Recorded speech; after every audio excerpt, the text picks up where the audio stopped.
Chapter 1005. King of Qin? Fang Xianling, Gao Shilian, and the others were about to dissuade him, but they immediately shut their mouths again. Obviously, this title was Pai Lupi's compensation to Li Wangyu. Although it was somewhat inappropriate, Fang Xianling and the others did not want to cause more trouble and make Pai Lupi unhappy. For them, it was not unacceptable that Li Wangyu would be conferred the title of King of Qin. This was a posthumous title given by Pai Lupi to Li Wangyu. It was a sad honor. But King of Qin was not an ordinary prince. Before Pai Lupi's rebellion at the Xuanwu Gate, his title was King of Qin. King of Qin represented the state of Qin during the spring and autumn and warring states period. The titles of Qin, Jin, Qi and Chu were the most honorable.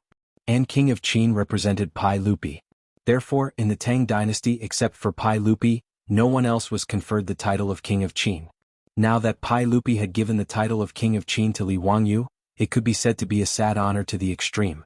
Pai Lupi chose to announce Li Wangyu's posthumous title in public because he did not intend to continue hiding Li Wangyu's death. As for Li Wangyu's posthumous children, the two newborn children were conferred the title of King of Qin. In the eyes of the public it was not a big deal. If Li Wangyu was conferred the title of prince, it was reasonable for his son to inherit the title of King of Qin. After the old housekeeper Li Heng's surprise, he immediately realized that Pai Lupi had used the word posthumous title. Posthumous title meant posthumous title, and posthumous honor. It meant to add a title to the deceased. Your Majesty, could it be that you are mistaken? My Langjun how could he be conferred the title of King of Qin?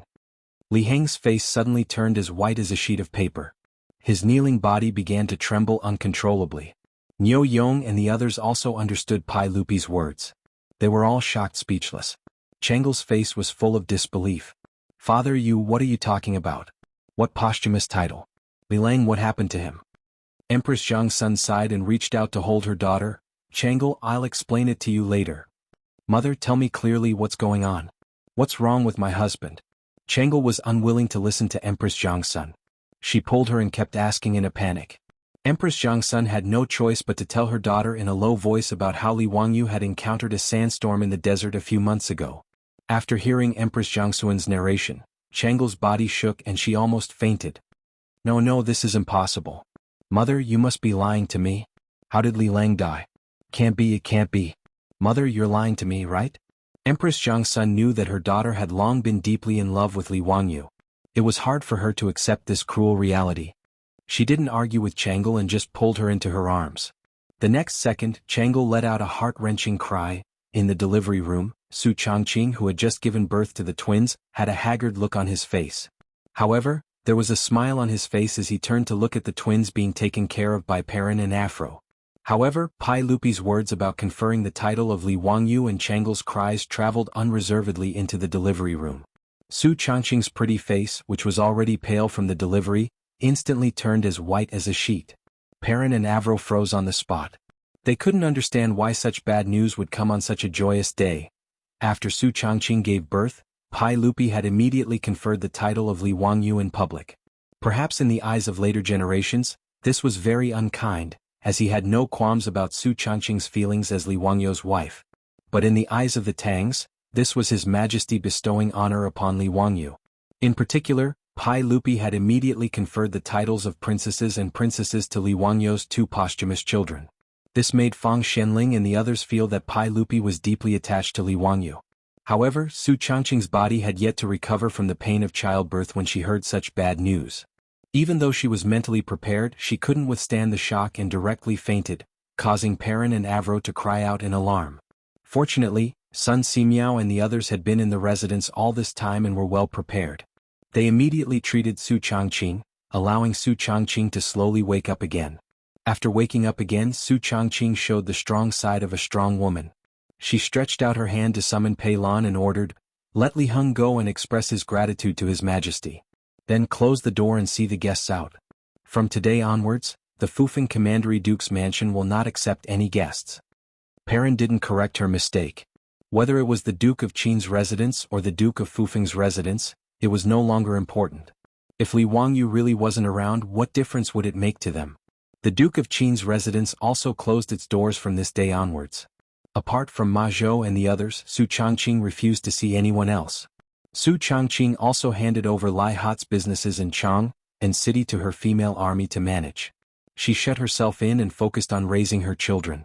After the death of Li Wangyu, the Duke of Fufeng, who had been posthumously conferred the title of Duke of Qin, his posthumous children being conferred the titles of Duke of Fufeng and Princess of Fufeng naturally caused a great deal of discussion and uproar in Chang'an city. After confirming that Li Wangyu had died in the desert, the Wang clan of Taiyuan, the Zheng clan of Xinjiang, and the other aristocratic families were just short of congratulating each other. These aristocratic families had suffered too many losses because of Li Wangyu. After Pai Lupi posthumously conferred the title of Duke on Li Wangyu, Zhang Sunchong also ran to Taiji Palace more frequently. Since Li Wangyu had died, the marriage between Chang'e and Li Wangyu naturally came to an end. Zhang Sun Wuji had already prepared to formally propose marriage to Pai Lupi and his sister Empress Zhang Sun, hoping that Zhang Sunchong would marry Chang'e. Pai Lupi and Empress Zhang Sun discussed in private and also felt that this marriage was not bad. In history, Chang'e married Zhang Sunchong in the 7th year of Xinguan. However, Pai Lupi and Empress Zhang Sun did not expect that when they tactfully proposed this marriage to Chang'e, Chang'e vehemently opposed it. "Father, mother, what are you talking about? I am the princess consort of Qin. It was father who bestowed this marriage to Li Wangyu. How can you let me marry cousin? Chang'e, don't be ridiculous. Zio is no longer in this world. How can you marry him? No, I don't care. In this life, I am a member of the Duke of Qin's residence. In death, I am a ghost of the Duke of Qin's residence. Father, mother, please grant me my wish. I would rather die than marry someone else." Nonsense. How can you mess around with the important matter of marriage?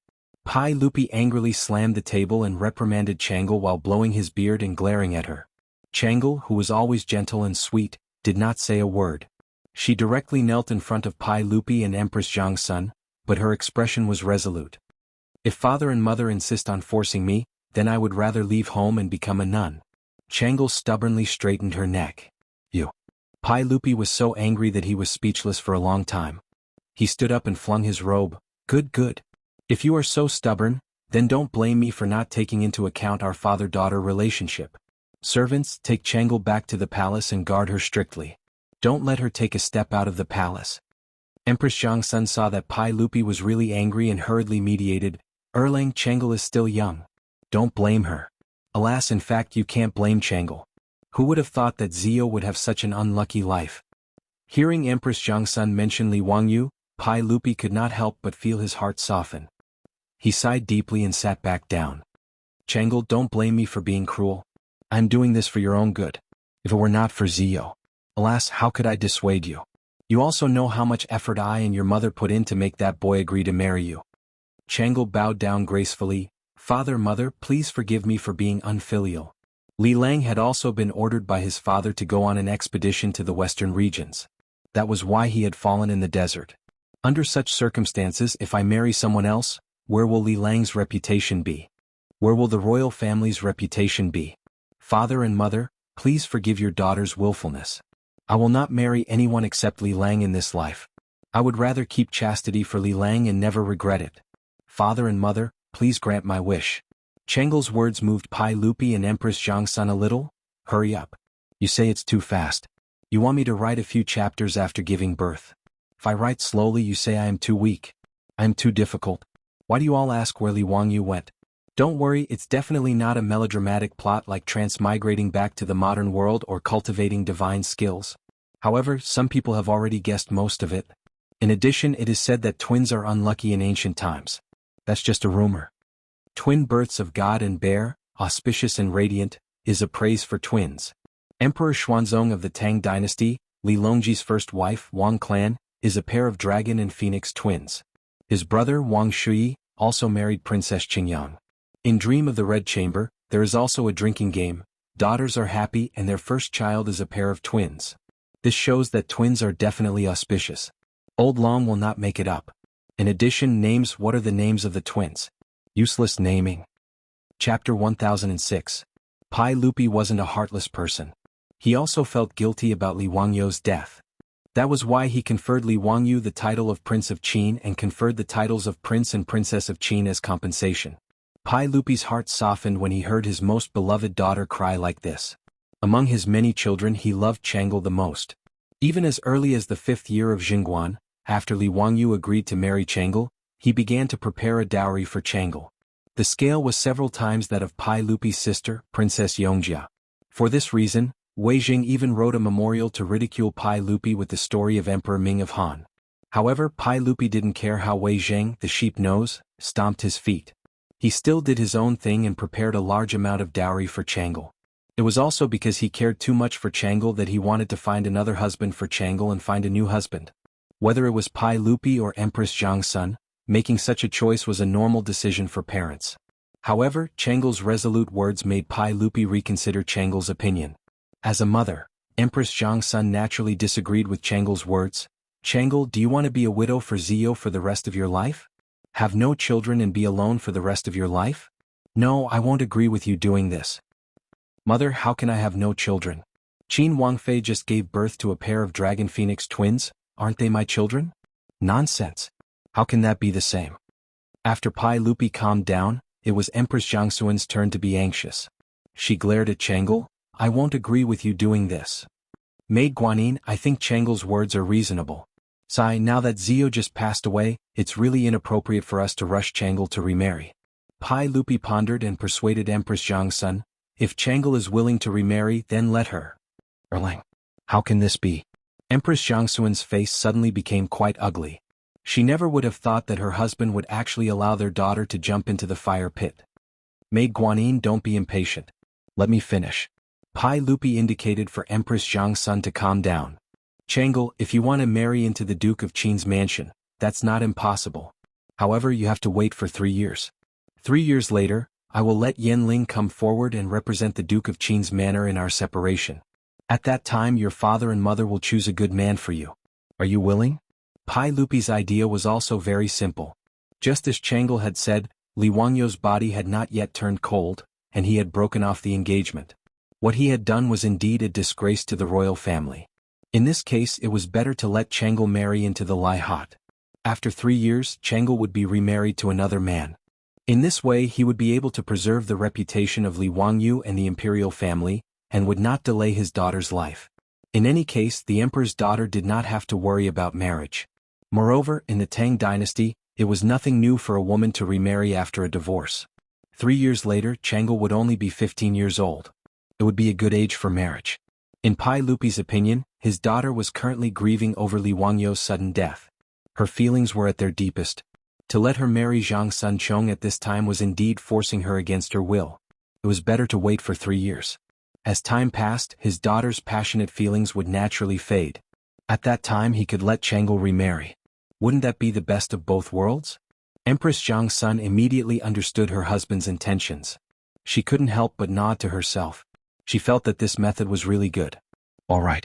If Chang'e can agree to this condition, then I will agree to let you marry into the Duke of Qin's manor. Chang'e also understood the meaning in Pai Lupi's words. She hesitated for a moment, but in the end she gritted her teeth and agreed. However, Chang'e had other thoughts in her mind. In her opinion, as long as she married into Lai Hot, whether or not she would divorce 3 years later was uncertain. Pai Lupi, Chang'e each harbored their own thoughts. Just like this, the marriage was decided. When Su Changqing learned of this matter, he didn't know whether to laugh or cry. Her husband, Li Wangyu, had perished in the desert. While the entire family was in mourning, Pai Lupi actually wanted Chang'e to marry into the Duke of Qin's manor and have her take her husband's place. What was this?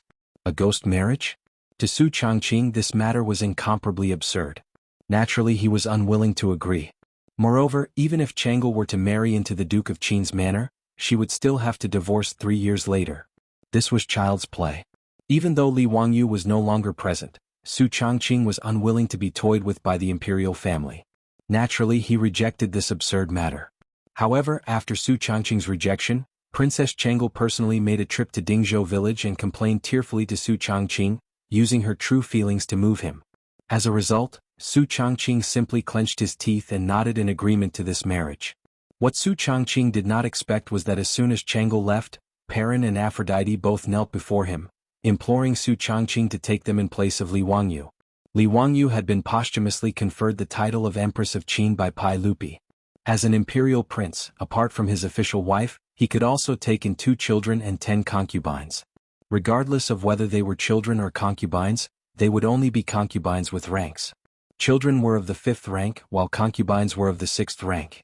After news of Li Wangyou's death spread, Su Changqing had originally planned to find a good family for Perrin to marry into. Seeing her so insistent, he could only helplessly nod in agreement, agreeing to take in concubines in place of Li Wangyou, taking Perrin and Aphrodite as children of the Prince of Qin. The news that the Prince of Qin, Li Wangyou's imperial consort, Princess Yanling, was going to take Princess Chang'e as another Qin Wangfei in place of her husband caused everyone in Chang, and from the noble families to the common people, to be stupefied. Bystanders were fine. At most they would comment on the lack of etiquette. None of them were blind enough to jump out and make irresponsible remarks about this matter. Only Zhang Sun Wuji and Zhang Sun Chong were so infuriated that they were about to die. Because of this, Zhang Sun Wuji fell gravely ill and took a leave of absence. After recuperating at home for several months, he finally recovered. While Zhang Sun Wuji was infuriated to the point of being bedridden, Pai Lupi had his most beloved daughter of the first wife, Princess Chang'e, marry into the Prince of Qin's household in a grand fashion, becoming Li Wangyou's second imperial consort. After the hubbub, the Prince of Qin's household once again closed its doors to guests. A group of widows and orphans closed their doors, ignoring worldly affairs and refusing to see any guests. However, not long after, Li Wangyou's foreign disciple, the Prince of Persia, Balusi, came to bid farewell to his master's wife, Su Changqing. He had studied abroad in the Tang dynasty for several years. Originally, he had no intention of returning to Persia. However, after Li Wangyou's death, Balusi was deeply saddened. After taking care of Li Wangyou's funeral, he had no intention of continuing to stay in Chang'an. After bidding farewell to his master's wife and reluctantly bidding farewell to Ma Zhou and his other friends, everyone sent Balusi off at Ba Bridge. The capital of the Sassanid dynasty of Persia was located at Ardashir by the Red Sea, which was later known as Firuzabad in Iran. It was very far away from Chang'an. Balusi's group traveled lightly on horseback. However, they still traveled for half a year before finally arriving at their hometown. After learning that his son had returned from studying abroad, the Persian monarch, Yazdegerd III, was overjoyed. He personally went out of the city to welcome Balusi. "My dear child, the gods bless you. You have finally returned safely from the distant east." Yazdegerd III hugged Balusi, whom he had not seen in a long time. Balusi's elder brother, Arohan, also tightly hugged his brother. After a few words of reminiscence, Yazdegerd III pulled his son onto his horse, preparing to return to the castle. "Balusi, come. Ride my horse." Arohan asked his servant to bring his horse over. "Look, this is a precious horse that I recently got. It also comes from the east." Balusi smiled and shook his head. Just as he was about to reject his elder brother's kindness, his expression froze in the next second. After a long while, he squeezed out a sentence from between his teeth. Salusi. God above, it is Salusi. Chapter 1007. As Pai Lupi's favorite mount, Sasha Luzi's appearance was naturally quite handsome and unique. The purple swallow leaps, the bone Tang divine steed, the spirit of the 3 rivers, the might of the 8 formations, this was Li Er's praise for Sasha Luzi. A pure purple steed was extremely rare. On the other hand, Aloran, Bilo's brother, had someone bring over a fine horse that was completely purple in color and did not have a single strand of other hair. Aluo dared to swear with his own eyes that the purple horse in front of him was definitely the mount of his master, Li Wangyou of the Tang dynasty, Sasha Luzi. There was a very conspicuous scar on Sasha Luzi's chest. It was an arrow wound that Pai Lupi had received when he rode Sasha Luzi into battle. Aluo had been learning from Li Wangyou, so naturally he was quite familiar with Sasha Luzi. Sure enough, when he called out Sasha Luzi's name in Han Chinese, Sasha Luzi, the psychic horse, also recognized him. It snorted intimately, stretched out its big head, and rubbed against Pelos's body. "Big brother, where did you get this fine horse?" After that, Barrows pulled Arlahem over and asked in a hurry. Aluo's voice was trembling because he was too nervous. In Chang'an City, everyone thought that his master, Li Wangyou, had been buried in the desert. When Li Wangyou had the accident, he rode Sasha Luzi out for a walk. Unexpectedly, he encountered a sandstorm and disappeared. His whereabouts were unknown. It had been a year and a half since Li Wangyou's accident. If Sasha Luzi was safe and sound, but mysteriously appeared thousands of miles away in Persia, then did that mean that his master, Li Wangyou, was not killed? Aluo and Yazdegerd III were shocked by Aluo's reaction. They did not understand what he meant. "What do you mean, Aluo? Do you know my horse?" Aluo asked, puzzled. "Brother, yes, I know this horse. It's called Sasha Luzi. Quick, tell me, where did you get this horse from? This is very important, no, very important. Aurora scratched his head in confusion. I spent a lot of silver coins to buy this horse from a caravan a few months ago. Berlusi quickly asked, is the caravan still in the city? Of course, the owner of the caravan is a citizen of Elam. Arahan nodded and gave an affirmative answer. Elam was the name of the Persian Sassanid dynasty. Barrows pulled Arlaham over and said, brother, take me to the owner of the caravan. Yazdegerd III was bewildered by his son's reaction. What happened, Barrows? Is there something wrong with this horse? Facing his father's question, although Berlusi was extremely anxious, he could only patiently explain, Father, this horse is called Salyuzi. It was originally the imperial horse of His Majesty, the Emperor of the Tang dynasty. Later, His Majesty bestowed it to my master, His Highness Duke of Qin of the Tang dynasty. What? Yazdegerd III and Arlaham exclaimed at the same time and turned to look at Salyuzi in disbelief. This horse is the imperial horse of His Majesty, the Emperor of the Tang dynasty? Which prince of the Tang dynasty is the Duke of Qin? Is your master? Then why would this fine horse appear in my Elan? Yazdegerd III and Arlaham were confused at this moment. Barrows's words made them even more confused. Barrows could only roughly explain the cause and effect of this matter to his father and brother. His Highness Duke of Qin led 150,000 troops into the desert and was unexpectedly attacked by a sandstorm. My master's whereabouts were unknown because of this, and everyone thought that he had fallen. But his mount appeared in Elan and was bought by brother. This means that my master may not have fallen in the desert. That's why I'm anxious to ask the owner of the caravan where he got Salyuzi. After hearing Barrows's explanation, Yazdegerd III was also anxious. He also felt respect and admiration for the great Tang, a great power in the east. Otherwise, he would not have sent envoys to the Tang dynasty several times, and even sent his son Barrows to the Tang dynasty to study. In history, when the Sassanid dynasty was invaded by the Arabs, Yazdegerd III had asked the great Tang for help 4 times in the 12th, 13th, 21st and 22nd years. But because the Tang dynasty was too far away from Persia, Pai Lupi could only reject the request. Although it was now the 6th year of Jianghu, the 2 golden ages of the Persian Sassanid dynasty had passed. Because of the constant war with the Eastern Romans, the Persians had suffered greatly, and their economy had declined. The Arabs' hooves had already appeared at the southern border of the Sassanid dynasty. Yazdegerd III was already worried about the situation of the Sassanid dynasty. Asking for help from the Tang dynasty in the east was already in Yazdegerd III's mind. If he could use this opportunity to find the whereabouts of the Tang dynasty's Prince Qin, it would naturally be very beneficial for him to establish a good relationship with the Tang dynasty. Thinking of this, Yazdegerd III immediately ordered Arohan, "This is no small matter. Arohan, immediately take Barrows to find the owner of the caravan. Make sure he tells us the origin of Salyuzi." Arohan also understood the importance of this matter and immediately nodded. He ordered Barrows to get on the horse and led dozens of soldiers to gallop into the city. The owner of the caravan who sold the horse to Arohan was also a rich man in the Sassanid dynasty. Unlike the Tang dynasty, the Persians did not focus on agriculture and ignored commerce, so his family had a lot of influence in the Sassanid dynasty. However, Arohan had received his father's order and did not care about the status of the owner. He directly led a group of Persian soldiers into the merchant's residence. That merchant had originally been hesitant to answer Arohan and Barrow's question directly. He only said that the horse was bought by the caravan from the western region and that he did not know its origin. It was not until Barrows was so angry that he pulled out a scimitar from the waist of the accompanying Persian soldiers and placed the shiny steel blade on the merchant's neck that the merchant was forced to tell the truth. After learning why Salyuzi ended up in Persia, Belus was so angry that he kicked the merchant to the ground and hurriedly returned to the palace to find his father, Yazdegerd III. "Father, please immediately send a messenger to Chang, and to inform the emperor of the Tang dynasty. This matter cannot be delayed. I will immediately lead people to the western region to seek help from Lu Guogong of the Tang dynasty." Barrows did not care that he had just returned to his hometown and prepared to set off again. The distance from Ardashir in Persia to Gaochang was 7,000 to 8,000 miles. Moreover, there were no well-equipped relay stations along the way like in the Tang dynasty. No matter how fast they traveled, it would still take a month or 2 to get there. Barrows was worried about Li Wangyo's safety, so he did not care about his own fatigue. Yazdegerd III hugged his son and said, "My child, go. The gods will protect you and your master." Barrows knelt down on one knee and said goodbye to his father. Then, he led the people that Yazdegerd III had prepared for him and mounted Salyuzi.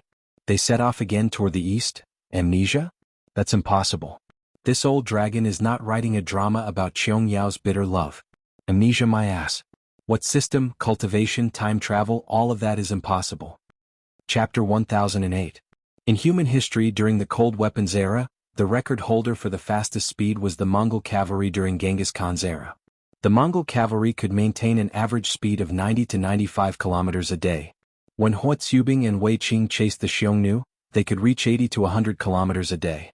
As for the record holder, it was the Eight Banners cavalry who set a record of 180 kilometers a day during the Shun rule of the Qing dynasty.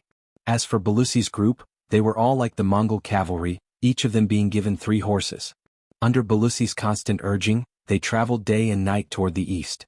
7 to 8,000 miles took Belusi just a month to reach Gaochang City. His speed was comparable to the Mongol cavalry. Qing Yaojin naturally recognized Belusi. When he learned that Li Wangyo's disciple, the Persia prince Belusi, wanted to meet him, he was a little stunned. When Qing Yaojin ordered his men to bring in Belusi, who was so thin that he was almost out of shape after a month of hard work, he couldn't help but be shocked. Belusi, how did you end up like this? Why didn't you stay in Chang'an City? Why did you come to Gaochang City? Qing Yaojin did not know that Belusi had returned to Persia, so he asked. Duke, half a year ago I said goodbye to His Majesty and Master's wife and returned to Persia, Belusi explained. Then why did you come to Gaochang City instead of Persia? Qing Yaojin did not understand. Belusi did not explain, directly ordering people to bring Sasha Luzi in. Duke, look at this horse. Due to rushing for 7 to 8,000 miles, even a horse like Sasha Luzi was so tired that its fur was not as bright. However, Qing Yaojin was able to recognize it right away. The old hooligan jumped up like he had seen a ghost. Isn't this Sasha Luzi? Belusi, tell me, where did you find Sasha Luzi? Since Sasha Luzi is still alive, then is Zio okay? Where is he now? Belusi smiled bitterly. Duke, this is the reason why I rushed from Persia to Gaochang City. After I returned to my homeland, I accidentally discovered that someone had sold Salyuzi to my homeland. Moreover, it just so happened that it was sold to my elder brother. It was a long story, so Bei Lucy did not keep Qing Yaojin in suspense. He told Qing Yaojin everything that he knew, spilling the beans from a bamboo tube. It turned out that back in the city of Ardashir, the Persian merchant was forced to reveal the truth as he had no other choice. Shaluzi was indeed brought back from the western regions by his caravan. However, it wasn't purchased through any proper channels. It was stolen goods. Due to the enormous profits from trade between the east and the west, the Silk Road of the western regions had attracted countless caravans, transporting all sorts of precious goods and treasures back and forth. From a certain point of view, the Silk Road could be called the Golden Road, and the caravans were like flowing rivers of gold. Such a huge amount of wealth attracted not only many merchant groups, but also many bandits. Other than the challenges of nature such as sandstorms, quicksand, and lack of water, the biggest enemies of the caravans were the various bandits and desert robbers of the western regions. These bandits and desert robbers would often choose to ambush caravans that were resting at night, killing and robbing. They were very vicious. However, no matter how vicious the bandits and desert robbers were, the gold, silver, and jewels they robbed could not be eaten or drunk. Therefore, these bandits and desert robbers of the western regions all had their own channels to dispose of their stolen goods. They would hand over the gold, silver, jewels, and precious porcelain to the caravans that colluded with them. The caravans would then sell these stolen goods and exchange them for the weapons, equipment, food, wine, and even women that the bandits and desert robbers needed. The Persian merchant who sold Sasha Luzi to Arohan and his caravan were engaged in such activities. According to him, Sasha Luzi had been acquired by his caravan from a group of desert bandits named Black Sand, who were entrenched in the desert. Because the desert robbers mostly used camels as their mounts, even if Sasha Luzi was a rare horse, it was not very useful to the desert robbers. Therefore, it was handed over to the caravan for them to dispose of the stolen goods. The owner of the caravan would never have thought that after more than 10 years of colluding with the desert robbers to dispose of their stolen goods, he would be overthrown because of a horse. He also did not expect that Prince Belus would recognize the horse from the east 7 to 8,000 miles away from the western regions. Not to mention how regretful the owner of the caravan was and how Yazdegerd III would punish him. After hearing Belus' words, Qing Yaojin's mouth was so wide open that his fist could be stuffed in. Damn it, Sasha Luzi actually fell into the hands of the desert robbers? Is Zio also in the hands of the desert robbers? Belus shook his head. I don't know about this. That merchant also did not know the whereabouts of Master. He only received the stolen goods from the desert robbers. As for the origin of the stolen goods, they did not care at all. However, I suspect that Master lost his way because of the sandstorm and was accidentally captured by the desert robbers. Sasha Luzi was handed over to the caravan to dispose of their stolen goods, and Master might still be imprisoned in the desert robbers' lair. Duke, I rushed here from my homeland to ask you to immediately send troops to attack the desert robbers' lair and rescue Master. He rushed to Gaochang in such a hurry because he was worried that something would happen if he delayed. In fact, Belis also did not know whether Li Wangyu was still alive or not. With the way the desert robbers did things, they did not have the habit of leaving people alive. Moreover, it had been 15 to 16 months since Li Wangyu went missing. Even if Li Wangyu was still alive, he must have suffered a lot. Thinking of this, Belis was secretly anxious. Cheng Yaojin's face was fierce as if he was about to devour someone. He roared angrily, "Where is the lair of the Black Sand Desert robbers? Belis, do you know where it is?" Belis nodded. "That merchant did tell me. It is said that it is in the desert in an oasis called Swan Lake. That is the lair of the desert robbers." He reached out and took out a roll of parchment. "Duke, this is the map I asked the merchant to draw. This is Swan Lake." Cheng Yaojin snatched the parchment and looked at it carefully. He could not help but curse. Damn it, they actually hid so far away. No wonder the army of more than 100,000 couldn't find them after searching for so long. The Tinger Desert was the fourth largest desert in Wuxia. It was nearly 500 miles long from north to south and 300 miles wide from east to west. The Swan Lake on the map was 200 to 300 miles away from the place where Li Wangyu was killed. It was already in the territory of the Shui-Yantua Khanate in the north of the desert. The army searched everywhere in the desert, but they only searched about 100 miles around the starting point. They did not expect Sasha Luzi to run so far away to the desert robbers' lair. Cheng Yaojin immediately ordered people to call a few guides and asked them to identify the specific location of the desert robbers' lair on the map. The guide said that they were not familiar with the location marked on the map and could only try to lead the army forward. This was actually very normal. In an era without satellite navigation, even the most experienced guides were only familiar with a few routes across the desert. In the vast desert, there were forbidden areas for life everywhere. In addition, the desert robbers were rampant. It was normal for these guides not to know the specific route. Cheng Yaojin saw that the guides were also not able to determine the specific location of the desert robbers' lair and could not help but feel a little annoyed. Damn it, I don't care so much. Send someone to deliver the news back to Chang, and at once. I will personally take a trip there. I don't believe that those damn desert robbers can rebel. Cheng Yaojin was worried about Li Wangyu's safety. After handing over the affairs of the western region to Niu Jinda and Shui Wanjun, he personally led 10,000 cavalry and returned to the desert, preparing to attack the desert robbers' lair and rescue Li Wangyu. Chapter 1009. Ever since Li Wangyu's accident, Niu Wu and the Lai Hot troops that followed Li Wangyu, Qing Chumo and the other playboys as well as Mi Tua and the others who came from Chang, and led 10,000 Tang soldiers and stayed in the oasis. Everyone's mood was different. Niu Wu and the Lai Hot troops did not want to return to Chang, and because they felt guilty and regretful. As Li Wangyu's troops, they were unable to protect their Langjun. This made Niu Wu and the others feel ashamed to return to Chang and then see Su Changqing. Therefore, even though they were sure that Li Wangyu had died in the desert, Niu Wu and the Lai Hot troops still searched the desert every day in vain. Rather than saying that Niu Wu and the others were searching for Li Wangyu, it was better to say that they were exiling themselves. Qing Chumo and the other playboys were sad because of their brotherly love and planned to pay respects to Li Wangyu at the place where he died. When the army returned from the western region, they were ready to leave. In comparison, the most depressed person was Mi Tua. Pai Lupi had said that if he could not find Li Wangyu, he did not need to return to Chang'an. This meant that he wanted to see Li Wangyu if he was alive, and his corpse if he was dead. But in this vast desert, where could he find Li Wangyu's corpse? Therefore, the miserable Mi Tua could only lead the spies of the 100 Cavalry Department and eat sand in the desert in vain. The camp where 10,000 Tang soldiers were stationed was lifeless every day. There was not a trace of cheerfulness to be seen.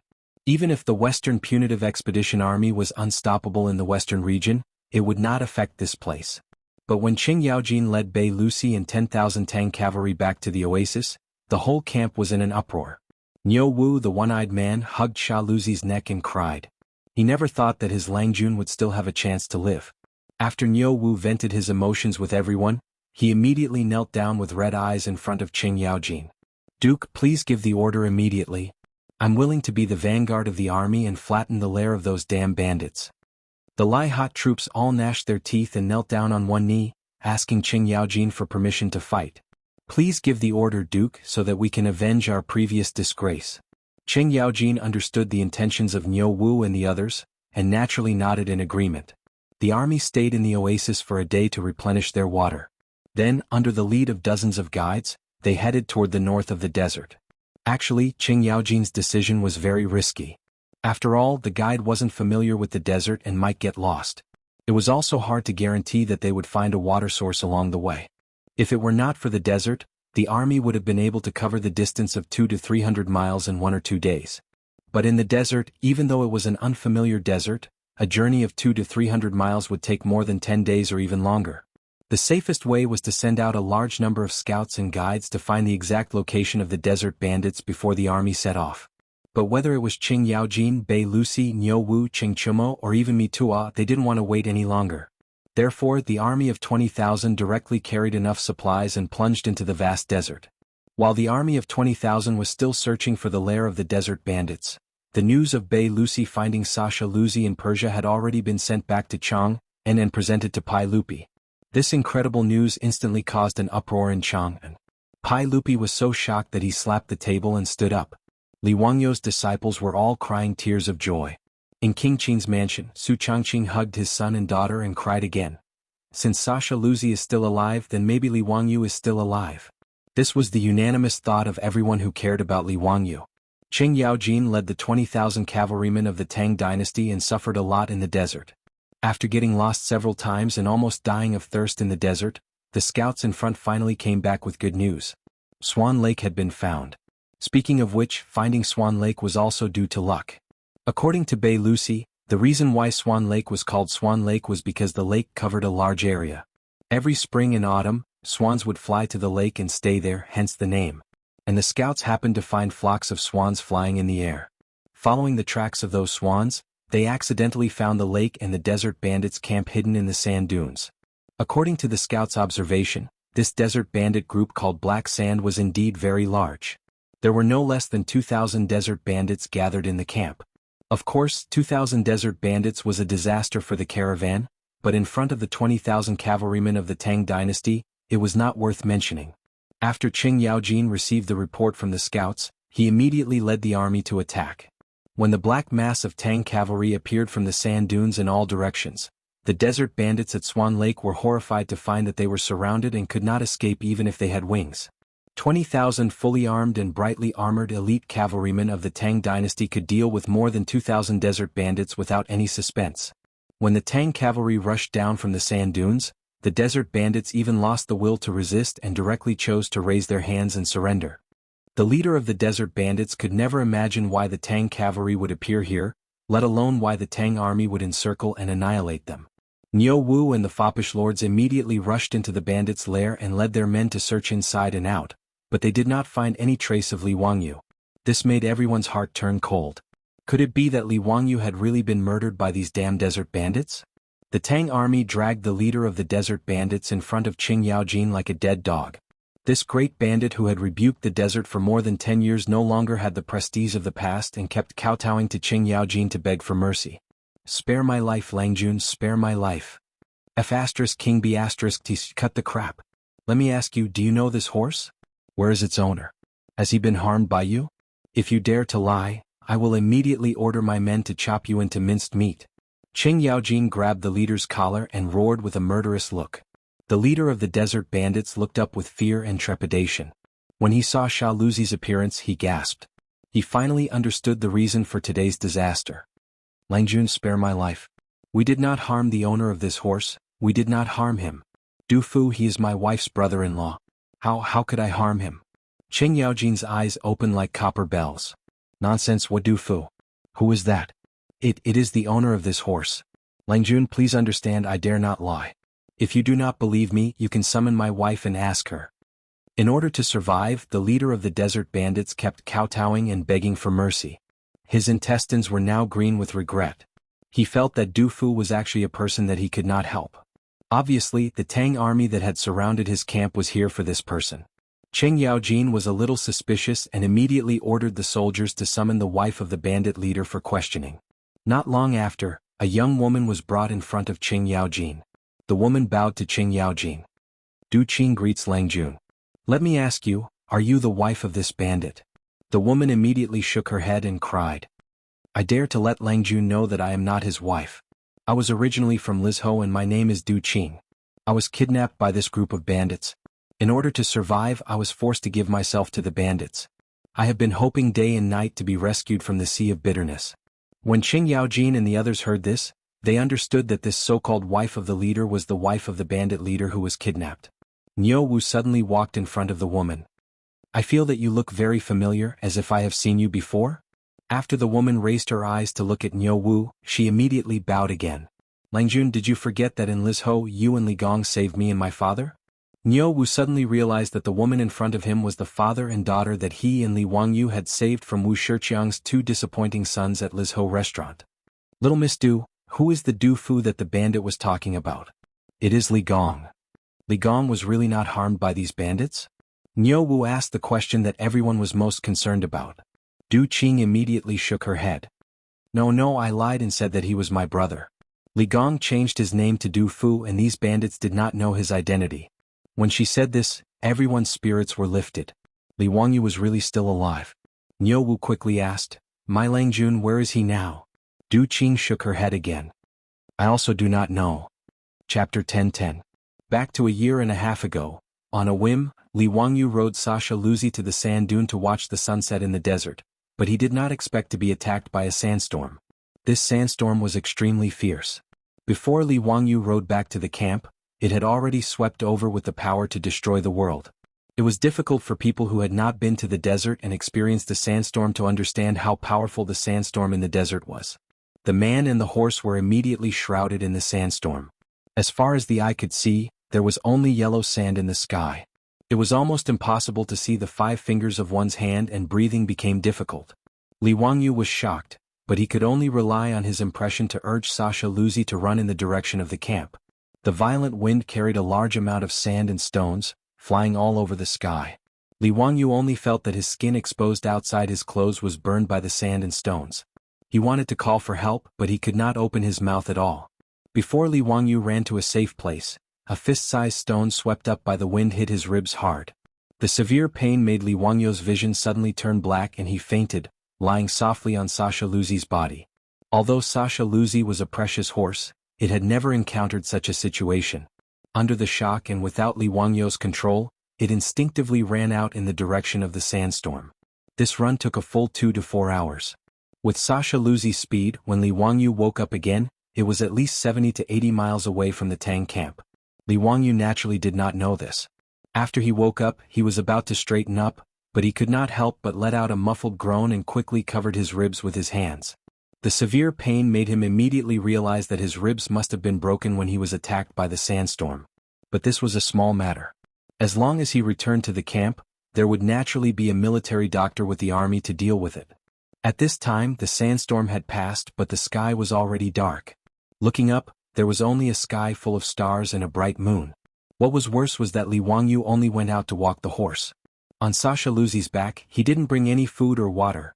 Li Wangyu endured the intense pain in his ribs and urged the equally exhausted Sasha Luzi to climb up a nearby sand dune. With the help of the moonlight, Li Wangyu looked around, but his heart turned cold. Where was the Tang army's camp and the oasis in sight? Obviously, when he was unconscious, Sasha Luzi carried him and ran to some unknown place. He also did not know where the Tang army camp was. He couldn't help but shout, "Is anyone there? Is anyone there? I'm here." There was silence all around. Apart from the sound of Feng Luzi's breathing, there was no other sound. Now that both men and horses were tired, Li Wangyu could only reluctantly drive Sasha Luzi down the sand dune. He found a place where there was no wind, endured the pain in his ribs and rolled down the horse's back. He planned to rest for the night and then find a way out. He was still hoping that after sunrise, Niu Wu and the other playboys would lead the army to find him. How could Li Wangyu expect that in the sandstorm, Sasha Luzi ran 70 to 80 miles in one breath? Moreover, the horse's hoof prints were completely covered by the sandstorm. Niu Wu and the others searched everywhere but found nothing. This night, Li Wangyu was awakened by the cold several times. He curled up beside Sasha Luzi, relying on Sasha Luzi's body temperature to ensure that he would not freeze to death. As a person who had died once, Li Wangyu was more and more afraid of death. It was not that he was afraid of the consequences of death, but he was afraid that he would never see Su Changqing and his unborn child again. Relying on his strong will to live, Li Wangyu endured the pain and hunger. He survived this long night and welcomed the rising sun. Thirsty, hungry, and tired, he managed to climb onto Sasha Luzi's back and urged Sasha Luzi to quickly find the way back to the camp. In fact, Sasha Luzi's current situation was not much better than Li Wangyu's. Yesterday evening, because of fear, it ran 70 to 80 miles in the sand. Now, like Li Wangyu, it was thirsty and hungry. Therefore, even if Li Wangyu kept urging it on horseback, Sasha Luzi could only slowly walk on the sand with difficulty, looking for the way back to the camp. Li Wangyu did not know that the direction he and Sasha Luzi were walking in was exactly the opposite of the Tang army camp. One man and one horse were exhausted as they trudged through the desert with great difficulty. When the sun set in the west again, Li Wangyu could no longer hold on because of his injuries and the fact that he had not eaten or drunk water for an entire day. His body was limp as he lay on Sasha Luzi's body that was also swaying. His eyes were lifeless as he looked into the distance. Just before Li Wangyu was about to lose consciousness, he seemed to see a few blurry figures on the distant horizon. Li Wangyu's dry throat barely spat out a sentence, "Save me?" Then his head tilted and he completely fainted. When Li Wangyu was once again stimulated by the severe pain and woke up, he was shocked to find that his hands and feet were tied, like a commodity placed horizontally between the humps of a camel. Every time the camel bumped, it stimulated the wound on his waist. It was so painful that the beads of sweat on his forehead immediately fell down. Li Wangyu immediately realized that before he fainted, the figures he saw were not the reinforcements he expected. It seemed to be different from what he imagined. He resisted the pain and did not let himself groan. He pretended to be unconscious and secretly looked around. He saw that he was in a camel caravan. His beloved horse, Sasha Luzi, was also tied behind the camel and was moving forward with the camel caravan. The people on the camels around him were obviously not good people. Their ferocious appearance, the weapons at their waists. In addition to his current tied-up appearance, Li Wangyu immediately thought of a word: desert bandits. Li Wangyu could not help but secretly complain in his heart. He was too damn unlucky to fall into the hands of these vicious desert bandits. He was afraid that he would suffer. While he was thinking about how to get away, he heard someone talking in the camel caravan. "Big brother, this kid doesn't have a single copper coin on him. But this golden token should still be worth some money. In addition, his horse is a good horse. I estimate that it can be sold to those profiteers for a lot of money." Li Wangyu's heart skipped a beat. He knew that things were not good. The golden token that the man mentioned was most likely the goldfish talisman that represented his identity as a county duke of the Tang dynasty. His identity information was on it. If this group of desert bandits knew his true identity, he was afraid that it would be even more troublesome. Li Wangyu did not think that these lawless desert bandits would treat him with courtesy just because he was the county duke of the Tang dynasty. Before he led the army into the desert, he had heard about these desert bandits from the guides in Dunhuang County. Not only were they not afraid of the government army, but even the officials of the Tang dynasty had been attacked and kidnapped by them. Anyway, if the Tang army wanted to encircle them, they would retreat to the vast desert. As long as they could not find their nest, even the Tang army would find it difficult to exterminate them in the desert. While Li Wangyu was worried, he heard the man continue to say, "Big brother, what is written on this golden token?" "Damn it, you're asking me, but who am I supposed to ask? Do you want me to tie you up and bring back a poor man to teach you how to read?" When Li Wangyu heard this, he suddenly felt relieved. Thanks to the poor education level of the Tang dynasty, illiterates were everywhere. It seemed that it was not without benefits. A group of desert bandits actually did not have a single literate person. This saved him a lot of trouble. Chapter 10-11. Just as Li Wangyu was rejoicing that the group of desert bandits were all illiterate, the conversation between the desert bandits made his chrysanthemum tighten. "Big brother, why do you want to bring this kid back? Why don't you just kill him?" The desert bandit who spoke before spoke again. The bandit leader spat at that person. "Bah, what do you know? This kid's skin was soft and tender, and his appearance was delicate and pretty. He was also a valuable commodity. After a while, when those barbarian merchants come to collect the goods, we'll sell this kid and his horse to those merchants." "This kid can also be sold for money? Why would those barbarian merchants buy him?" "Haha, you don't know, the Persians like men even more so than the Tang dynasty. Moreover, this kid is exotic in Persia, he's even more popular. TSK, there's such a thing? If I had known earlier, I wouldn't have killed those hostages. Wouldn't that be a waste? Waste my ass, those people are either old or have thick skin and are unbearably vulgar. Why would the barbarian merchants be willing to spend money to buy them? What's the point of keeping them? Big brother is indeed wise, ha. Looks like this hunting trip wasn't in vain. Tell the brothers to be more careful these days, don't go out hunting for the time being. Now that the Tang army has crossed the border to attack the western regions, we shouldn't ask for trouble. Don't worry, big brother, we won't touch the tiger's butt. Alright, big brother, this kid isn't also from the Tang army, is he? The bandit leader shook his head. That's impossible, the scouts reported that the nearest Tang army is still 100 miles away. If he's from the Tang army, he can't run that far alone. Looking at this kid's delicate appearance, he's probably a young master from some aristocratic family, thinking that the desert is a place to go for an outing and came here to die. Who cares who he is? In short, since he's fallen into our hands, it's not up to him. Haha, that's right, that's the truth. The group of desert bandits spoke happily, but Li Wangyu's heart was cold. If what these bandits said was true and he was sold to Persia as a prostitute, then he'd rather kill himself. For the next few days, Li Wangyu was thinking about how to escape, but those desert bandits didn't give him any chance at all. Other than feeding him some food and water to ensure that he wouldn't starve to death, he didn't pay any attention to him at all. When the desert bandits were resting, they would tie him up like a dumpling with cowhide rope, making him unable to move at all. In the eyes of the desert bandits, Li Wangyu was just a commodity. This made Li Wangyu, who had prepared a bellyful of excuses to fool these desert bandits, unable to use them. He felt aggrieved and uncomfortable. The desert bandits wandered around the desert for a few days before returning to their lair. Li Wangyu was still tied up and thrown on the camel's back like a cargo. When he crossed the top of the last sand dune, the scenery in front of him made Li Wangyu feel refreshed. What a tranquil and serene desert lake. Below the sand dune, tens of thousands of malin flowers were in full bloom around the lake. The lake water was clear and bright, and wild ducks, gray cranes and swans were flying up and down on the lake, adding a bit of vitality. There was a camp by the lake, which was obviously the lair of the desert bandits. Li Wangyu cursed in his heart. It was a pity that such a magnificent desert lake was actually occupied by these damn desert bandits.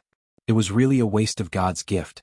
Now that Li Wangyu couldn't even take care of himself, he could only say a few words of regret in his heart. As for what would happen next, he had no idea.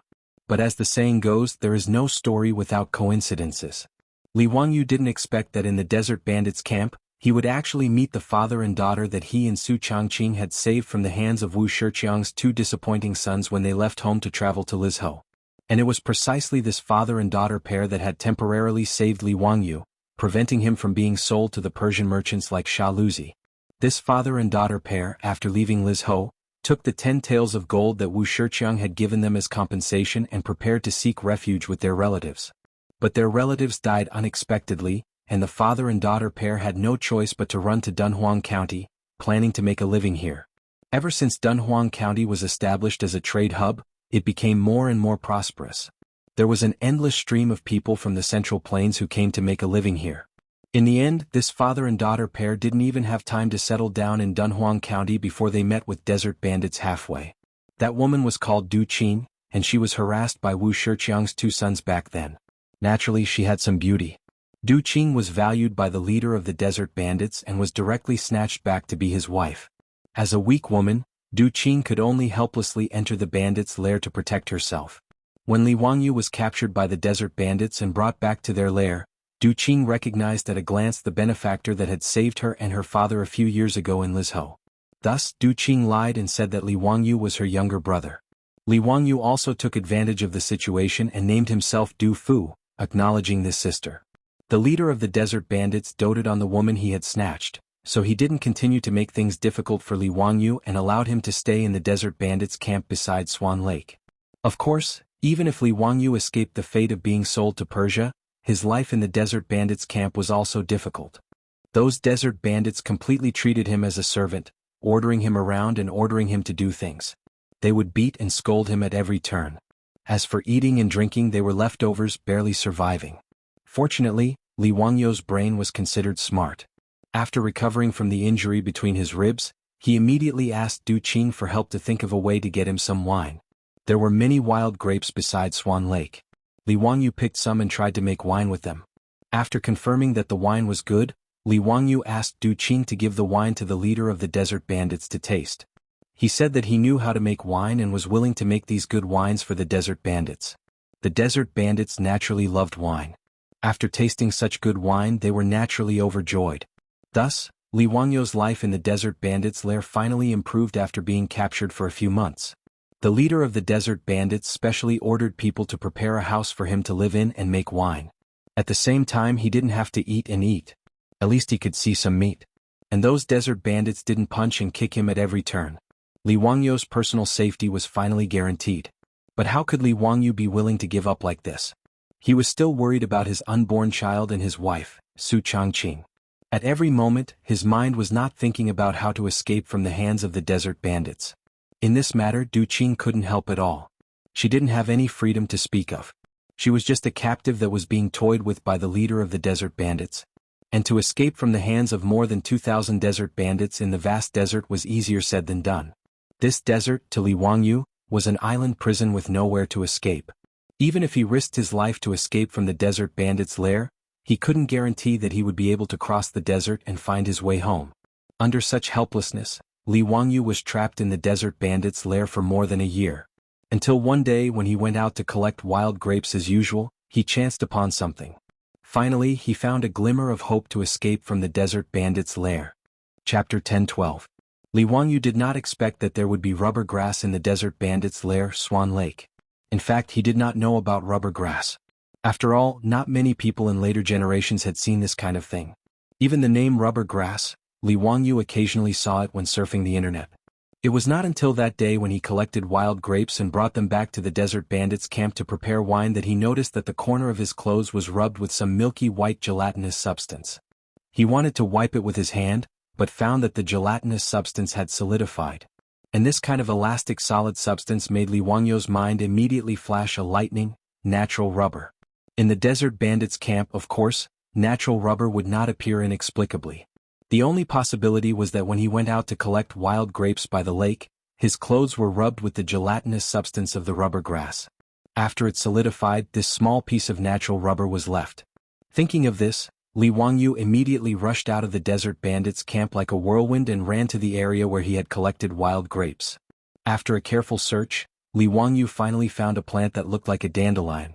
One of the stem veins had been broken, and there was also a milky white elastic gelatinous substance on it. Li Wangyu was overjoyed. After confirming the appearance of the rubber grass, he searched around and found a lot of rubber grass. This unexpected surprise suddenly gave Li Wangyu hope of escape. He had been caught by the desert bandits for a year. His wife in Chang, and should have already given birth to his child. The idea of going home was always stimulating him, almost driving him crazy. Li Wangyu took the opportunity to make wine for the desert bandits and secretly collected a lot of saltpeter, sulfur, and charcoal to make some explosives. He even thought of using these explosives to threaten the desert bandit leader in exchange for a chance to escape. But when he calmed down, he had no choice but to give up this almost suicidal idea. In any case, as long as he was alive, there was hope to go home. The unexpected discovery of the rubber grass immediately reminded Li Wangyu of the sand boat that he and Su Changqing had come up with when the army was crossing the desert. When Su Changqing was traveling in North America, he had seen people playing with this strange thing called a sand boat in the desert. Simply put, a sand boat was like a sailboat sailing in the desert. Its structure was also very simple. The lower part was a wooden board with 4 rubber wheels, and above it was a sail supported by a movable mast. Piloting a sand boat was like piloting a sailboat, using the wind to propel the sand boat to move quickly in the desert.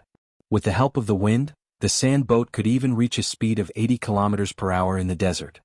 In the end, Li Wangyu did not choose to use the sand boats as a tool for the army to cross the desert. However, because they did not have rubber tires, they could only give up. Now that he had found rubber grass in the desert robbers' camp, it meant that he could collect natural rubber to make tires and use the sand boat as a tool to escape the desert robbers' camp. As long as he grasped the right timing, even if those desert bandits died of exhaustion, they would not be able to catch up to him. After all, when a camel ran, its fastest speed was only about 40 kilometers per hour, and it did not last long. As long as there was wind, the sand boat could travel with the wind and quickly escape.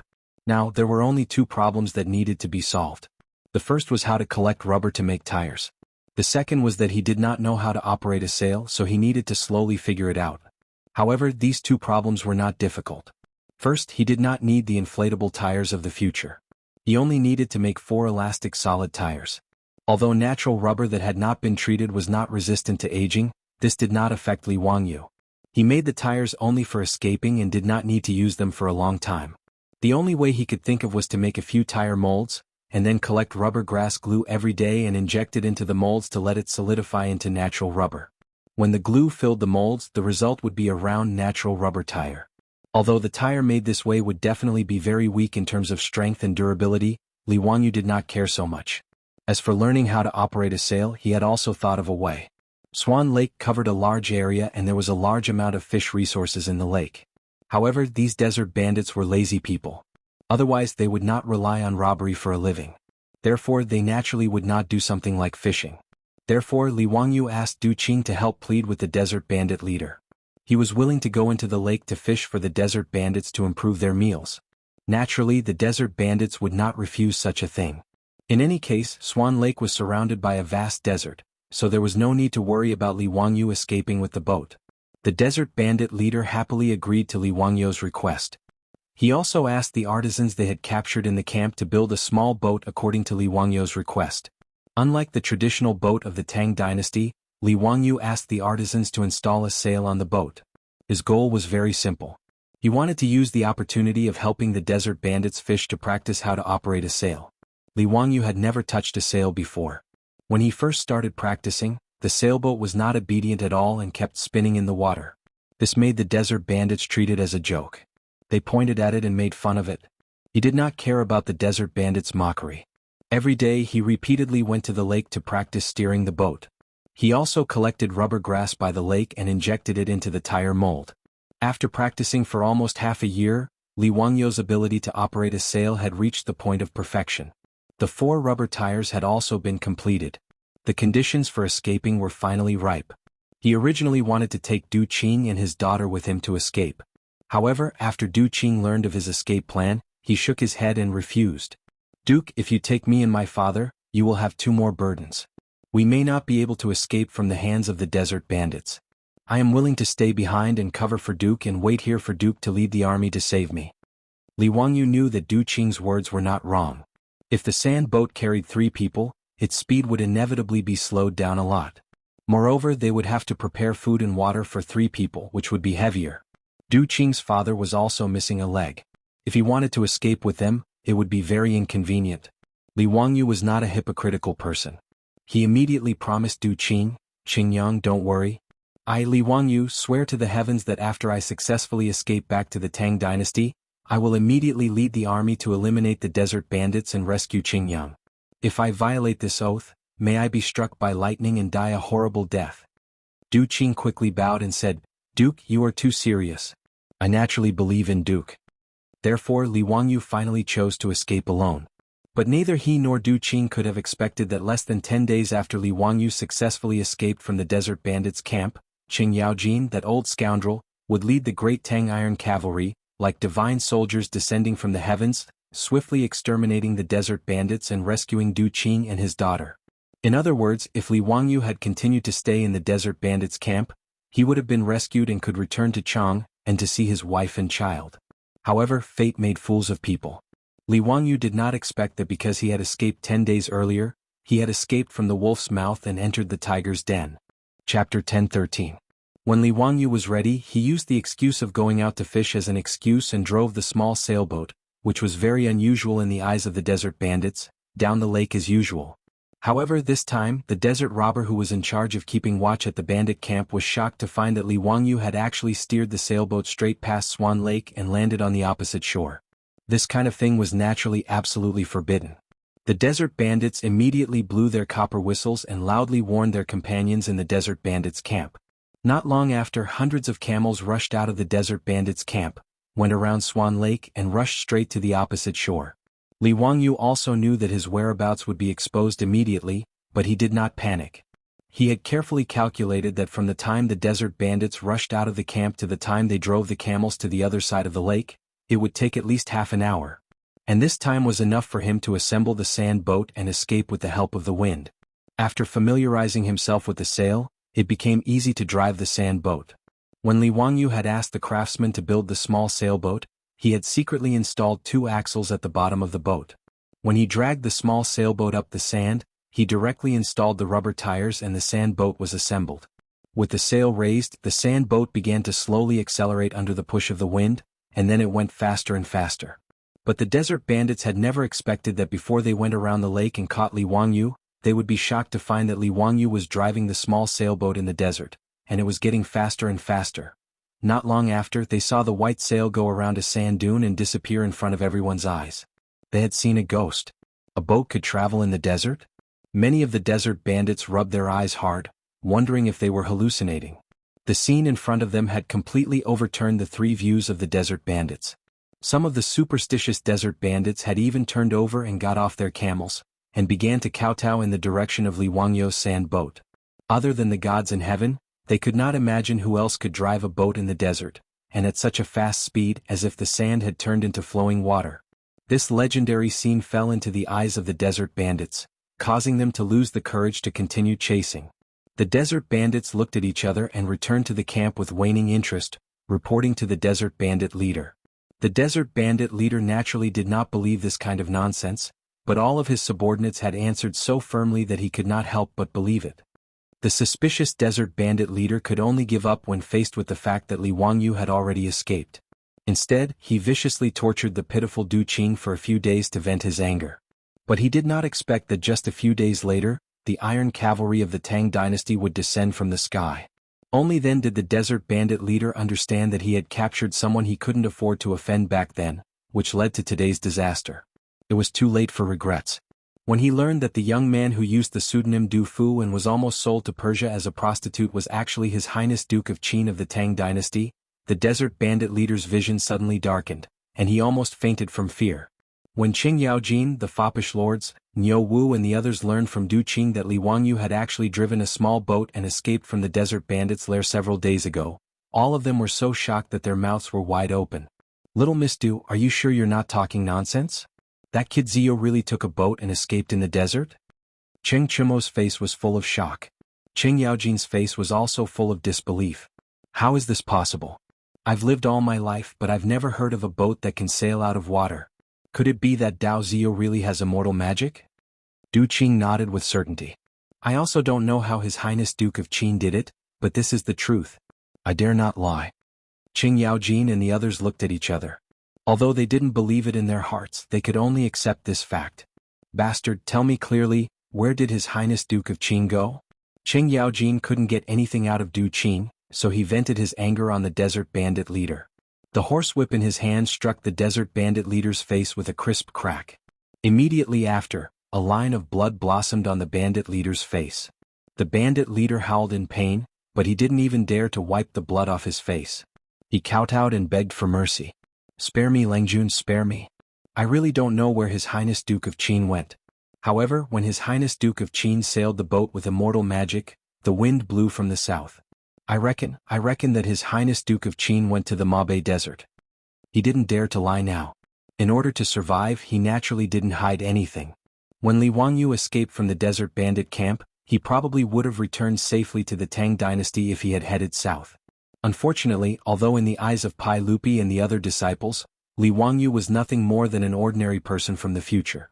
At the very least, Li Wangyu didn't know how to survive in the wilderness or how to use the stars in the sky to determine one's position.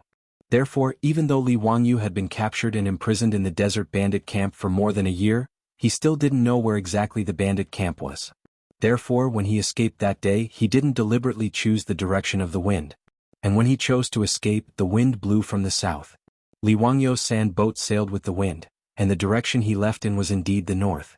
Qing Yaojin raised his head and looked towards the north, his expression uncertain. North of Swan Lake was the territory of the Shui Yintua Khanate. Strictly speaking, including Swan Lake, it was under the influence of the Shui Yintua Khanate. If Li Wangyu really went to the Shui Yintua Khanate, then it would be troublesome. At the very least, Qing Yaojin couldn't lead 20,000 troops to the Shui Yintua Khanate to find Li Wangyu. Mi Tua also saw Qing Yaojin's hesitation and immediately said, "Lu Guogong, I'm afraid we can only quickly report this matter to His Majesty and ask His Majesty to send an envoy to ask Shui Yantua to help find Qin Wang. Qing Yaojin pondered for a moment and nodded in agreement with Mi Tuo's suggestion. The army rested for a day at Swan Lake. Qing Yaojin ordered people to burn down the desert bandit camp and escorted the bandits back to the Tang dynasty. Actually, with the temperament of Niu Wu and the other playboys, they couldn't wait to chop off the heads of all the desert bandits. However, Qing Yaojin stopped them. A year ago, if Li Wangyu wasn't accidentally captured by the desert bandits, he might have died in the desert with Sha Luzi. From this point of view, these desert bandits could be considered meritorious. It was also because of this that Qing Yaojin spared the lives of these desert bandits. Of course, although they could avoid death, they couldn't escape punishment. These desert bandits would definitely be exiled to hard labor. To a certain extent, it could be said that they were better off dead. Not to mention how Qing Yaojin would deal with these desert bandits. When the news was sent back to Chang'an City, Pai Lupi was overjoyed again. Although they hadn't found Li Wangyu, at least they could confirm that Li Wangyu was still alive. Pai Lupi immediately ordered Tang Jian's son, Tang Songling, to set off immediately to Shui Yantua. He ordered the Shui Yantua Khanate to send people to search for Li Wangyu in the North Desert and safely send him back to the Tang dynasty. Currently, the relationship between Shui Yantua and the Tang dynasty could be considered harmonious. In the third year of Jingguan, Pai Lupi conferred the title of Jinju Pika Khan to the leader of Shui Yantua. Therefore, in the eyes of the emperor and the ministers of the Tang dynasty, Shui Yantua would definitely not refuse the request of the Tang dynasty. However, Pai Lupi and the ministers didn't know that when Tang Songling, the assistant minister of the Ministry of Rites, was ordered to set off from Chang'an City to the North Desert, the Shui Yantua Khanate was also searching for Li Wangyu everywhere. My frozen shoulder caused my arm to be really sore yesterday. I didn't have the heart to write and didn't update for a day. I'm really sorry. Chapter 10:14. Li Wangyu's escape from the desert bandits' lair on the sand boat was rather smooth. In order to successfully escape and avoid the pursuit of the desert bandits, Li Wangyu specifically chose a windy day. After the sand boat's sails were filled with wind, it propelled the sand boat towards the north at an unparalleled speed. With an average speed of 50 to 60 kilometers per hour, the sand boat ran wildly across the desert for 4 to 5 hours. When the sun was setting in the west, Li Wangyu was pleasantly surprised to find that he had actually run out of the desert and entered a vast grassland. In fact, the desert bandits' lair was very close to the Xianchuo Khanate in the north, and the speed of the sand boat was so fast that it only took half a day for Li Wangyu to leave the desert area. Suddenly entering the grassland where cattle and sheep could be seen in the wind from the vast desert, Li Wangyu could not help but feel refreshed. He could not help but roar a few times to vent his excitement. As long as he left the desert, he would be able to find the way home. The sand boat was powered by the sails and had solid rubber tires. Therefore, even on the grassland, it was still able to move at high speed under the power of the wind. However, the sky was getting dark. Li Wangyu did not dare to wander around in the dark in this unfamiliar grassland. He simply lowered the sails and stopped the sand boat, preparing to spend the night here. When dawn came tomorrow, he would think of a way to find a place with signs of human habitation and inquire about the way back to Chang'an. For this escape, Li Wangyu, with the help of Du Qing, had stored a lot of supplies on the sand boat. Food and water were enough for him to eat for many days. Even the gunpowder that he had secretly made was all brought along by Li Wangyu. He put the gunpowder into several fist-sized clay bottles and made them into homemade hand grenades for self-defense. When needed, he only needed to ignite the fuse and then throw out the clay bottles. Li Wangyu even secretly collected a lot of iron nails and crushed stones and stuffed them into the clay bottles to increase the lethality of the homemade hand grenades. This was also the only weapon he could rely on for self-defense besides a small knife. After Li Wangyu parked the sand boat, he immediately lit a bonfire to drive away the wild beasts that might appear at night. After casually eating some dry rations and drinking a few mouthfuls of the wild grape wine that he had brewed himself, Li Wangyu felt a deep sense of fatigue. He had just escaped from the desert bandits and driven the sand boat for more than half a day. He was already exhausted and his eyelids were heavy. After adding more fuel to the bonfire, Li Wangyu climbed back into the sand boat, curled up in the small sand boat and fell asleep. In his dream he seemed to have returned to Dingzhou village. His beautiful boss was holding his child and welcoming his return with a smile like a flower at the entrance of the village. Li Wangyu shuddered and woke up from his dream, as if his sixth sense was warning him. Outside the sand boat, the grassland was so quiet that it made Li Wangyu's heart beat faster.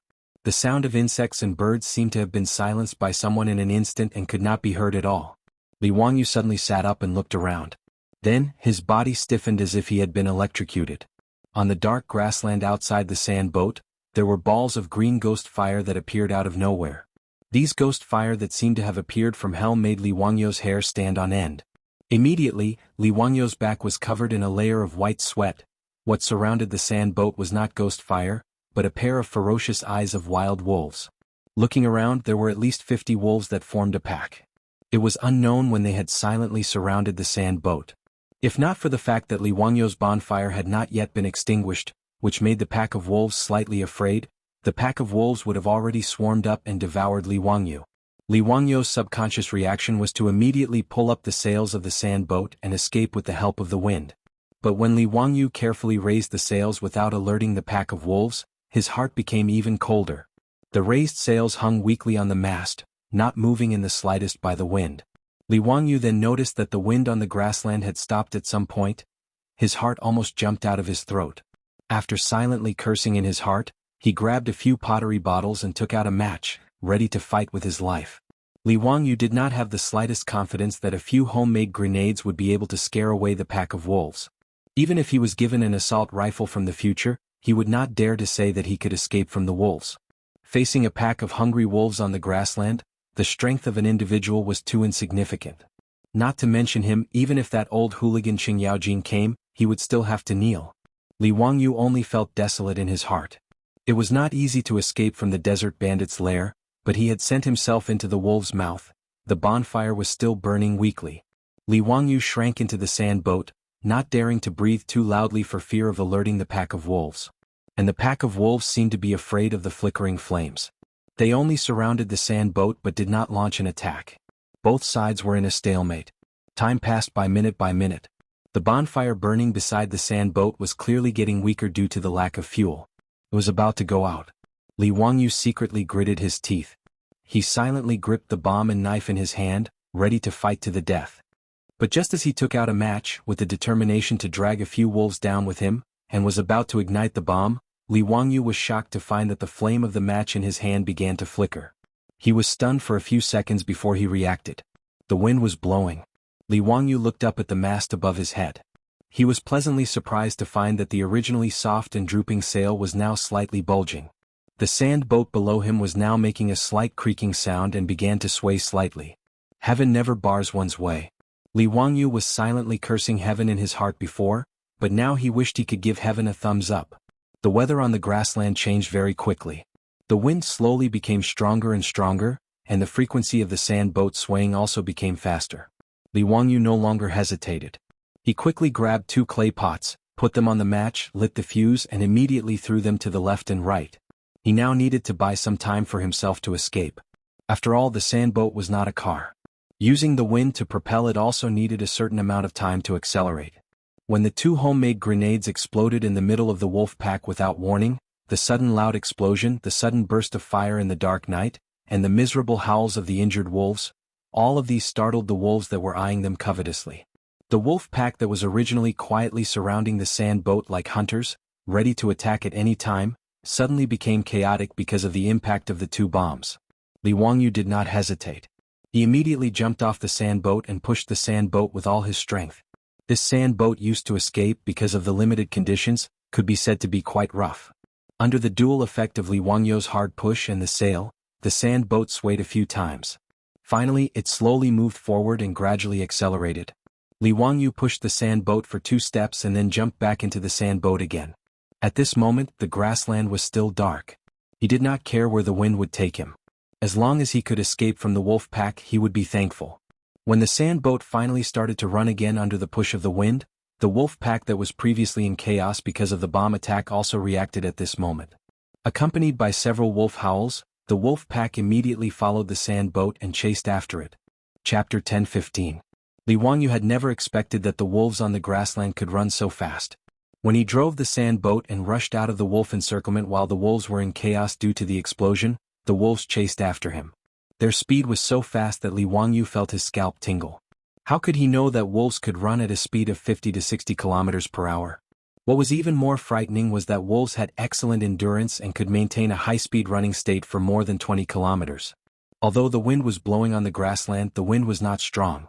Under the push of the wind, the sand boat was not slow, but it could not get rid of the wolves.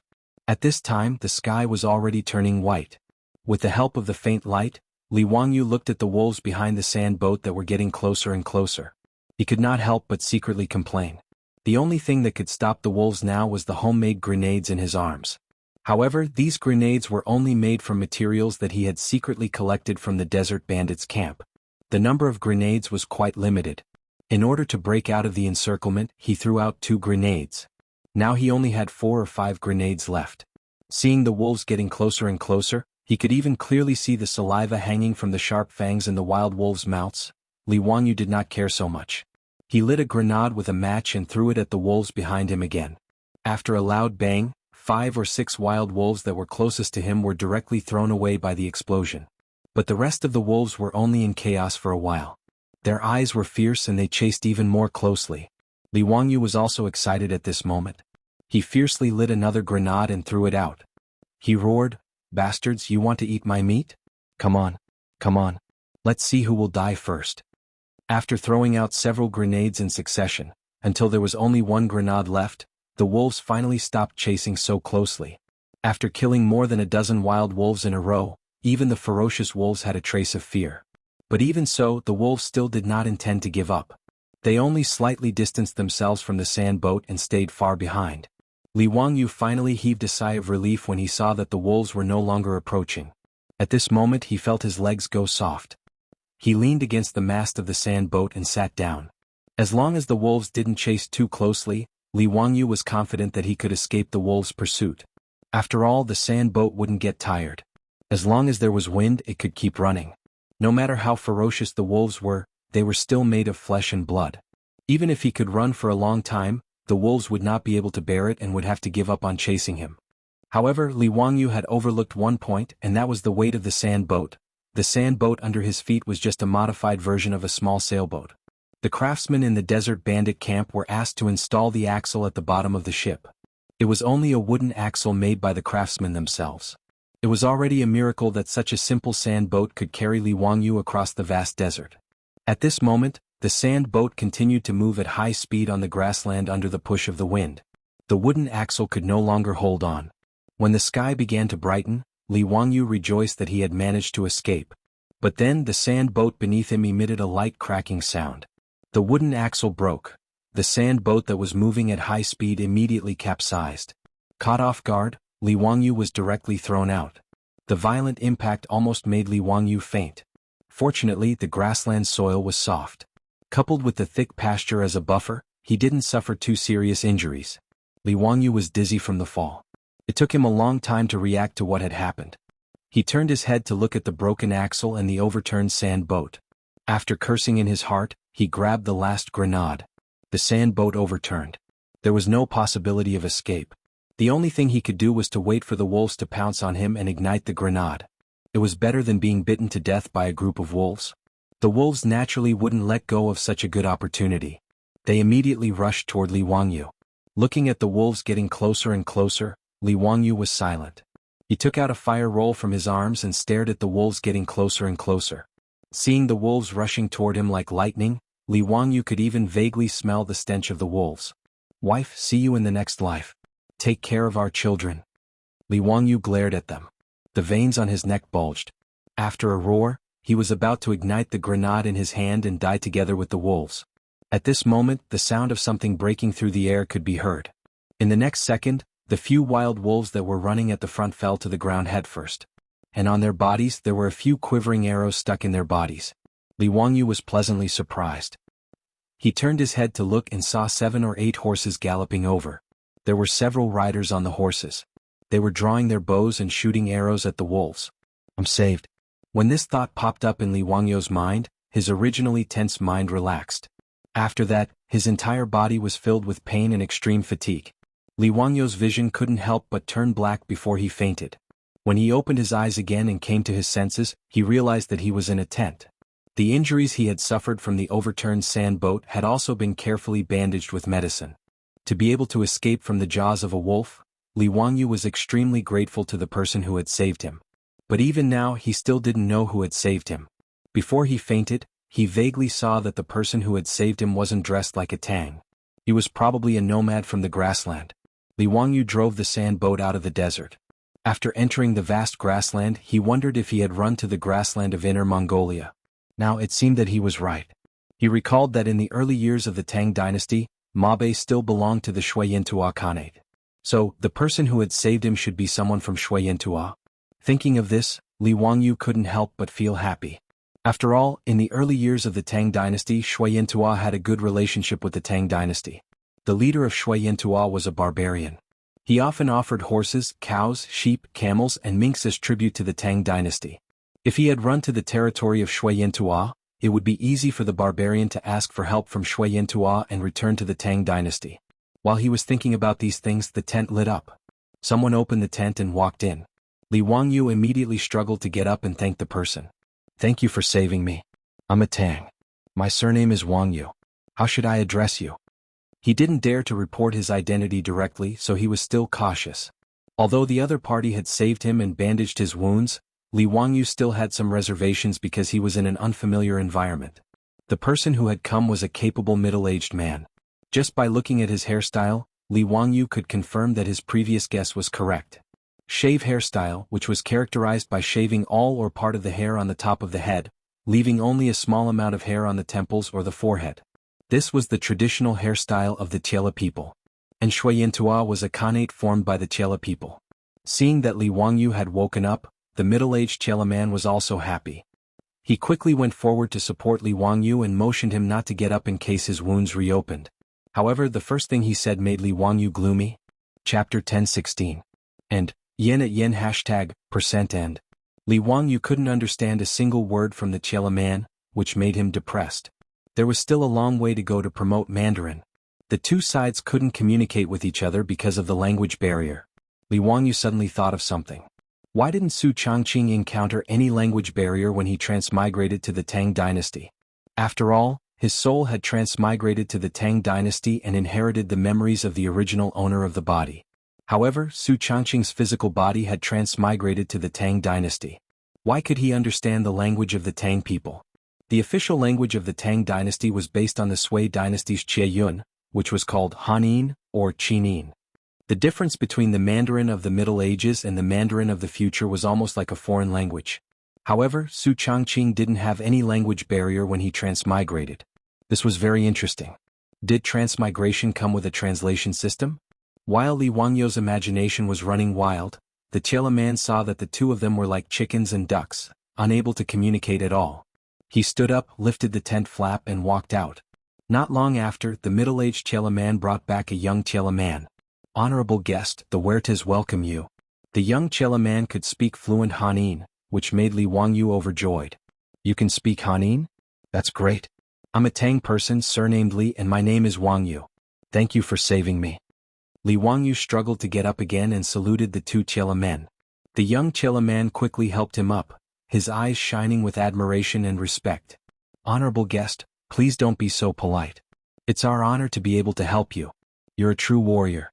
Even the strongest warrior of the Tiela people might not be able to kill so many wolves on your own." Without waiting for Li Wangyu to speak, he continued excitedly, "I brought some people to follow the direction of the wolf pack, and actually found a total of 26 wild wolf corpses. I've already brought all the wolf corpses back, and I'm getting someone to help you make the wolf skins." Hearing this, Li Wangyu couldn't help but open his mouth wide, not knowing how to answer. Could it be that the Tiela people thought that he had killed those wolves with his bare hands? This was a huge misunderstanding. His guess was correct. When he was about to lose his life to the wolves, it was the Tiela tribesmen of the Huart tribe who had descended from the heavens and saved him. After the Tiela people killed a few wolves, the wolves immediately retreated. The wolves on the grassland were always cunning. They would never fight against the Tiela people in groups. They would only attack the herdsmen, cattle, and sheep that were left behind. After saving Li Wangyu, some of the Tiela tribesmen followed the direction of the wolf pack for a while. To their surprise, they found 26 dead wolves that had been killed by the explosion. When they brought the wolf corpses back to the tribe, it immediately caused an uproar. In the eyes of the Tiela people, Li Wangyu didn't have any weapons other than a small knife. However, he was actually able to kill so many wolves single-handedly under such circumstances. This naturally attracted the admiration of the Heward tribesmen. It was also because of this beautiful misunderstanding that the unconscious Li Wangyu was treated as the most honorable guest by the Heward tribe, who believed in the wolf totem. He also received the best treatment and care. The Chela people who had never seen the power of firearms would never have thought that someone could use gunpowder to kill so many wolves. The young Chela people's faces were full of admiration. They didn't even give Li Wangyu a chance to speak as they kept talking. 26 wolf skins are worth a lot of money. It's a pity that many of the skins were badly damaged and even burned by the fire. They'll depreciate a lot. Li Wangyu rolled his eyes in his heart. Wasn't this nonsense? How could a wolf that had been killed by a grenade still have its fur intact? While Li Wangyu was thinking about how to explain this misunderstanding, the Chela man took out a string of items from his bosom and put them on Li Wangyu's neck without any explanation. Li Wangyu took a closer look and found that it was actually a necklace made of wolf fangs. Tisk, that's amazing. 26 wolf fangs. Even the strongest warriors in the Heward tribe don't have that many wolf fangs. If you go out, the most beautiful girls in the tribe will be willing to enter your tent. Li Wangyu didn't know whether to laugh or cry. He vaguely remembered that the Chela people seemed to worship the wolf totem. It was the greatest glory to hang the fangs of the wolves that they had killed with their own hands. The Chela people in front of him all had different numbers of wolf fangs hanging around their necks. This was obviously the Chela people's Medal of Honor. Including the wolf skins, they were all popular goods in the Jianghu Khanate, so it wasn't strange. Li Wangyu only felt that since the Chela people worshipped the wolf totem, why would they take the honor of killing wolves as a form of honor? Why did this logic feel weird? As for the Chela people's misunderstanding, Li Wangyu didn't plan to explain it clearly for the time being. After all, although these Chela people saved him and didn't seem to have any bad intentions, he was alone in this unfamiliar environment. It wasn't a bad thing for others to misunderstand his martial arts value. Through this talkative young man in front of him, Li Wangyu understood many things. This tribe called Heward was a small Chela tribe in the Jianghu Khanate. The middle-aged Chela man was the leader of the Heward tribe, Shijie. The talkative young man was called a Dai. Li Wangyu couldn't help but roll his eyes after hearing his self-introduction. What kind of lousy name is this? Taking advantage of others? A Dai? Father? The Chela people didn't have surnames, only names. Using Adai's words in the Chela language, Adai meant boss, the same meaning as the Tang people called him Dalong. Adai. Li Wangyu hesitated but still didn't want to be taken advantage of by Adai, so he smiled and said, "Why don't I call you Dalong?" "Sure." Ague didn't have any objections as he nodded his head in agreement. "Li Wangyu, we have also towed your car back. However, we didn't find the animal that pulled the carriage. It was probably eaten by the wolves or ran away. But it's okay, our Heward tribe has plenty of horses. Shijie will give you 2 good horses later." He and the other Chela people all thought that Li Wangyu's sand boat was a strangely shaped carriage. Li Wangyu didn't know how to explain what a sand boat was, so he could only smile and thank Adai. It was a good thing that the sand boat could be found. Presumably, the Heward tribe also had craftsmen who could help him repair the damaged sand boat. On the grassland, as long as there was wind, the sand boat could travel faster and more easily than riding a horse. It was indeed a good means of transportation. The chief of the Heward tribe, Shijie, asked Adai to tell Li Wangyu that he could rest assured and recuperate in the tribe. The Heward tribe welcomed a distinguished guest like Li Wangyu. Li Wangyu thanked Chief Shijie again and accepted the Chela people's hospitality. No matter how anxious he was and how much he wanted to rush back to Chang, and falling from the high-speed sand boat did indeed cause him serious injuries. He needed time to heal. While the 3 of them were chatting, the tent flap was opened again. A young lady from the Heward tribe walked in with a ceramic bowl.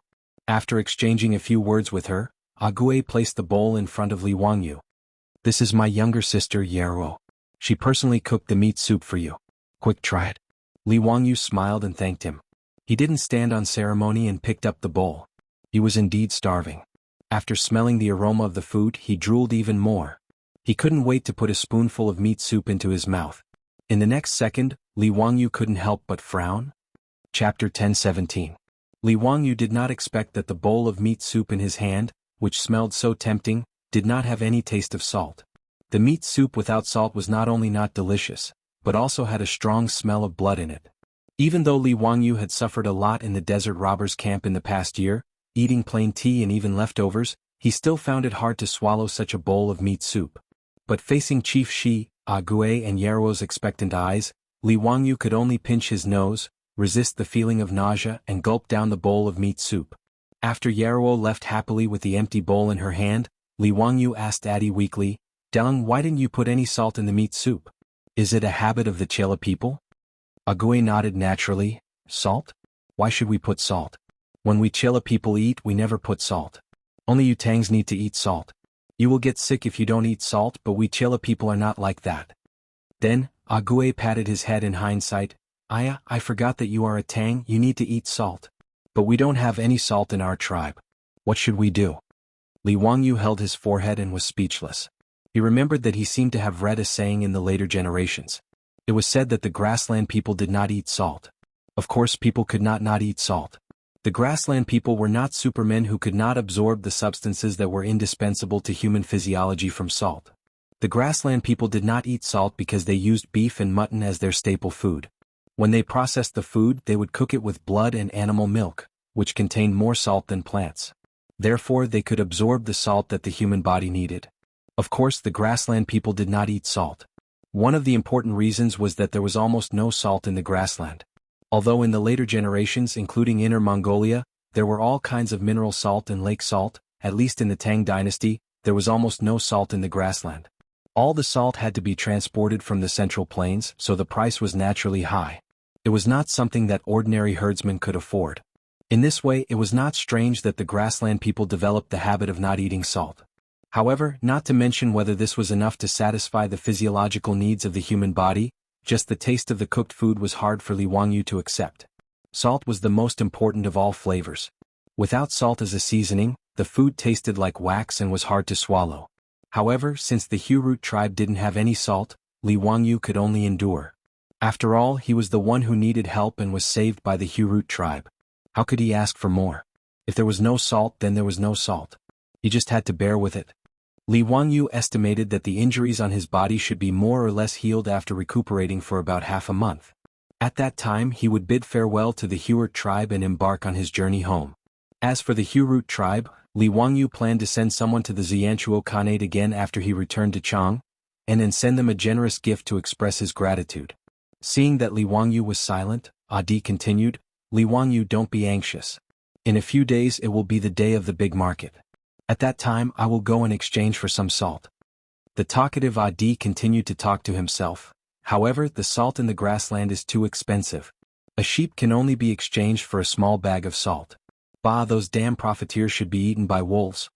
When Li Wangyu heard this, he was stunned and asked, "Is the salt in the grassland that expensive?" "Yes, it is that expensive. A sheep for a bag of salt," Adi said as he used his hand to measure the size of the bag. Li Wangyu did not expect that the salt in the grassland would be so expensive. Looking at Adi's description, a sheep could not even be exchanged for a liter of salt. This was really a sky-high price. He had read many time travel novels in his previous life. They all described that salt in the Tang dynasty was very expensive, and the pig trotters made a fortune by drying salt. However, after transmigrating to the Tang dynasty, Li Wangyu knew that the so-called lack of salt in the Tang dynasty was nonsense. Since ancient times, China did not lack salt. However, since the Han dynasty, there was a policy of salt and iron official camp. Only the government could sell salt. After that, the dynasties used this policy. Hence, selling salt became an extremely profitable industry. In some dynasties, half of the tax revenue came from salt. However, the price of salt in the Tang dynasty was not high at all. According to the new Tang book, Food Records, during the Tianbao period, salt was 10 coins per bushel. In other words, during the Tianbao period, a bushel of salt was only 10 coins. In the Tang dynasty, a bushel of salt was about 5 caddies. In other words, 5 caddies of salt was about 40 to 50 renminbi. It was really not expensive. Until the Tang dynasty, when the salt monopoly law was implemented. The imperial court monopolized salt, and the officials bought and sold it. As a result, the price of salt soared to 110 coins per bushel of salt, which was really unaffordable. It was also because of the high price of salt that a large number of illegal salt dealers appeared. Huang Chao, who hastened the demise of the Tang dynasty, was the birth of an illegal salt dealer. Therefore, to a certain extent, the price of salt also determined the fate of a country. Even in the late Tang dynasty, The price of 110 coins per bushel of salt was not as exaggerated as the price of salt in the grassland. In Chang, and the price of a sheep was about 2 strings of coins. According to the prices in Chang, and a sheep could be exchanged for 200 bushels of salt. However, in the grassland it could not even be exchanged for a liter of salt. A huge profit of 2,000%. Li Wangyu cursed in his heart. As expected of a damned profiteer. Dalong, don't exchange for salt. I don't have to eat salt. Li Wangyu was embarrassed to let Adi exchange the sheep for high-priced salt. As a guest of the Hurut tribe, how could he have the nerve to eat such expensive salt? Besides, after he woke up, although he did not leave the tent, just by looking at the furnishings in his tent, Li Wangyu knew that the Hurut tribe was not rich either. According to Adi, this tent was the tent of the Shijie chief. However, looking at the tent of the Hurut tribe chief, it was so simple and even a little shabby. How could Li Wangyu say that he wanted to eat salt? Hearing Li Wangyu say so, Adi did not insist. After all, he also felt the heartache of using the sheep to exchange for a little bit of salt. Under the warm invitation of the Shijie chief and Adi, Li Wangyu peacefully stayed in the Hurut tribe to recuperate.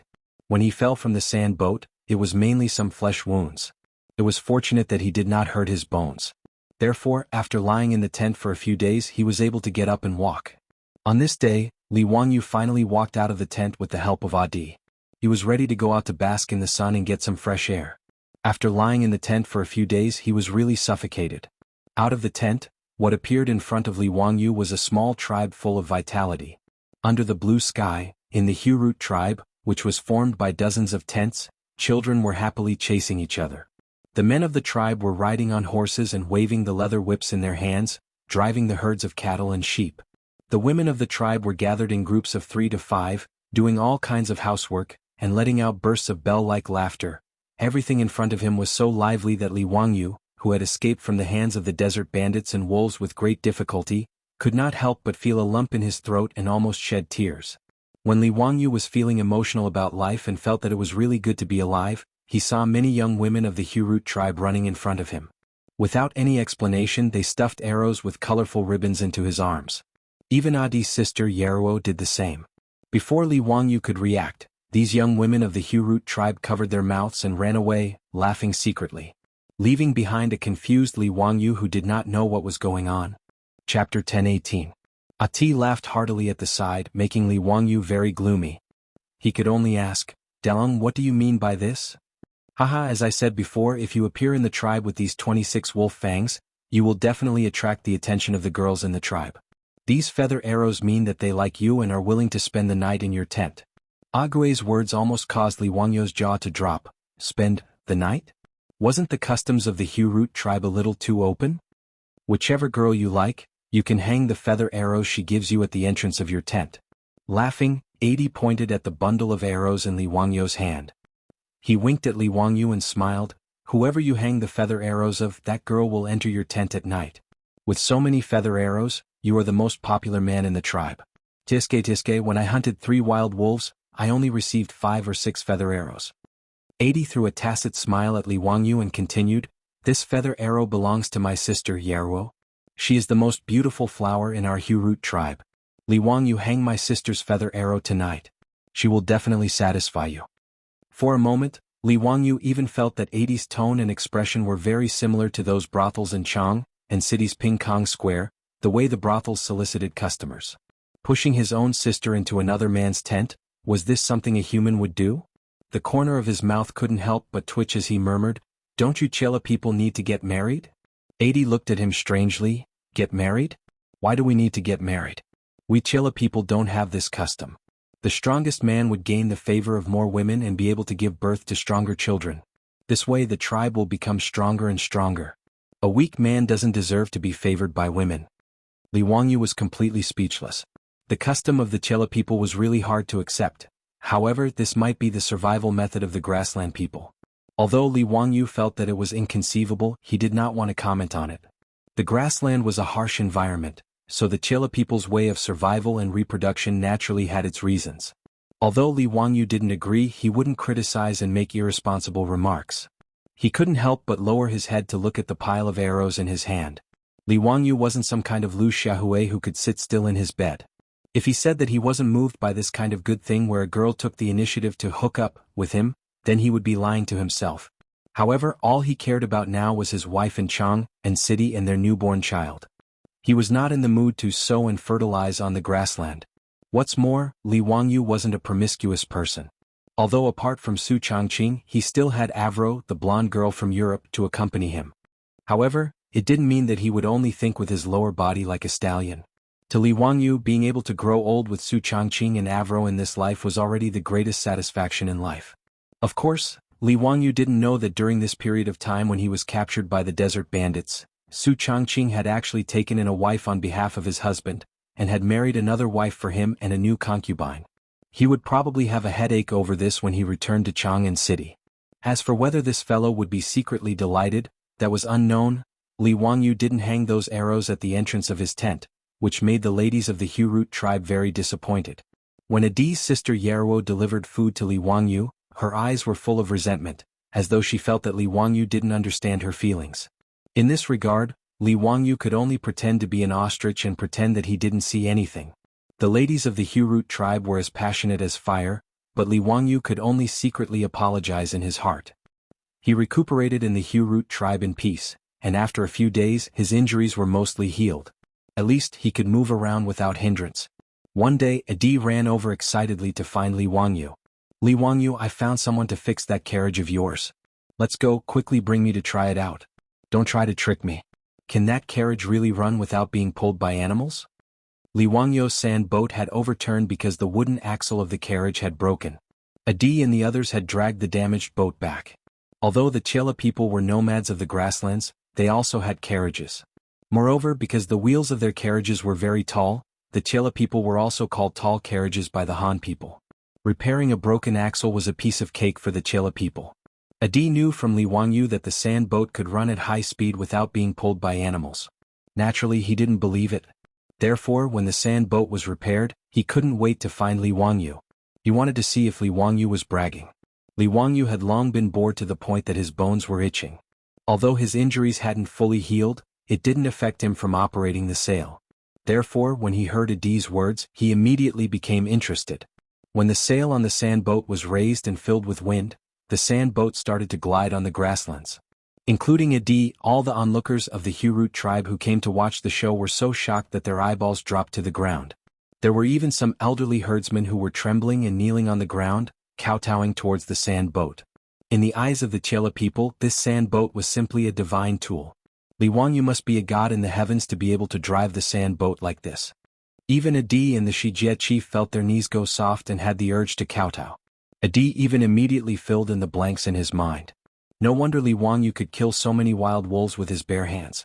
Moreover, the fur of the wild wolves was full of burn marks. Only a god could do such an unimaginable thing. Li Wangyu would never have thought that the crowd would be able to fill in so many absurd things just by driving the sand boat around the tribe. He skillfully operated the sand boat and drew a circle on the grassland. He stopped the sand boat in front of Adi and laughed. Tang, do you believe my words now? Do you want to try sitting on it? Adi turned his head and looked at the Shijie chief. He was very nervous and uneasy. He asked Li Wangyu carefully, Can I? Li Wangyu stretched out his arm and pulled Adi onto the sand boat. After Adi boarded the sand boat, he was so nervous that he didn't even know where to put his hands. His whole body was stiff and he couldn't stand still. Including the Shijie chief and Adi's sister Yeruo, all the surrounding Chela people were looking at Adi with envy. What kind of honor was it to be able to board a god's chariot? Li Wangyu didn't know that the people of the Hurut tribe thought of him as a god. After instructing Adi to help him stand steadily, he raised the sail again and drove the sand boat to speed away. In the Hurut tribe, some young herdsmen immediately jumped on their horses and started chasing after the sand boat as if they wanted to race with it. However, the wind on the grassland was quite strong today. The sails of the sand boat were filled with wind, pushing the sand boat faster and faster. It didn't take long for Li Wangyu to drive the sand boat out of the vision of the horsemen and out of their sight. This made the people of the Hurut tribe even more certain that Li Wangyu was a god. He didn't need animal power, but even the fastest horse couldn't catch up with him. Other than a god, who else could do it? A group of unruly Chela people pulled on the reins of their horses and dismounted. They then kowtowed in the direction of the sand boat. You can say that I'm weak, but you can't say that I'm weak. This is a matter of principle. Chapter 10:19. With a die on the sand boat, Li Wangyu didn't have to worry about losing his way. Therefore he drove the sand boat carefreely and dashed across the grassland at lightning speed. In his later life he had never traveled to the grassland. Now that he was about to return home, he was in a good mood and was intoxicated by the beautiful grassland in front of him. Chile Chuan under the Yin Mountain. The sky was like a dome covering the wilderness. The sky was vast, the wilderness was boundless. Cattle and sheep could be seen when the wind blew through the grass. A Chile song described the magnificent scenery of the grassland. Li Wangyu suddenly roared, releasing all the depression, longing and sorrow that he had felt in the past 1.5 years. After venting for a while, Li Wangyu felt extremely happy. After the initial hesitation and fear, Adai slowly got used to the unparalleled speed of the sand boat. Now that he saw Li Wangyu roaring, he couldn't help but roar as well. The two looked at each other and smiled. Adai finally recovered and didn't revere Li Wangyu as a god like before. Adai used the Tiela language to sing a song of the Tiela people.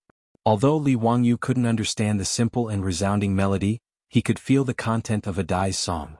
Grassland, fine horses, cattle and sheep, blue sky, white clouds. Li Wangyu drove the sand boat and ran on the grassland for more than an hour. Only when the sand boat reached the vicinity of a lake did he lower the sail and stop the sand boat by the lake. When he and Adai went out, they didn't bring a water bag. Now that they felt thirsty, they prepared to go to the lake to drink. Today's rivers and lakes were all natural and pollution-free water sources. Even if it was a small stream that could be found everywhere, Li Wangyu believed that the quality of the water source would be far better than the sweet and pure water from the portals of nature, in his later life. Therefore, when he saw a lake, he prepared to drink some lake water to quench his thirst. However, Li Wangyu also felt that it was strange that such a large lake didn't have any birds or animals. From what he had seen and heard along the way, whether it was the desert or the grassland, as long as there was a water source, there would always be birds and all kinds of animals. However, he couldn't be bothered to find out what was going on, so he walked towards the lake on his own. When Ajie saw that Li Wangyu actually wanted to drink water by the lake, he couldn't help but reveal a strange smile. However, he didn't say anything. He only looked at Li Wangyu's figure with anticipation. Li Wangyu didn't have eyes on the back of his head, so he naturally couldn't see that mischievous smile on Ague's face. He walked to the lakeside, squatted down, and scooped up a handful of clear lake water with both hands and sent it into his mouth. The next second, Li Wangyu choked. With a pff he spat out all the water that he had just drunk. His clothes were also drenched by the lake water, making him look very miserable. Only then did Ague burst out laughing. He held his abdomen and laughed so hard that he couldn't even straighten his back. Haha, Li Wangyu, you really aren't a god. You don't even know that the water in this bitter salty lake can't be drunk. Ague finally confirmed that Li Wangyu was a living human. He laughed so hard that tears came out of his eyes. Even the children in the tribe know that this bitter salty lake can't be drunk. Didn't you see that even birds don't come to drink this lake water? Ah, I'm dying of laughter. Li Wangyu wiped his mouth angrily and glared at Ague. Dalong, you actually didn't remind me. That's too much. The lake water that he drank just now was bitter, astringent, and salty. It was just like the seawater that he accidentally choked on when he was swimming by the sea in his previous life. It was completely inedible. No wonder there weren't any birds resting in this lake. It turned out that this lake was actually a saltwater lake. It wasn't strange that there were saltwater lakes in the prairie. Li Wangyu stood up angrily and shook off the water stains on his hands.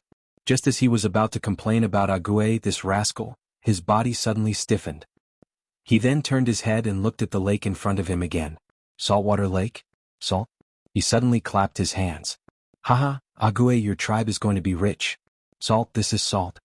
If sea salt could be obtained by drying and boiling seawater, then the same method could also be used to obtain natural lake salt. Salt on the prairie was so expensive. If the Hurut tribe learned how to make salt, would they still be afraid of not being able to make a fortune? Although the people of the prairie originally didn't eat salt, Li Wangyu believed that it was only because salt on the prairie was too expensive. If the price of salt could be cheaper, he didn't believe that the Chela people wouldn't like food with salt. Li Wangyu originally thought that after returning to Chang'an, he would order people to send some money to the Hurut tribe. However, it was better to teach a man how to fish than to give him a fish. No matter how much money was sent, it wouldn't be as good as the wealth that the Hurut tribe could create themselves. After hearing Li Wangyu's words, Ague frowned. He didn't understand what Li Wangyu meant. Li Wangyu, what are you talking about? What salt? How can the water of this bitter salty lake be salt? Li Wangyu couldn't be bothered to explain to him. Instead of wasting half a day of saliva, he would rather extract salt from the lake and then tell them how to make salt. He quickly walked back to the sand boat and raised the sails. He let Ague lead the way and returned to the Hurut tribe. After returning to the tribe, he instructed Ague to bring a few tribesmen to catch a carriage and make another trip to the salty lake. He would use a large clay pot to bring back a carriage of water from the salty lake. Ague didn't know what was going on, but after hearing Li Wangyu say that he could make salt for the tribe, he didn't waste any more time and led the tribesmen to set off. After seeing the sand boat, Ague and the tribesmen of the Hurut tribe believed Li Wangyu's words without a doubt. This also saved Li Wangyu a lot of trouble. After Ague led the tribesmen to retrieve the water from the salty lake, Li Wangyu immediately began to arrange for him to boil salt. Actually, Li Wangyu didn't know how to boil salt, but he understood the general principle of boiling salt and drying salt. It was to use high temperature or sunlight to evaporate the water in the water, allowing the salt to continuously condense. After the water evaporated, what was left was solid salt. Actually, boiling salt wasn't suitable to be done on the grassland. The yield was low, the cost was high, and it also required a large amount of fuel. As there were few trees on the grassland, what they lacked the most was fuel. To extract salt from the salty lake, the best way was to dry the salt. Luckily, Li Wangyu was only going to demonstrate to Chief Shijie and Ague. He told them that salt could be collected from the salty lake, so the method of boiling salt was the fastest and most convenient method. Ague and the others didn't know what Li Wangyu was going to do, but they still followed his instructions. They set up the stove, raised the fire, placed the iron pot, poured the salty lake water into it and started to boil it. This cooking took almost 6 hours. The tribesmen who were watching changed batch after batch. Everyone's curiosity turned into whispers. They discussed with each other softly, feeling that Li Wangyu's actions were really baffling. Can salt be produced by boiling the water? Who has heard of this before? Shall lower your voice. I heard that the immortals of the Central Plains can turn stone into gold. Boiling water to produce salt might also be a kind of magic. Yes, it might be so. Look at Li Wangyu's carriage. He doesn't even use cows and horses and it runs so fast. If he isn't a god, then what is he? Then why haven't I seen the salt yet? It has been boiling for almost 6 hours. Maybe we aren't sincere enough. Don't talk anymore. Just as everyone was discussing, Ague, who had been following Li Wangyu's instructions and was standing beside the pot, stirring the salty water with a wooden stick, suddenly said, Li Wangyu, come and take a look. Why is there a white crystal in the pot? Li Wangyu quickly went forward and looked over. He couldn't help but laugh. The salty water in the pot had almost evaporated, and the salt had started to crystallize into salt particles. Those white crystals without a doubt were salt. Chapter 10:20. Li Wangyu couldn't care less about the heat as he dipped his finger into some white crystals and put them into his mouth. Immediately, Li Wangyu revealed a joyful expression. It was indeed salt. Chief Shijie and Adi imitated Li Wangyu impatiently and dipped their fingers into the boiling hot salt and put them into their mouths. Ba ba. Adi was very greedy as he grabbed too much salt. He was so salty that he kept spitting saliva. However, his face was filled with joy. Salt. It's really salt. Li Wangyu, this is really salt. I can guarantee that this is exactly the same as the salt sold by those damn merchants in the market.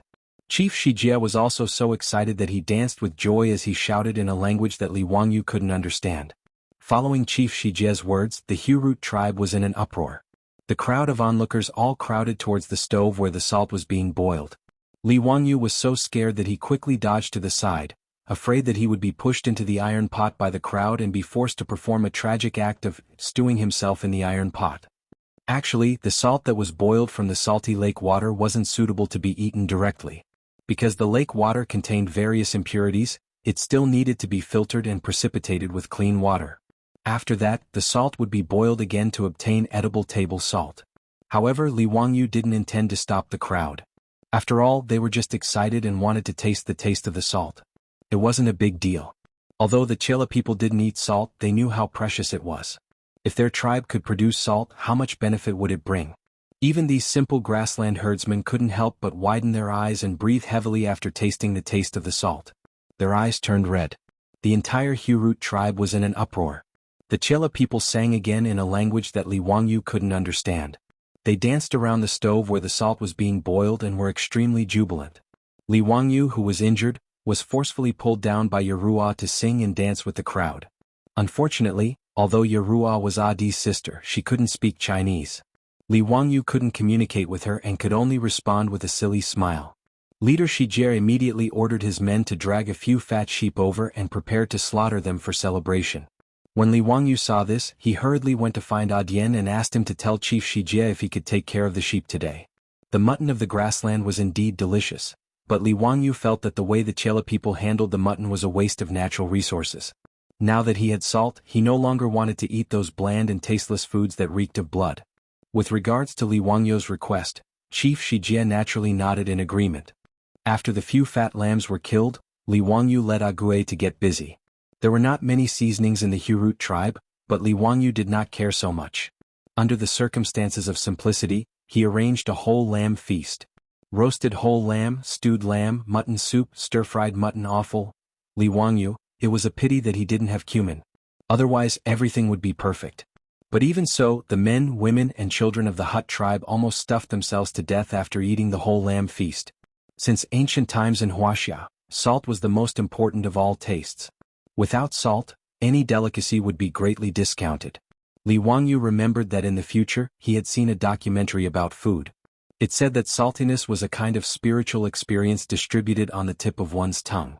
Therefore, salt would bring a strong stimulation to the taste buds. Regardless of whether this saying was true or not, when salt was added to the whole lamb feast, the Hut tribe had a new understanding of the taste of mutton. Diane's mouth was full of oil, and his stomach was so bloated that he didn't want to move anymore. He slumped beside Li Wangyu and said excitedly, "Li Wangyu, I finally understand why those damn salt would be sold at such a high price." He regained his talkative nature and continued to ramble. "Li Wangyu, we can still make more salt, right? Our tribe will have an endless supply of salt to sell in the future. Haha, our Hut tribe will be the richest and strongest tribe on the grasslands in the future. Li Wangyu, I really don't know how to thank you, but I swear to the gods that you will always be the most honorable guest of the Hut tribe. No matter what you need in the future, our Hut tribe will not frown even if we have to climb a mountain of swords or plunge into a sea of fire." Diane's words warmed Li Wangyu's heart. He knew that these grassland men were the same as the Guanzhong men. They would never go back on their words. During this period of time he stayed in the Hut tribe to recuperate. Only then did he know that Adian was actually Chief Shijie's son. It was just that the Chela people didn't have the custom of marriage, so Adian didn't call Shijie his father. However, Adian was the recognized next chief of the Hut tribe. Therefore, matters such as going out to purchase resources and dealing with other tribes were all handled by Adian. It was also because of this that Adian learned the Chinese language from the Tang dynasty's caravans that sold goods on the grasslands. Therefore, what Adian said just now also represented the will of Chief Shijie and the Hut tribe to a certain extent.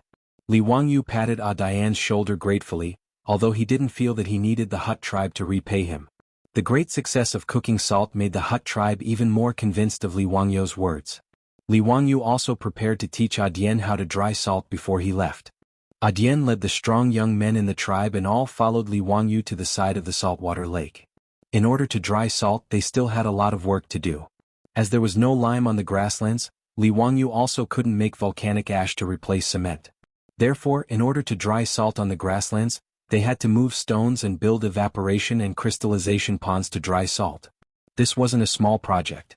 During this period of time, Li Wangyu, Adian and the rest directly moved their tents to the side of the saltwater lake. They ate and lived here. Li Wangyu's injuries had basically healed. He was also in a hurry to go home, so he could only urge Adian and the rest to finish the project as soon as possible. After teaching Adian and the rest how to dry salt, Li Wangyu prepared to contact the officials of the Xianchuo Khanate and ask them to escort him back to the Tang dynasty. When Li Wangyu led Adian and the rest to the saltwater lake, the Hut tribe also became busy. The women in the tribe were busy tying up sheepskin, cowhide and other things and moving them onto the tribe's horse carriages. The grassland bazaar was about to start. According to the usual practice, the Hut tribe would set off to the bazaar to sell their goods and exchange them for various necessities. Originally, it was Adian who brought people to the bazaar. However, now that Adian was busy beside the saltwater lake, Chief Shijie prepared to personally go to the bazaar to complete the transaction. The last time Li Wangyu cooked salt, he produced a total of 7 to 8 caddies of salt. Chief Shijie also prepared to bring all of it, intending to test if the salt produced by his tribe had a market. After everything was ready, Chief Shijie led people and drove the horse carriages to participate in the bazaar over 200 li away. But no one would have expected that his departure would bring a calamity to the Hu tribe. Chapter 10:21. Li Wangyu and 80 led the hundreds of young men of the Hu tribe and busied themselves beside the saltwater lake for nearly a week. Beside the saltwater lake, the evaporation pond and crystallization pond, which were built by piling stones to dry the salt, had begun to take shape. It wasn't easy to build these two small saltwater ponds. Every day the young men of the Hu tribe had to ride horses to the Gobi Desert, which was dozens of miles away, to find stones of suitable size, and then use horses to transport them back. After a certain amount of polishing and cutting, they were pieced together seamlessly. The work was very hard, but none of the men of the Hu tribe, including 80, the future leader of the tribe, complained. No matter how much they sweated, these Chela people's faces were always brimming with smiles. Every time they rested, 80, the chatterbox, would pester Li Wangyu and chatter about his beautiful vision for the future. Li Wangyu, how much do you think we should sell our salt? How about a scoop of salt for a sheep? Haha, it will definitely anger those damn profiteers to death. Dalong, from now on your tribe will have as many sheep as the clouds in the sky, haha. Li Wangyu also hoped that the simple and honest Hu tribe would have better days. He laughed heartily and patted 80's shoulder. 80 also laughed heartily. Just as he was about to say something, he saw a fast horse galloping towards them from the grassland. Li Wangyu found the middle-aged Chela man on the horse's back familiar. He should be from the Hu tribe. However, his current appearance, which was covered in blood, gave Li Wangyu a fright. Before the man who was covered in blood could reach 80, his body tilted and he fell from the horse's back. Li Wangyu just noticed that the man's body was covered with bloody wounds. Blood had already dyed the clothes of this middle-aged Chela man and the horse he was sitting on. 80 and the others rushed forward and held the man, preparing to save him. However, the man only had time to say a few words to 80 and the others before he stopped breathing due to his severe injuries. Li Wangyu couldn't understand the Tai Li language, so he didn't know what they were talking about. However, the reaction of Adai and the others gave him another shock. Including Adhai, all of the Chela people showed grief and indignation after hearing the words of the person who came. With a furious roar, 80 pulled out the knife on his waist and roared at Tai Lu. All the Chela people's eyes turned bloodshot. After calling for their mounts, they immediately leapt onto their horses and charged out. Li Wangyu hurriedly shouted at 80, Delong, what happened? Our tribe was attacked and we suffered heavy casualties. After Adi threw down these words, he didn't have time to care about Li Wangyu anymore. Gnashing his teeth, he led the group of strong youths from the tribe and galloped towards the direction of the tribe. Hearing this, Li Wangyu's expression changed drastically. After being stunned for a few seconds, he hurriedly ran towards his sand boat, raised the sail and chased after Adien and the others. In order to build the salt drying pond next to the saltwater lake, Adi took away almost all of the strong youths in the tribe. Now that the Hu tribe was in the camp, almost all of them were women and children. Now that they were attacked, how could they have the ability to protect themselves? Even Li Wangyu couldn't help but tremble at the terrifying consequences. He didn't dare to imagine it. However, according to his understanding during this period of time, although the Hu tribe was a small tribe, there weren't any threats within a radius of 2 to 300 li. Although the Jianghu Khanate was a loose grassland Khanate, ever since the Eastern Turks were defeated by the Tang dynasty, the Jianghu Khanate had prospered under the rule of their leader, the barbarian Khanate. Although the Chela tribes weren't rich and even had to pay heavy taxes to the Khanate to let their youths join the Khanate's army, at the very least, the Chela tribes weren't allowed to kill each other. Now that it was the 6th year of Jingguan, the Jianghu Khanate had 200,000 elite soldiers. Could be said that the Jianghu Khanate was at its peak. Under such circumstances, how could the Hu tribe still be attacked? Who would have the guts to attack a Chela tribe on the grassland? Weren't they afraid of the Jianghu Khanate's revenge? Could it be that the desert bandits had followed them all the way here? Li Wangyu shook his head, feeling that this was impossible. No matter how fierce the desert bandits were, they only relied on the desert environment to stir up trouble. Even if they had the guts to leave the desert and enter the grassland to attack a tribe, they wouldn't dare. Li Wangyu couldn't think of a reason, so he couldn't be bothered to think about it. He could only focus on driving the sand boat to catch up with Ague and the others. Actually, he also knew that he didn't have the strength to truss a chicken. Even if he followed Ague and the others back, he probably wouldn't be of much help. He might even be a burden. However, the Hu tribe had saved his life. How could he turn a blind eye to such a dangerous situation? Li Wangyu touched the clay grenade in his pocket and calmed down slightly. After all, he wasn't completely helpless against the enemy. Unfortunately, this was the last one he had left. When Ague and the group of Chela tribesmen rushed back to the Hurut tribe anxiously, what appeared in front of them was a miserable scene with smoke rising everywhere and dilapidated walls. The culprits who had attacked the tribe had already disappeared, but the Hurut tribe was dead silent. The tribe that used to be lively and cheerful was now like hell on earth. Countless corpses of the tribesmen were lying everywhere, blood flowing like a river. Ague looked at the scene in front of him, his hair standing on end and his eyes almost popping out of their sockets. He looked up to the sky and let out a miserable howl like a wolf. His voice was filled with anger, sorrow, pain and regret. The group of Chela tribesmen were also heartbroken. They roared and jumped off their horses, looking for traces of their loved ones among the dilapidated walls.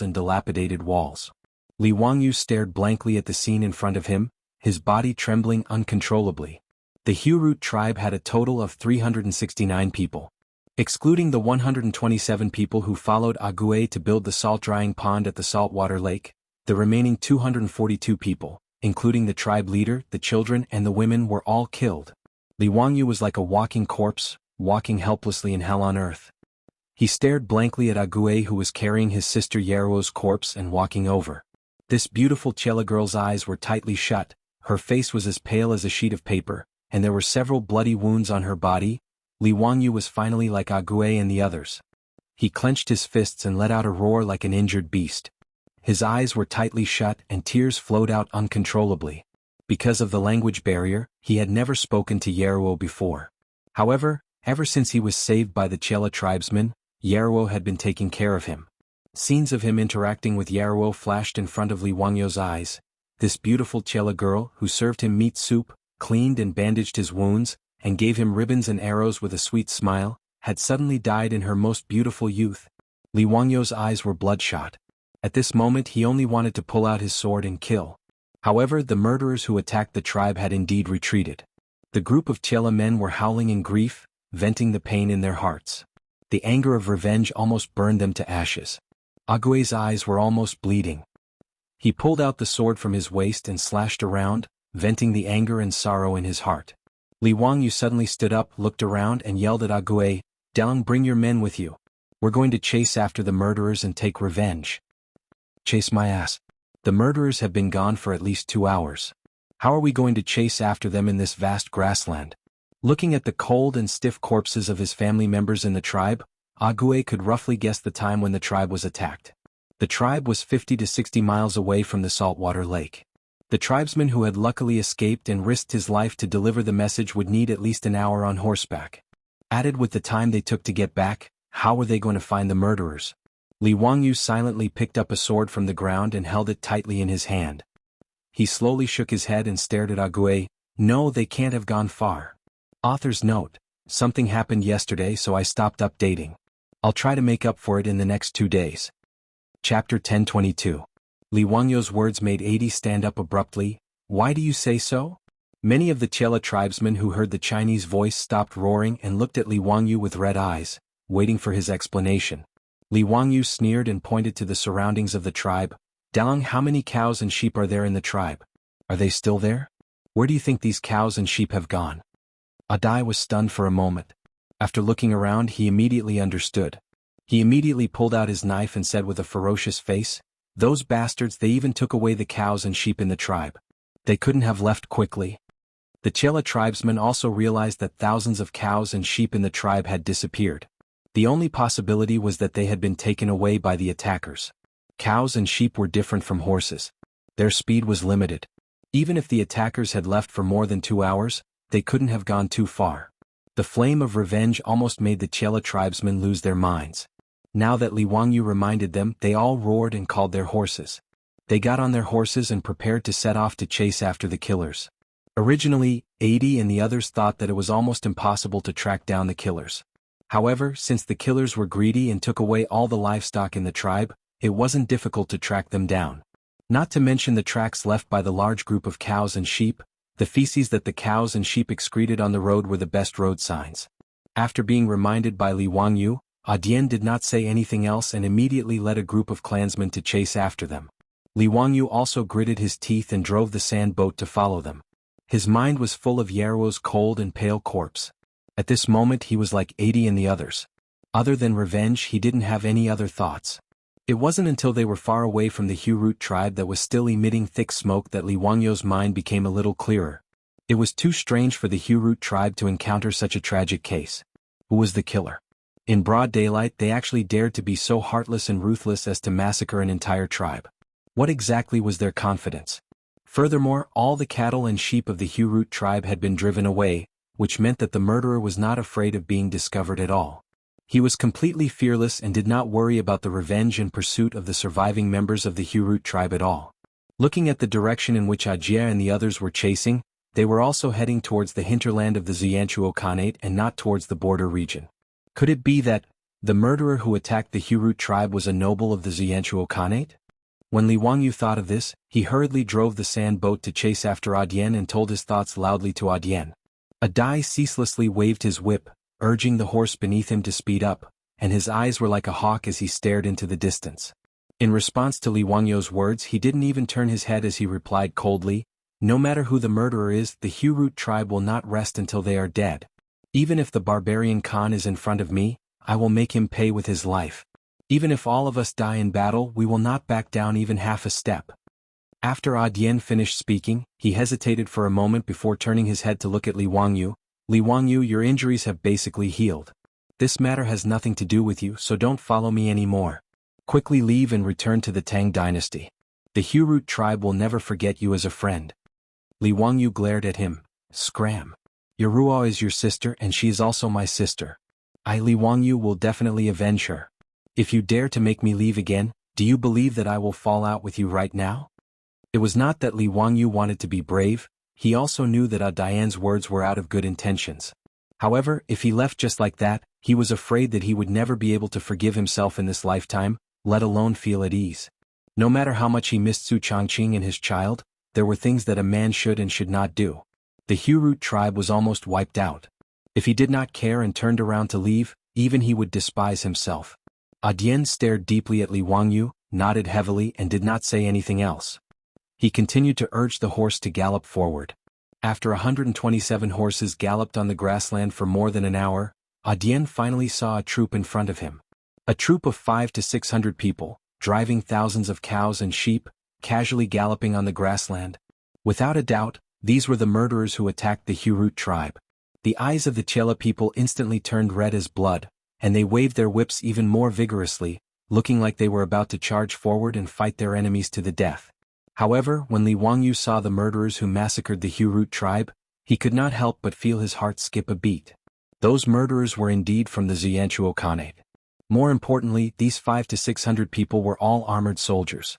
Although the Jianghu Khanate was a grassland tribe, its army was like the Tang dynasty of the Central Plains. They all wore armor, but the style and quality of the armor were different. Li Wangyu secretly clenched his fist, but in his heart, he had already made up his mind to die. 127 Chela people, plus a weakling like him, against 500 to 600 armored cavalrymen, it was basically a dead end.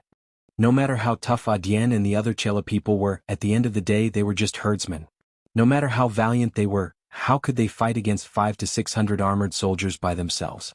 But even so, Li Wangyu didn't have the thought of running away in his heart.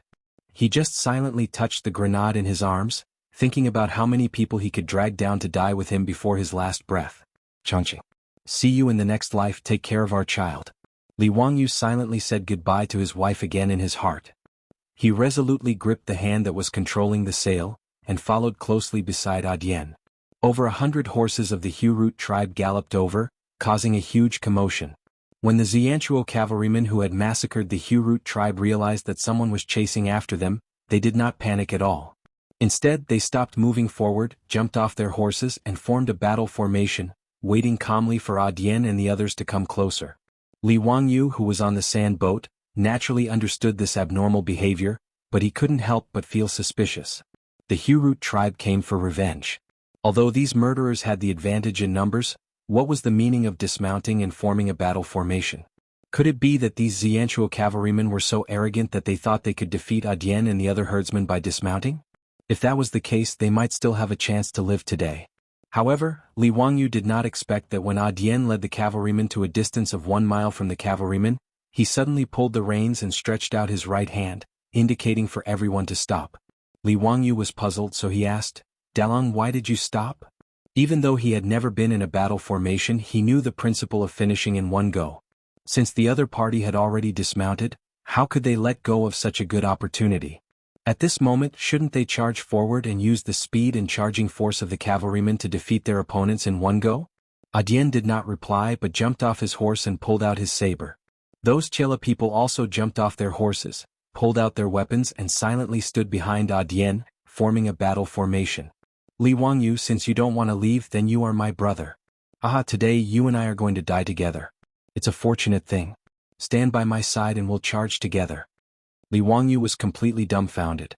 What was going on? Chapter 1023. Cavalry getting off their horses and forming a battle formation? Li Wangyu was dumbfounded by the scene in front of him. His brain, which had been filled with blood due to the rush of blood, quickly calmed down. Following which, he thought back to the Battle of Shuiyantua in history. In the 15th year of Jingguan, Pai Lupi ordered Minister of War Li Ji to lead 150,000 troops to attack Mabe. In order not to waste time, Li Ji led 6,000 Tang dynasty cavalry and Tujue cavalry to chase Shuiyantua's army to Nuozen Water, where the Battle of Nuozen Water broke out. In the end, the 200,000 Shuiyantua cavalry dismounted on the Mongol grassland like they had gotten the wrong script. They treated themselves as infantry and fought against the 6,000 Tang cavalry. The 200,000 Shuiyantua's dismounted cavalry were brutally beaten by the 6,000 Tang cavalry and were defeated like a landslide. 3,000 of them were beheaded, 50,000 were captured, and the rest fled to Mabe. Along the way there was heavy snow and most of the Shuiyantua people died from the cold. Of the 200,000 troops, only 20,000 managed to escape. This battle also gave rise to Li Ji's achievements. When Li Wangyu read history books, he felt that the Shuiyantua people's brains must have been kicked by a donkey. The grassland nomadic cavalry actually dismounted during battle, turning cavalry into infantry. How stupid were they? However, Shuiyantua's dismounted cavalry formation was the traditional battle formation of the Shuiyantua Khanate. At that time the Eastern Turks were really strong, and they taxed excessively, causing the Chela people to suffer. In the second year of Jingguan, the barbarian man led his troops to fight against the Turks. Sheli Khan sent troops to suppress the Chela people, but he did not expect that the Turks would be defeated by them. It was because the barbarian man defeated the Turks that his prestige rose, and the Chela people chose him to be the Khan, establishing the Shuiyantua Khanate. The method that the Chela people used to defeat the Turks was to dismount and form a cavalry formation. They all won with their men, but they did not use their mounts. 5 men in a group, one on the horse, 4 in front.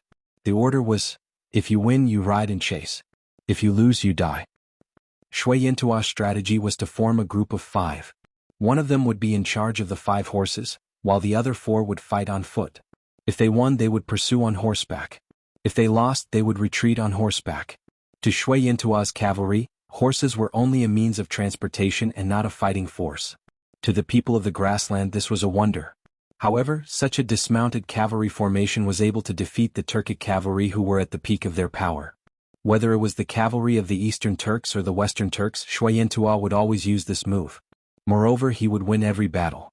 This made Shuiyantua's people even more superstitious about dismounted cavalry. It was not until the 15th year of Jingguan that Shuiyantua's dismounted cavalry formation was taught a lesson by the iron cavalry of the Tang dynasty that this strange tactic died out. Li Wangyu recalled the history of the Tang dynasty and immediately understood why those Shuiyantua cavalry dismounted and formed a formation, and why Adian and the other Chela people also dismounted. Was there something wrong with his head? One must know that cavalry was the most invincible army in the era of cold weapons. Giving up on being a cavalry with plus 100 combat power and jumping off the back of a horse to become a foot soldier, this was simply crazy. Immediately he jumped down from the sand boat, grabbed Adian and roared, "Dalong, wait! You can't fight like that. This is just courting death. Quickly get on the horse, I have a way to defeat them." Adian and the others were already prepared to charge. Being burned by the flames of vengeance, how could he listen to Li Wangyu's words? "Li Wangyu, let go." Adian pulled Li Wangyu to the side and explained, "We Chela people have always fought like this. Horses can't break the formation at all. This is how the Turks were defeated by us Chela people. Listen to me, Dalong. If you charge over like this you are just courting death. Today we don't plan to go back alive. If they don't die we will die. None of us Hurut men are afraid of death." Adian did not listen to him at all. Li Wangyu was so anxious that his face turned red. He opened his arms and stood in front of Dian. Bullshit. They are already dead. Who will avenge Yeruo? Dalong, do you believe me? Listen to me, I guarantee that we can defeat them. If you don't listen to me, then just step over my body. Dian was startled by his roar. He looked at the group of Chela people and did not know how to respond. The Chela people were not afraid of death, but more than 200 people in their tribe were slaughtered. Of course they wanted to avenge this blood debt. If they did not care about the consequences and fought with their lives, they would die. However, they were not willing to let their enemies leave so easily. Li Wangyu was a Tang man who they picked up from the grassland. Although he was thin and weak, his abilities made everyone gasp in admiration.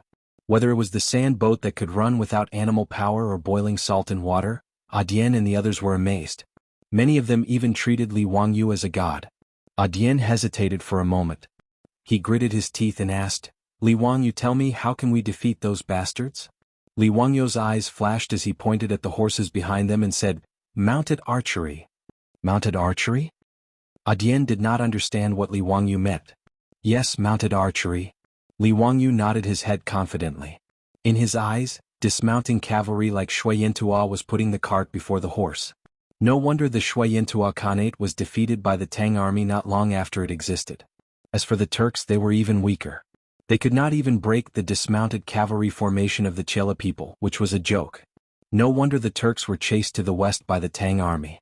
Although Li Wangyu had never been in a war before, as a military fan, he knew that the strongest cavalry in history was the Mongol cavalry during the Genghis Khan era. The tactics of the Mongol cavalry were split into the Mongol light cavalry and the Mongol heavy cavalry. The Mongol light cavalry was famous for their mounted archery, and they were the nightmare of infantry.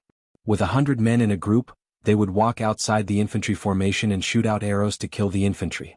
Before the two armies clashed, the Mongol light cavalry would be able to kill large amounts of enemy troops from afar, causing them to fall into chaos. Following which, the Mongol heavy cavalry would quickly charge forward and crush the enemy like a mountain pressing down on them. The Mongol cavalry relied on such tactics to conquer 2/3 of the Eurasian continent with a small race of less than 2 million people. In Li Wangyu's eyes, the Chela people of the Hurut tribe were also good at mounted archery.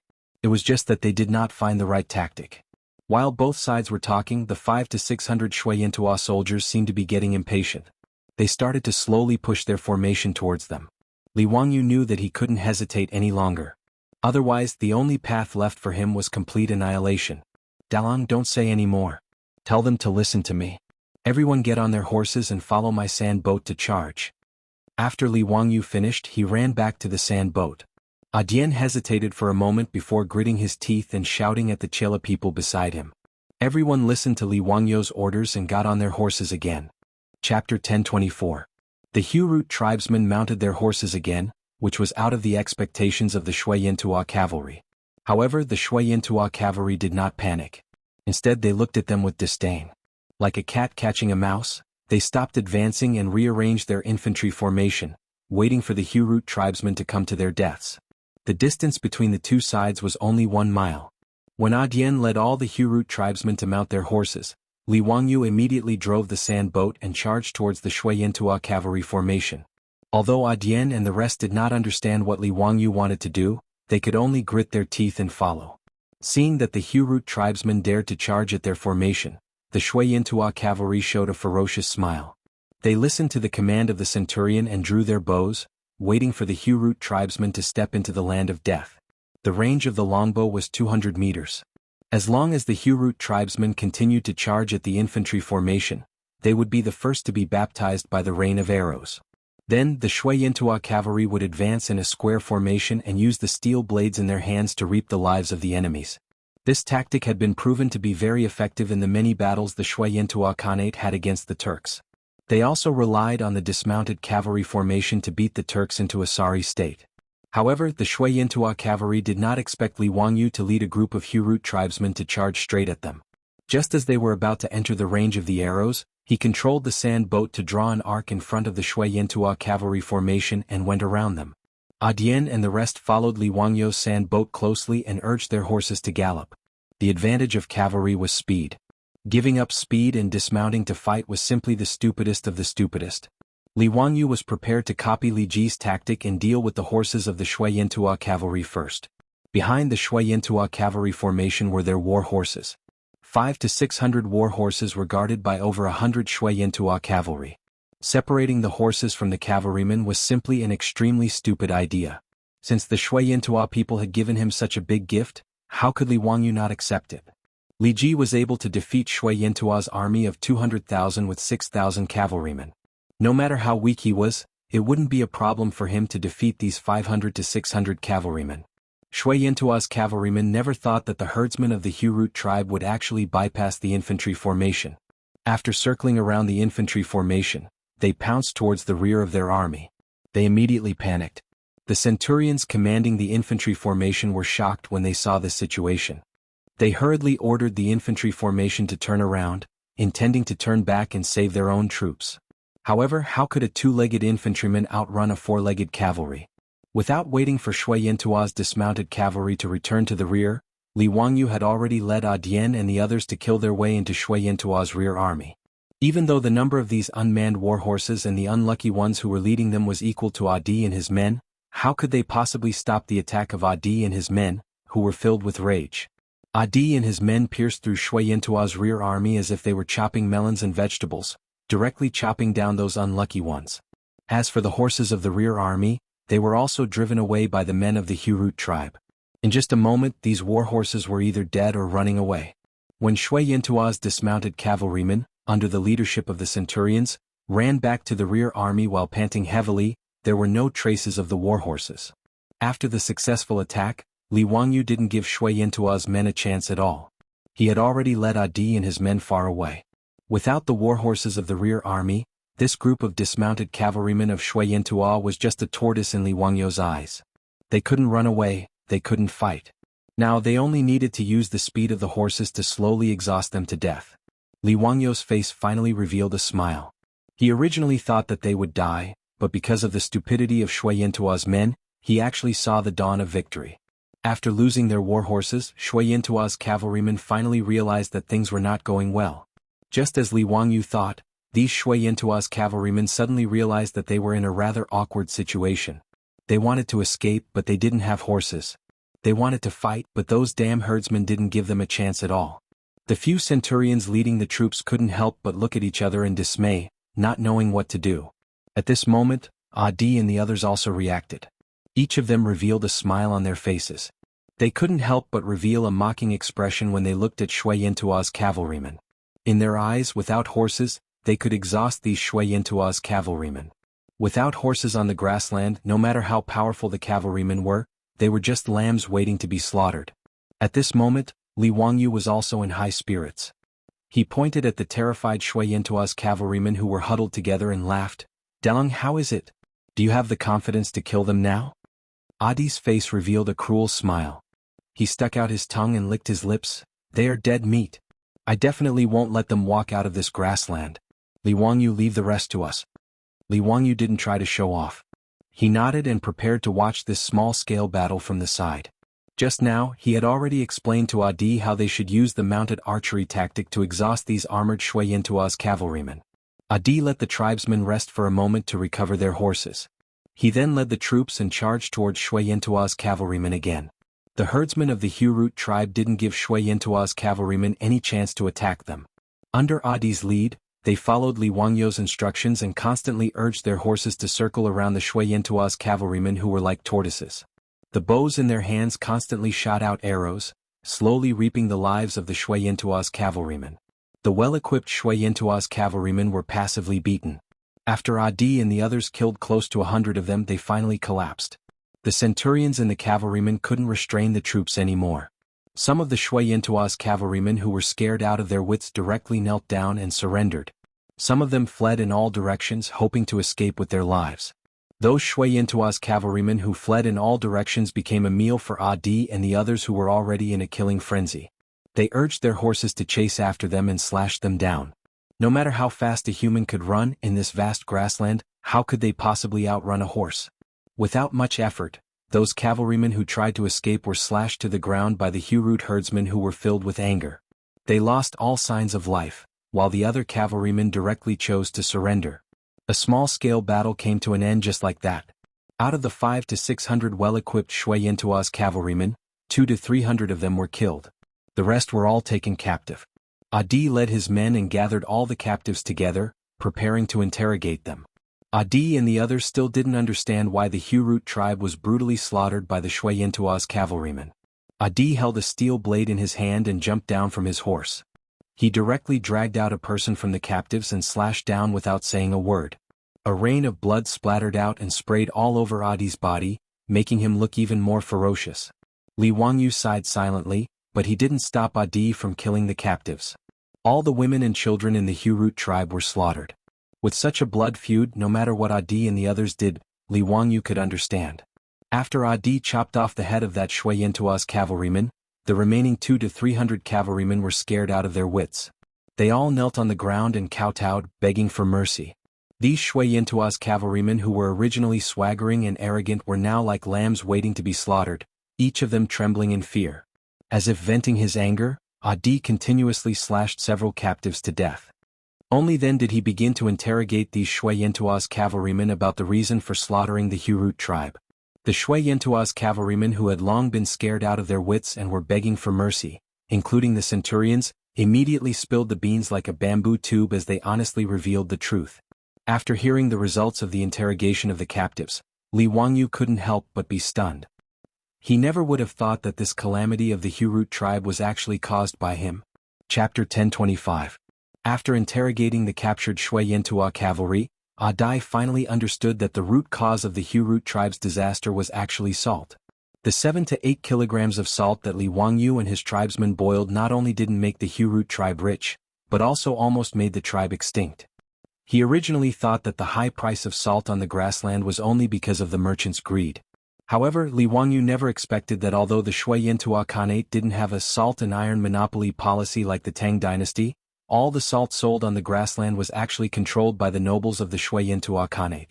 While Li Wangyu, Adi, and the others were busy building a salt drying pond beside the saltwater lake, Chief Shijie led his people to the largest market 300 miles away.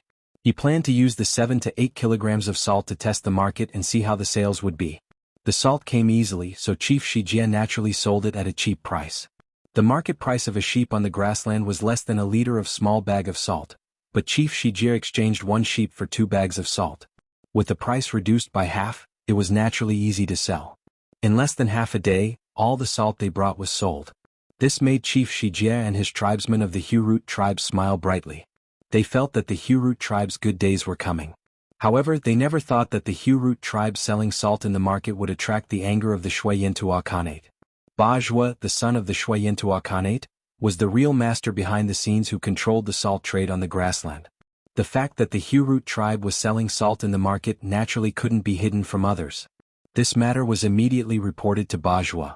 Bajwa naturally wouldn't allow any tribe to snatch food from his mouth. Therefore, Chief Shijie and his tribesmen, who were full of joy with a large amount of goods, didn't even have time to enjoy the joy of success before they welcomed the group of death gods who were sent by Bajwa to chase after Shijie. Bajwa wasn't the least bit interested in how the Hurut tribe got their salt. He only gave one order to this group of Shuyentua cavalry, and that was to kill them all. This was Bajwa's warning to all the tribes on the grassland who dared to touch his interests. Kill the chicken to warn the monkey. The Hurut tribe was the chicken in Bajwa's eyes. This group of Shuyentua cavalry followed Chief Shijie's group in secret according to Bajwa's orders. When they found the Hurut tribe, they didn't say anything and rushed into the tribe. In the tribe, they were no match for the Shuyentua cavalry. Other than a clansman who risked his life to run out and report the news to Adian, the entire clan was killed. Shuyentua's cavalry did not care why there were no young men in the tribe. After killing and setting fire to the tribe, they looted everything in the Hut tribe and drove the cattle and sheep away, preparing to return to report on their mission. The Hua cavalry didn't Zhua people, Chiu cavalry was the cavalries, Zhua Chiu cavalry, as peoples as cavalry was cavalry. Tush chief, and Khanates, Hua, and this is an Khanate. The centurions of the Shuyentua cavalry would never have thought that the well-equipped Shuyentua cavalry, who had defeated the Turks so easily, would be defeated by a few hundred herdsmen.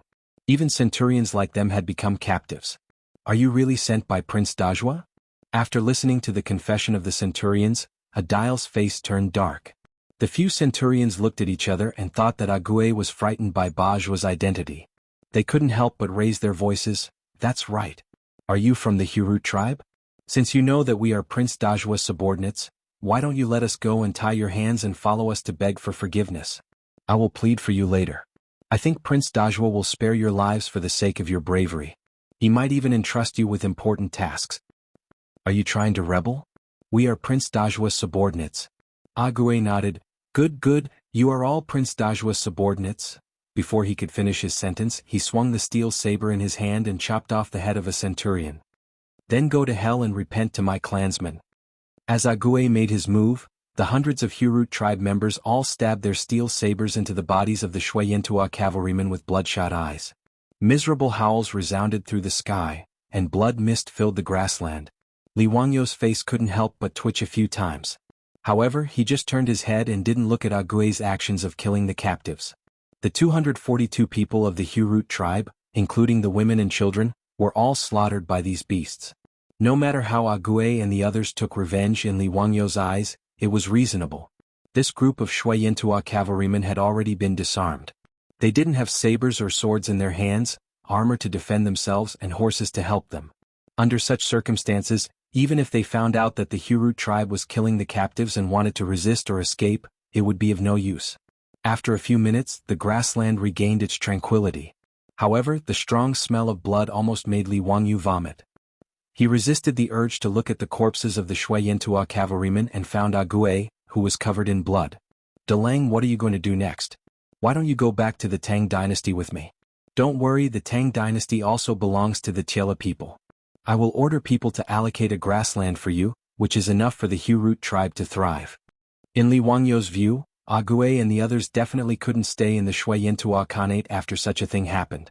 In this way, it was a good choice to go back to the Tang dynasty with him.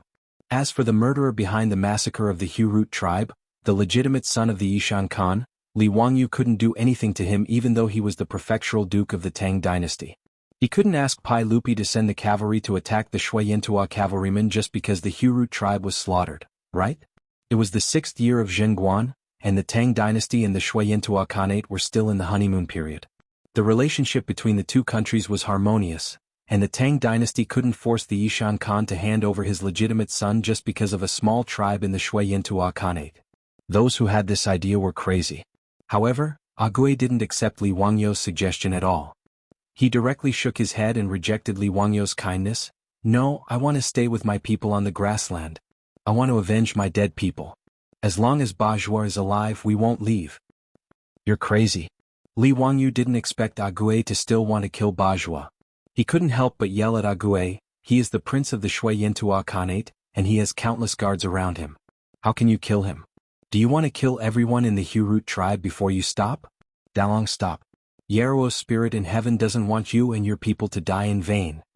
Ague, whose face was covered in blood, suddenly smiled and showed his white teeth to Li Wangyu. Those bastards just told me that Bajua is in the bazaar now, waiting for them to report back. I'm going to take my people to raid the bazaar and find that bastard Bajua. He has thousands of Shueyantua cavalrymen around him. You're going to die. We, the men of the Hurut tribe, are not afraid of death. You bastard. Li Wangyu was so angry that he couldn't help swearing. Yaruo and her people's lives are important, but these people's lives are not? Dalong, listen to me. We Tangs have a saying, where there is life there is hope. There will be a chance to avenge Yaruo in the future. I, Li Wangyu, swear to God that if I can't kill Bajua, I will be struck by lightning and die a horrible death. Ague still shook his head. No, we will avenge ourselves. Facing the stubborn Ague, Li Wangyu was so angry that he snatched the steel knife from Ague's hand and slashed at the air as if he was venting his anger. After a long while, Li Wangyu threw away the steel blade that was covered in bloodstains while panting. He turned his head and said to Ague, "All right, since that's the case, I'll accompany you. Sai, I've been criticized by everyone every day for my lousy writing. After a day of reflection, I still don't know how to write without being lousy. Maybe my writing is not good enough." Chapter 1026. Although the disaster that the Hurut tribe encountered was not directly related to Li Wangyu, it was still caused by the salt that he had boiled for the tribe. To Li Wangyu, doing something bad out of kindness was naturally very uncomfortable. He regretted underestimating the greed and shamelessness of those who had vested interests. Although the nobles of the Tang dynasty were equally greedy, at least they still maintained a semblance of benevolence and morality. On the other hand, the rules of the grassland were completely the survival of the fittest. As the legitimate son of the barbarian Khan, Bajwa actually sent out his subordinates without any scruples and slaughtered the Hurut tribe.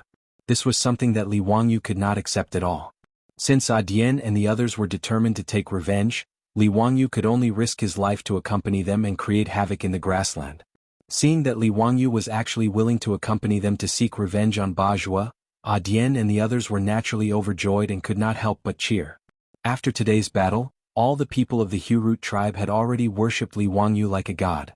Although Li Wangyu had already made the people of the Hurut tribe gasp in amazement by boiling salt in salt water and driving without a horse and so on. However, today was different.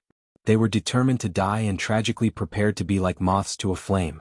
Even if they could not shake the Shuayentua's cavalry, they planned to risk their lives and drag a few of them down with them to perish together. That was all. However, under such circumstances, Li Wangyu was able to lead 127 of them and miraculously annihilate 500 to 600 fully armed Shuayentua cavalrymen. Moreover, the casualties they suffered were minimal. Apart from a few people who suffered some minor injuries when charging at the rear of the Shuayentua's cavalry, it could be said that they were unharmed and killed 500 to 600 cavalrymen.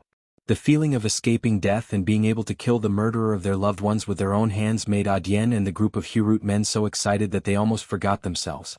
However, they also understood that all of this was due to Li Wangyu's magical command. It would be best if Li Wangyu was willing to help the Hurut tribe take revenge. However, after Atai's excitement, he shook his head and said, "Li Wangyu, you should return to the Tang dynasty as soon as possible. We will take revenge for the Hurut tribe ourselves."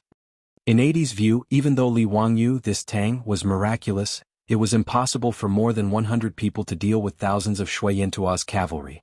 If it wasn't for the blood feud between the tribes that they couldn't let go of, Dian wouldn't have sent himself to his death. He could not retreat, nor was he willing to retreat. But Li Wangyu was different.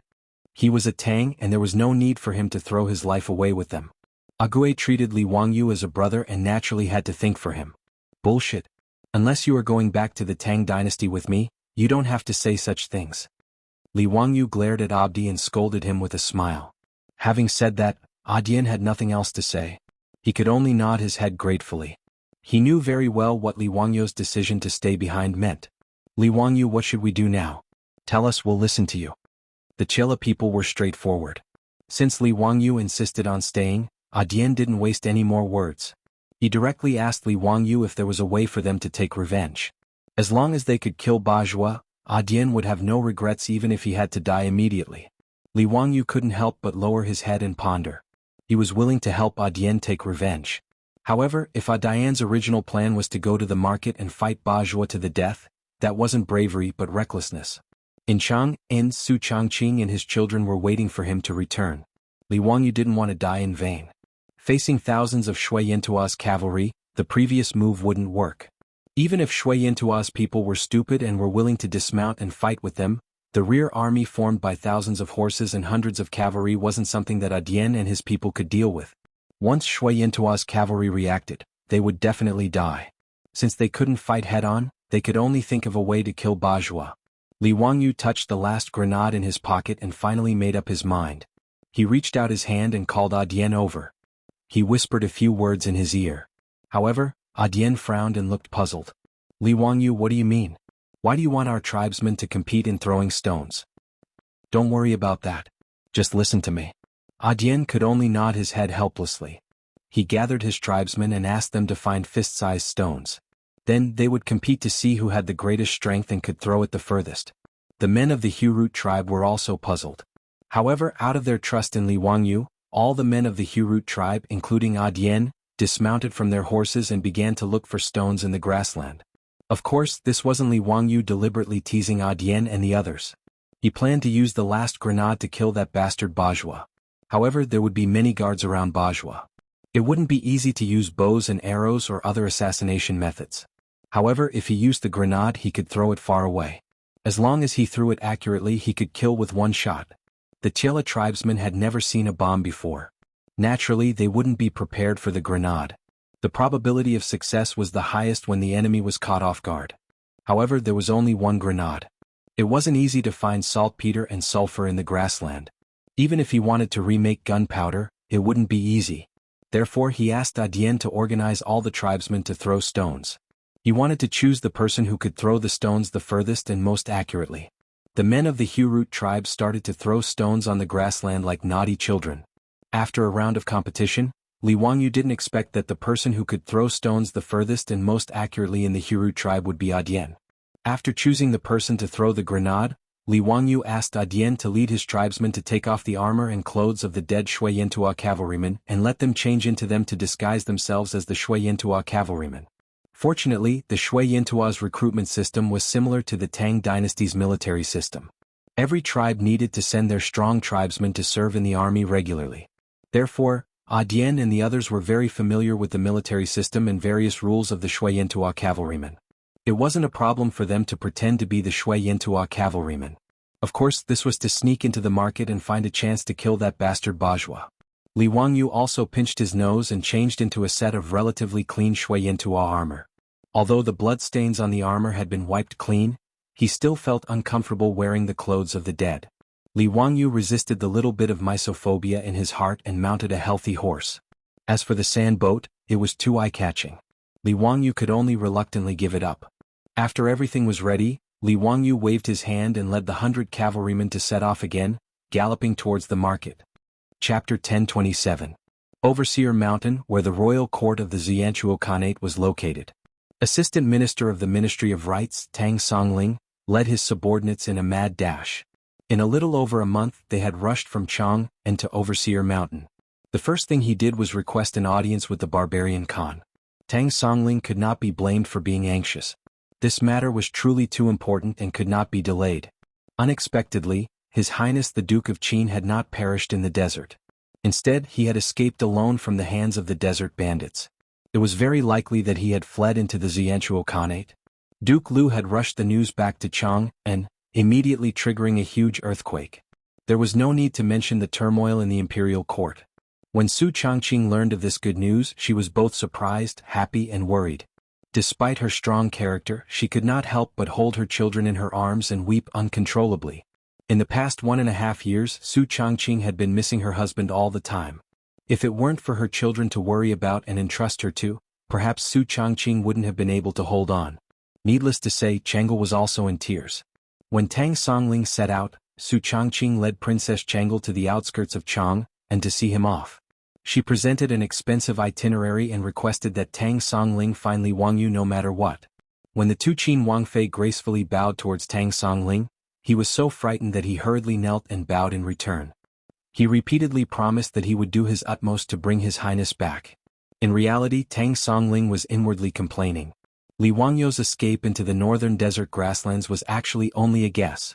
If he successfully found Li Wangyu from the northern desert grasslands, everyone would naturally be happy. However, if there was an accident or if he could not find Li Wangyu at all, then he would be in a predicament. How would he return to Chang'e and report to Pai Lupi? How would he explain this to the two Qin Wangfei? Tang Songling was also under a great deal of pressure. As a result, he did not dare to stop and rest. Exhausted, he rushed to Overseer Mountain.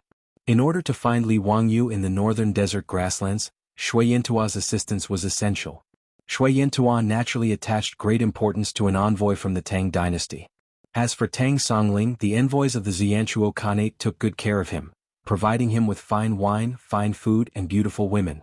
But Tang Songling wasn't in the mood to enjoy these things. He only wanted to see the barbarian Khan as soon as possible, but he didn't expect to be rejected. Although envoy Shui Yantua, who was in charge of receiving Tang Songling, was extremely courteous, he tried to evade Tang Songling's request to meet the barbarian Khan. However, the pretext was that the Khan's health had not been well recently, so he asked Tang Songling to stay at Overseer Mountain for a few days. When the barbarian Khan's health improved, he would pay him a visit. Tang Songling was as anxious as an ant on a hot pan, but there was nothing he could do. He couldn't just ignore everything and barge into the barbarian Khan's golden tent, could he? Tang Songling also noticed that the atmosphere on Overseer Mountain was very tense. He couldn't help but wonder what had happened in the Jianghu Khanate. Tang Songling sent out men to make inquiries and spent a large sum of gold and silver to bribe Shui Yantua's envoy. Only then did Tang Songling finally find out why the barbarian Khan wasn't in the mood to meet him and why the atmosphere on Overseer Mountain was so tense. Prince Bashuo of the Jianghu Khanate had been assassinated a few days ago, and the murderer was still being pursued. his son had been killed, so one could imagine how bad the barbarian Khan's mood was. He had even sent out tens of thousands of cavalry to chase after the murderer, but there was still no good news. After finding out the whole story, Tang Songling was also helpless. The assassination of the barbarian Khan's son was obviously the most important thing for the Xianchuo Khanate. Compared to that, the Xianchuo Khanate naturally didn't care as much about finding the Prince of Qin of the Tang dynasty. However, the barbarian Khan knew why Tang Songling was here. Although he didn't summon Tang Songling, he sent someone to pass on a message, assuring him that the Xianchuo Khanate would do their best to find the Prince of Qin. Regarding this, Tang Songling could only suppress the anxiety in his heart and stay at Overseer Mountain for the time being. How could Tang Songling know that the murderer, who had assassinated Prince Bashuo and was being chased by the Xianchuo Khanate's cavalry, was the person he was looking for, Li Wangyu? In a small valley 1,000 miles away from Overseer Mountain, Li Wangyu, 80, and the rest were all lying on the grass, exhausted and in a sorry state. Out of the 127 surviving tribesmen of the Hurut tribe, less than half of them were still with 80. There were only 40 to 50 of them and almost all of them were injured. 80 took out some dry rations and ate 2 mouthfuls, then said gloomily, "Li Wangyu, it's a pity that you only have 1 heavenly thunder. Otherwise, those damned Xianchuo Khanate's cavalry wouldn't dare to chase after us so recklessly." Li Wangyu weakly rolled his eyes at him and said, "You bastard, if it weren't for you, would we have been chased by the Xianchuo Khanate's cavalry?" 80 laughed foolishly, then scratched his head embarrassedly and said, "Well, I just couldn't hold myself back for a moment." Li Wangyu couldn't be bothered to say anything more to this bastard, so he closed his eyes and pretended to sleep, thinking about how to escape from the pursuit of the Xianchuo Khanate's cavalry. The heavenly thunder mentioned by 80 was naturally Li Wangyu's homemade hand grenade. That day, after they had wiped out 500 to 600 cavalrymen of the Hurut tribe, they took off their clothes and disguised themselves as the Xianchuo Khanate's cavalry. They went to the market and prepared to assassinate Bajua. Originally, everything was going smoothly. Li Wangyu, 80, and the rest of the people had successfully sneaked into the market without attracting anyone's attention. As for the tent of Xianchuo Khanate's prince, it took them a little effort to find it. Although the outside of Bajua's tent was heavily guarded, and no one could get within 100 steps of it. However, Li Wangyu wasn't worried about this at all. In the future, when the troops threw hand grenades, their accuracy was around 70 to 80 meters. However, there were also soldiers with super strong arms who could throw hand grenades 100 meters away. And Agui was able to do this. Previously, when they were throwing stones on the grassland, 80 could throw them 100 steps away, and his accuracy was quite good. According to Li Wangyu's plan, he and 80 led a few people to guard outside Bajua's tent, waiting for an opportunity. Once Bajua appeared, 80 would immediately throw the hand grenade and kill that bastard. As for whether they could recognize Bajua, there was no need to worry. Although the Xianchuo Khanate had only been established for a few years, as the Xianchuo Khanate's prince, Bajua's clothes and accessories were naturally different from the rest, so it was easy to recognize him. Li Wangyu's plan was also successful. He, 80, and the rest of the people waited in the market for 2 days before they finally found the plan. Surrounded by a group of guards, when Bajua went out, a clay pot with green smoke fell from the sky and landed at Bajua's feet. No one realized that death was coming. Bajua looked at the clay pot with some confusion and reached out to pick it up to see what was inside. In the next second, with a loud bang, flames burst out, and a cloud of blood rose into the sky. The grenade exploded in the crowd, and a large number of people, including the guards who were surrounding Bajua, were blown to the ground. As for Bajua, he was killed on the spot and died. Bajua was the Xianchuo Khanate's prince, the son of the barbarian Khan. In the original history, in the 19th year of Jingguan, after the death of the barbarian Khan, he took over the throne and established himself as Duomi Khan. Because he was the enemy of the Tang dynasty, Jingguan was killed by the Hueha people in the 20th year of Jingguan. Although his life was short, he had satisfied his craving. But now Bajua no longer had the chance to ascend the throne. If Bajua knew that he died because he ordered people to destroy a small tribe, who didn't know how to open their eyes, who knew if he would regret it. Originally, this assassination was perfect, but after Bajua was killed, the scene was in chaos. In addition, the Chela people had never seen the power of firearms, so they only thought that it was the wrath of the god of thunder that struck Bajua to death. But the bad thing was 80. This Chela man listened to Li Wangyu's order and threw the so-called divine thunder, but he didn't expect that it would really kill Bajua. He was so excited that he forgot everything. Chapter 1028. According to the normal plot, Adai had killed Bajua with the explosion. He had completely avenged his tribe, Chief Shijie, and his sister Yeruo. As long as he took advantage of the chaos to sneak away, no one would know. No one would know how Bajwa died. However, Li Wangyu didn't expect that the silly Adai would actually shout excitedly after throwing the grenade to kill Bajwa. Wah, Bajwa is dead. Bajwa is dead. Li Wangyu, did you see that? That bastard is really dead. I killed Bajwa. God above, I killed Bajwa. Li Wangyu's face darkened. He rushed forward, covered the silly Adai's mouth and was about to drag him away. Damn, this guy was simply a moron. If it weren't for the fact that Adai had saved him, Li Wangyu really wanted to kick him twice to vent his anger.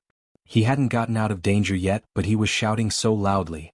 Was he afraid that others couldn't hear him? Of course, Adai wasn't a fool. He was just suppressing too much grief and indignation because of the tragic death of his family and tribesmen. Now that he had suddenly gotten his revenge, he was stimulated to the point that he lost control. When he realized that he had made a mistake and was about to run away with Li Wangyu, it was already too late. Although the explosion of the grenades and Bajwa's death had thrown the bazaar into chaos, Adai's roar was still heard by some people. Thus, a 1,000-mile chase began. Thousands of Shui Yintua's cavalry began to pursue Li Wangyu and Adai's group with all their might as if they had gone mad.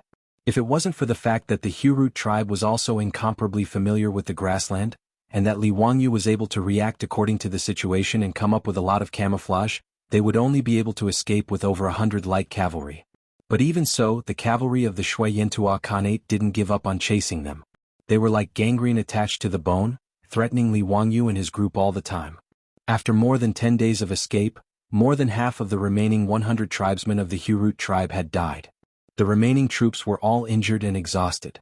They were almost forced into a desperate situation. If Li Wangyu wanted to escape from the Jianghu Khanate, there were not many routes he could take. Going south was naturally the best way. As long as they could cross the Great Wall, they could return to the Tang dynasty. But for some unknown reason they tried to escape to the south several times, but they were forced back by Shui Yintua's cavalry who were searching for them. According to Qi and his clansmen's secret investigation, they discovered that the Jianghu Khanate had already deployed a considerable number of military forces in the south, forming a net to search for them everywhere. This feeling was quite strange, as if Shui Yintua had predicted that he would escape to the Tang dynasty. There was no need to consider going north. Li Wangyu did not want to go to Siberia. If he did, his chances of going home would be even slimmer. To the east was Goguryeo, and Li Wangyu didn't wish to flee to Goguryeo either. Although the relationship between Goguryeo and the Tang dynasty was still harmonious, he still felt uneasy after killing young Gaisaman. How could he be willing to run to Goguryeo alone? To the west was the territory of the Turks. As for the relationship between the Turks and the Tang dynasty, Li Wangyu naturally couldn't choose this path. After thinking about it, Li Wangyu felt that the only way to escape from Shui Yintua was to enter the desert again. As long as they escaped into the desert, Shui Yintua's cavalry would no longer be a threat to them. Although Li Wangyu didn't want to enter the desert again, this was the only way now. Just as Li Wangyu was thinking about how to escape from the Jianghu Khanate, in the Jianghu Palace of Overseer Mountain, the barbarian Khan was staring at the several Jianghu generals kneeling below with a gloomy face. "You are all trash. After so many days you still haven't caught the murderer of Kishuo. What's the use of me keeping you? Someone come. Drag these trash down and trample them to death." The generals immediately trembled and kowtowed and begged for mercy. "Great Khan, please forgive us, please spare our lives, please give us another chance, we will definitely capture and kill the murderer to avenge Prince Dajwa. Khan, please spare us." An old man beside the barbarian Khan persuaded, "Khan, why don't you give them another chance? I'm sure they will do their best. Since Galadogan is pleading for you, I'll give you another 15 days. If you still can't catch the murderer, you don't have to come back." The barbarian Khan said sinisterly and waved his hand, indicating for the terrified generals to leave. The Galadogan he mentioned was not a person's name, but Shui Yintua's official position. Shui Yintua inherited the Tujue and had the same official system as the Tujue. Goli meant old, while Dagon was the official name. Galadogan had a prominent position, equivalent to the prime minister of the Tang dynasty. After the generals left the tent in fear, the barbarian Khan asked coldly, "Do the Tangs know that we are chasing the king of Qin?" The old man twisted his beard and shook his head. "Of course they don't know. Tang Songling only knows that Prince Kishuo was assassinated, but they don't know that it was their king of Qin who did it." "That's good." Barbarian Khan stood up and paced a few steps inside the tent. "My son died a tragic death, I wish I could pull out that surnamed Li's tendons and flay his skin, grind his bones and scatter his ashes to vent the anger in my heart. However, the Tang dynasty is powerful. Although I have 200,000 armored soldiers, I can't defeat the Tang dynasty. Therefore this matter must not be spread. After we kill the king of Qin of the Tang dynasty, let the Tangs come to see me. Haha, don't worry, Great Khan. As long as we kill that Li Wangyu and destroy the evidence, we can slowly help the Tang search for their His Highness King of Qin. The old man nodded and smiled sinisterly. If Li Wangyu heard their conversation, he would immediately understand why his route to the south was blocked. It turned out that Shui Yintua's people had already known his identity, so they deliberately set up a heavy guard on his route to the south to prevent him from escaping back to the Tang dynasty. The barbarian Khan didn't want to see Tang Songling for the same reason. Pai Lupi sent Tang Songling to Shui Yintua to find Li Wangyu with the help of Shui Yintua. However, who would have thought that Shui Yintua was secretly searching for Li Wangyu and trying to kill him? Speaking of which, Li Wangyu's identity was exposed because of Dai. If he hadn't shouted out Li Wangyu's name in the market that day, Shui Yintua wouldn't have known the truth. Li Wangyu was now famous in the Tang dynasty. Even Shui Yintua, who was far away in Mo Bay, had heard of his name. Tang Songling went to Shui Yintua to ask for Shui Yintua's help to find Li Wangyu. One of the Tangs who assassinated Prince Bashua was also named Li Wangyu. With the combination of the two, how could the barbarian Khan and the others not know Li Wangyu's true identity? That was why the barbarian Khan refused to see Tang Songling. He didn't want Tang Songling to know about this. Shui Yintua couldn't afford to offend the Tang dynasty. However, the barbarian Khan was even more unwilling to let go of his son's murderer. Therefore, killing Li Wangyu secretly as soon as possible could hide it from the Tang dynasty. No one would know that the Tang dynasty's king of Qin had died in Mo Bay. However, no matter how much Yinan Khan and his trusted subordinates calculated, they never expected that Li Wangyu would escape to the desert. This gave Li Wangyu, Dian and the others a chance to escape. I have to drive to another place to do something tomorrow. I may not be able to come back on the same day. Therefore I have to take a day off. Chapter 1029. In the barbarian king's tent on Overseer Mountain, the barbarian Khan was still discussing the matter of capturing Li Wangyu with a few of his trusted officials when the tent's door was suddenly opened by someone. A young man ignored the guard's obstruction and directly barged in. Father, please allow me to personally capture the murderer who killed my brother. I want to personally take revenge for my brother. The one who barged into the tent was the other son of the barbarian king, Xieli. The barbarian king only had these two sons. How could he bear to let him go capture Li Wangyu? Xieli, don't mess around, I have my own plans for this matter. No, father, I want to personally take revenge for my brother. I already know that the one who killed my brother is the Qin king of the Tang dynasty, Li Wangyu. Father, please allow me to lead the troops to take revenge for my brother. The barbarian king was about to shake his head and refuse when the old man beside him persuaded, Great Khan, Prince Xieli has already grown up. An eagle needs to spread its wings and fly to hunt. Why don't you let Prince Xieli go? That Qin Wang is now a stray dog. Could it be that Great Khan is still worried that he will bite back? Hearing the old man say this, the barbarian king hesitated for a moment before nodding his head in agreement. Good, since that's the case, then go. Bring 5,000 wolf cavalry and go capture your prey. I will be at Overseer Mountain waiting for news of your triumphant return. Xieli was overjoyed and immediately knelt down on one knee and bowed to his father. Father, don't worry, I will definitely bring Li Wangyu's head back to see you. He did not expect that his father would actually give him 5,000 wolf cavalry. This made Xieli very excited. In the legends of the Chela people, their ancestors were the descendants of the Xiongnu Chanyu's daughter and a god. Therefore, many of the customs of the Chela people were passed down from the same line as the Xiongnu people. The strongest thing about the Xiongnu people, the most terrifying thing, was the cavalry that held the wolf totem flag. They were as efficient and mobile as a pack of wolves, fearless of death, fierce and cruel. Therefore, those who could be called wolf cavalry were the most terrifying and feared cavalry on the grassland. Be it the Xiongnu, the Turks, or the Chela people, they were all like this. Shui Yintua, who had 200,000 troops, only had 10,000 of them who could be called wolf cavalry. In order to capture Li Wangyu, the barbarian male Khan allocated 5,000 wolf riders to Xieli Mo in one go. It can be seen that he was determined to kill Li Wangyu, he was determined to succeed. Xieli Feng did not delay for even a moment. After receiving the golden arrow for transferring troops from the hands of the barbarian male Khan, he prepared to set out immediately to pursue Li Wangyu and the others. The old man chased him out of the main tent and whispered a few words into his ear. Shiliku's eyes lit up as he listened, nodding repeatedly. After thanking the elder, Shili led the 5,000 wolf cavalry and set out on the same day. With regards to this, Li Wangyu, Agui and the others were naturally unaware. After Li Wangyu confirmed that the desert would be their escape route, Dian immediately led the group to turn around and head towards the direction of their tribe. Not long after Li Wangyu left the desert, he met a wolf pack. Then he met Dian and the others who went out to hunt. Hence, the Hurut tribe was not far from the desert. They carefully avoided the Shuayentua cavalry that was searching for them, hiding in the day and going out at night.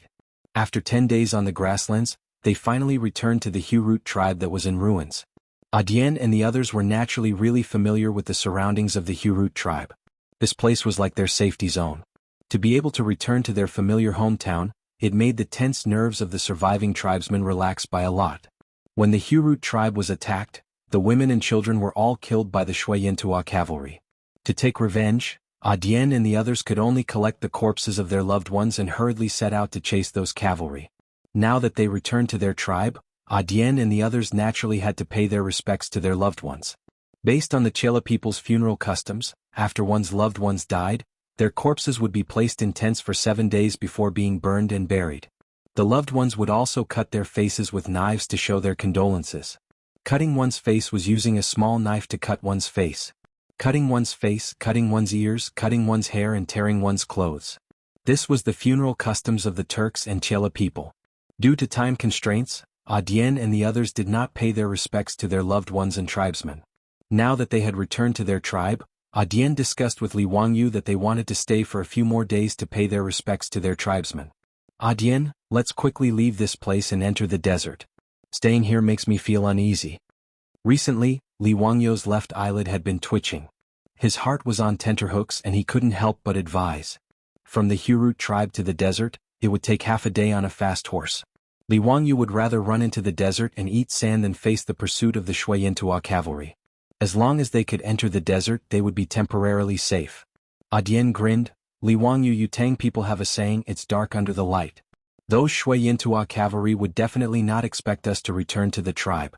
Furthermore, we are tired and need to rest for a few days before entering the desert. The most dangerous place was the safest. This saying was not without reason. Although Li Wangyu was still uneasy out of respect for Dian and the others, he nodded in agreement. Dian was right. In the past month, they had been chased by the Shuayentua cavalry on the grassland. Almost everyone was injured and they needed to rest. Now that they had finally gotten out of danger and had shaken off their pursuers, they naturally needed time to recuperate. Even if the people could persevere, the horses under them had already lost a layer of fat and needed time to recuperate and recover their energy. After discussing with Dian, they decided to stay in the ruins of the Hurut tribe. They prepared to pay their respects to their tribesmen before leaving the desert and following Li Wangyu to the Tang dynasty, leaving this grassland. After staying in the Hurut tribe for a few days, they did not see any Shuayentua cavalry on the grassland. Li Wangyu slowly relaxed and felt that he was too worried.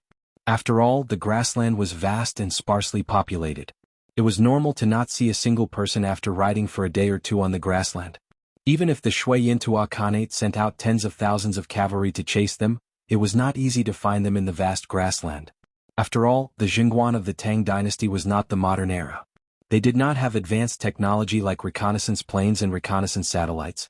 Just relying on manpower to find dozens of people on the grassland was like looking for a needle in a haystack. After staying in the ruins of the Hurut tribe for a few days, Li Wangyu, Dian and the others finally recovered enough energy. They mounted their horses and prepared to leave the desert. Dian was the last to leave the ruins of the Hurut tribe. He turned his head and looked at the tribe again. Just as he was about to mount his horse, his body suddenly froze. Li Wangyu did not know what was going on. Just as he was about to ask, Dian gestured for him to keep quiet.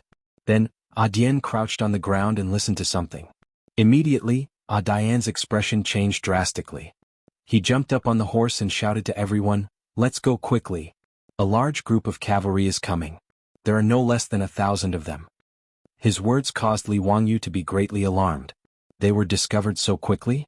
Without much time to think, Li Wangyu and the others immediately urged their horses and rushed out of the ruins of the Hurut tribe. They galloped toward the desert. Chapter 1030. Li Wangyu and the rest fled quickly, but the pursuers came even faster. They did not run for more than an hour before a black cavalry line appeared on the horizon of the grassland behind them. With the momentum of Mount Tai, they chased after them rapidly. Adai's horsemanship was exceptional. He did not care about the galloping horse under him and stood on the horse's back, shading his eyes with his hand as he looked back. Previously, when they were fleeing on the grassland, they relied on Adai's superb horsemanship to predict the position of the pursuers in advance and lead everyone to escape from the encirclement. When Adai saw the pursuers behind them clearly, his expression changed drastically. Not good. It's the wolf cavalry. Quick. Increase the speed. After Adai finished speaking, he did not care about the horse anymore and raised the horsewhip in his hand and lashed down fiercely. Under the pain, the horse under him suddenly exerted its strength and its speed increased by a few notches. When the men of the Hurut tribe heard Adai's words, they also showed a frightened expression and silently raised their whips to urge their horses. Although Li Wangyu did not know what the wolf cavalry meant, but seeing Adai and the rest so nervous, he knew that the pursuers this time must be very powerful to make Adai and the rest so fearful. He could only wave his horsewhip and increase the speed. Fortunately, they did not lack horses. Li Wangyu and the rest all rode 3 horses each, so they did not have to worry about running for too long and the horses being tired out. However, although they fled quickly, the pursuers behind them were even faster. Adai did not see wrongly. The pursuers that suddenly appeared and chased after them were Shui Yantua's elite cavalry, the 5,000 wolf cavalry led by Xie Meng. As the most elite cavalry under the barbarian Khan, the horses they rode were 1 in 100, so they were naturally much stronger than the horses of Adai and the rest. Therefore, even though Adai and the rest were running very fast, the wolf cavalry behind them was getting closer and closer. Xie Meng was surrounded by a group of guards and similarly urged his horse to gallop wildly in the midst of the wolf cavalry. Looking at Li Wangyu and the rest who were running for their lives a few miles ahead, the corners of his mouth could not help but reveal a smile. Galadokan was right. These lowly herdsmen have really returned to their tribe. That day when Sheli Rua was about to lead his troops and set out, he was stopped by that old man who told him to pay attention to Ajia and the others, and to escape back to his own tribe. Sheli Xiu led the 5,000 wolf cavalry to search the grasslands for a few days, but did not find any traces of Adien and the others, so he simply followed the old man's words and went to the Hurut tribe to try his luck. He did not expect that Galadogan had guessed correctly. As for capturing Li Wangyu and the others, Sheli was not worried in the slightest. The speed of the wolf cavalry's horse was obviously much faster than the opponent's. At this rate, they would be able to capture him in 2 to 4 hours at most. Elder brother, I will definitely personally deliver that dog Far Qin Wang to you for forgiveness. Sheli secretly made up his mind. Holding the mentality of a cat catching a mouse, Sheli Rua did not urge the wolf cavalry to increase their speed. Just like this, he followed behind Li Wangyu and the others, purposely toying with Li Wangyu, Adien and the others. Just like this, one chasing and one fleeing, the 2 sides ran for close to 100 miles. Midway, both sides had already changed horses several times, and the distance between the wolf cavalry and Li Wangyu and the others was getting closer and closer. Apart from the horse, Li Wangyu's horsemanship was also Adien and the others' greatest weakness. When the Chela people and the wolf cavalry changed horses, they did not need to slow down at all, and could directly jump onto the back of the horse beside them. But how could Li Wangyu do that? Even if his horsemanship was already not bad, but compared to these grassland people who grew up on horseback since young, he was just like a child who had just learned how to walk. Changing horses twice, Li Wangyu had dragged down Adien and the others for quite a bit of time. Towards this, Li Wangyu also felt very guilty.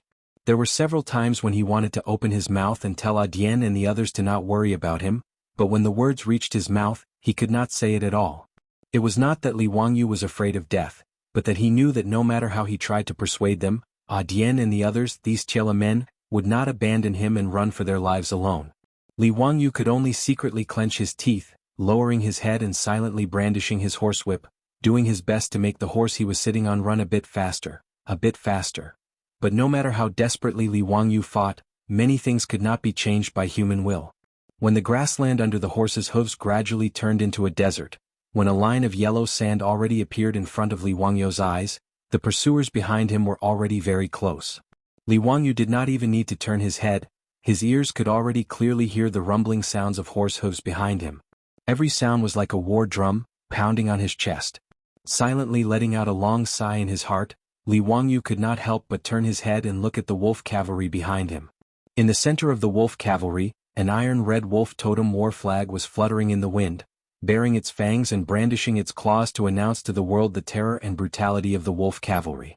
Li Wangyu knew clearly that this time, it was truly difficult to escape from this calamity. Just when Li Wangyu was already dejected and was about to give up and accept his fate, the horse under him suddenly let out a neigh, and then suddenly sped up a bit, charging forward abruptly. Li Wangyu turned his head in shock, only to discover that the Hurut man who had been guarding him had pulled out the steel knife at his waist and chopped down on the horse's buttocks. The horse was injured and in pain, only then did it erupt again. Li Wangyu did not understand what this Hurut man meant, but he saw the man grin at Li Wangyu, revealing a mouthful of white teeth.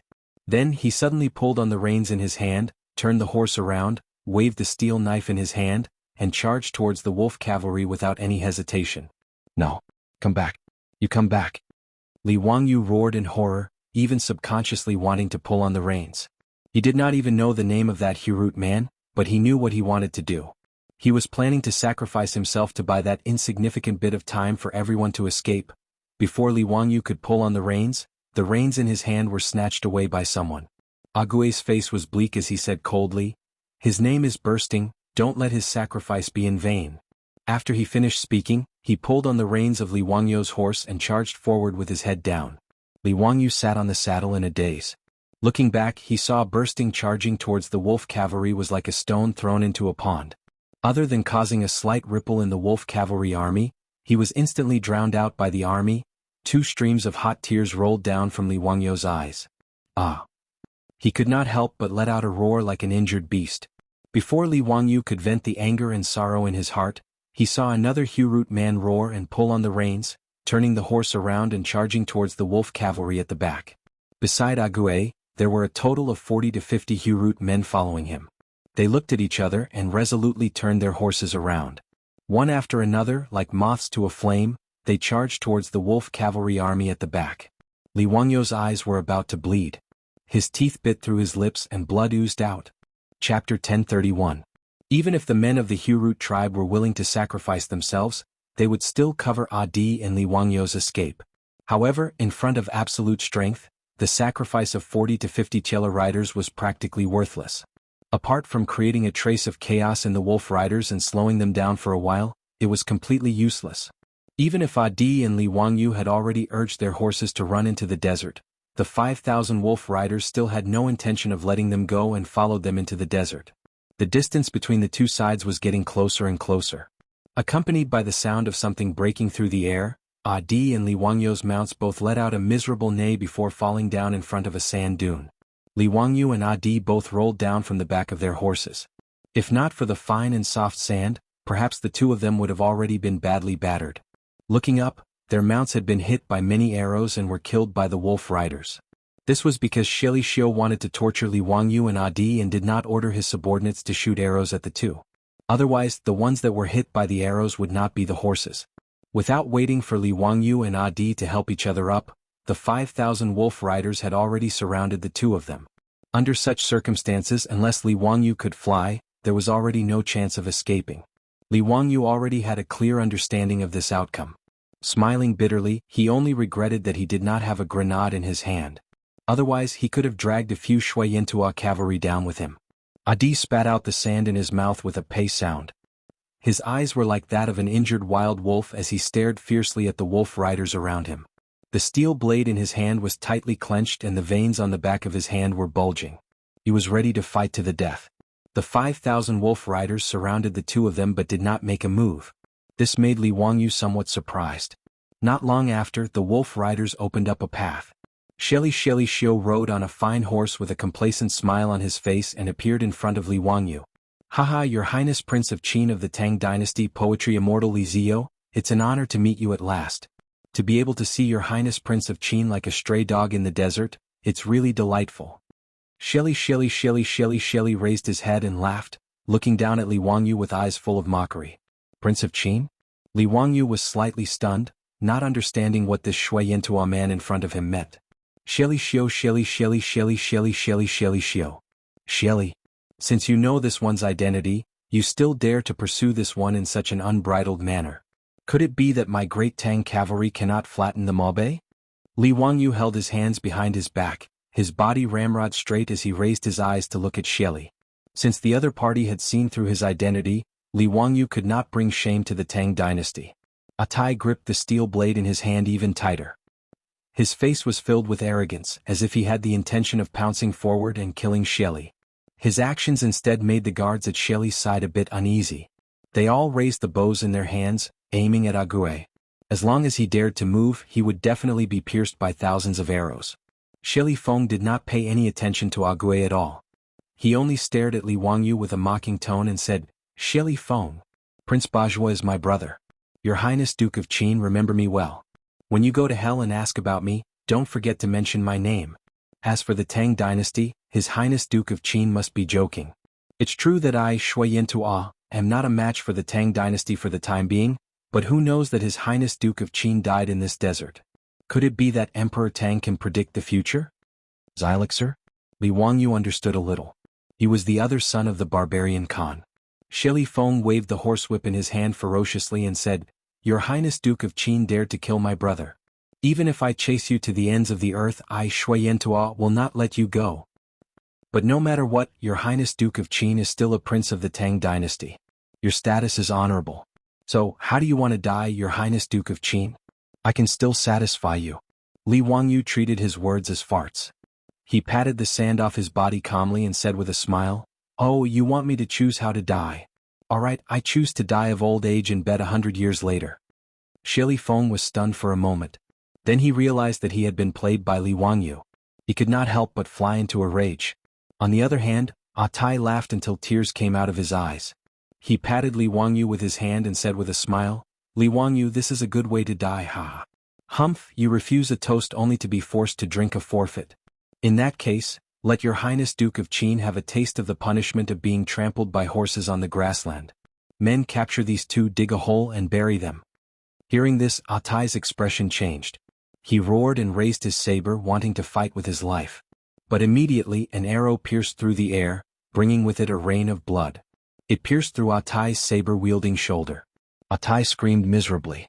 The steel saber in his hand fell to the ground. Then, several wolf riders rushed forward and grabbed his hands, making him unable to move. As for Li Wangyu, he did not even bother to resist. He did not even have the strength to truss a chicken. Facing 5,000 wolf riders, there was no need for him to struggle. As a man who had died once, Li Wangyu was not that afraid of death. He only regretted that he could not see his child one last time. He did not have time to say goodbye to Su Changqing before he was about to leave this world.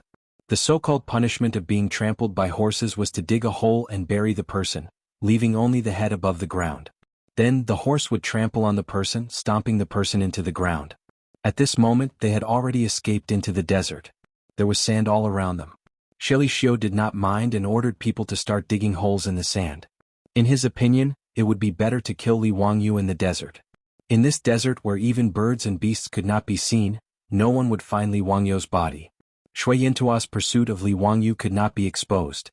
Otherwise, the anger of the Tang dynasty was not something that Shui Yantua, a country that had only been established for a few years, could bear. Whether it was the barbarian Khan or Shelly Xiu, although they were ambitious, they knew what was important. Even the Turks were defeated by the Tang dynasty. Although Shui Yantua had 200,000 elite soldiers, they were not a match for the Tang dynasty. Moreover, Shui Yantua was not a monolithic bloc. Although Hueha, Baegu, Tongluo, Pugu, Zhe, and other ethnic groups had submitted, there was still friction. If the Tang dynasty attacked Shui Yantua, Shelly Xiu was sure that Hueha, Baegu, and other tribes would immediately turn their weapons against the Tang dynasty. Therefore, Shelly Xiu only planned to secretly take revenge and kill Li Wangyu as a sacrifice to his elder brother. Not long after, a huge sand hole was dug. Li Wangyu and 80 were directly pushed into the sand hole and then buried in the sand. Soon, the sand hole disappeared, leaving only Li Wangyu and 80's two heads on the sand. The 5,000 wolf cavalry slowly retreated and formed a square formation, preparing to charge over and trample the two to death. Li Wangyu raised his eyes and looked at the slightly dazzling sun, murmuring, "Damn it, this time we will die more miserably than last time." 80 next to him did not understand his words.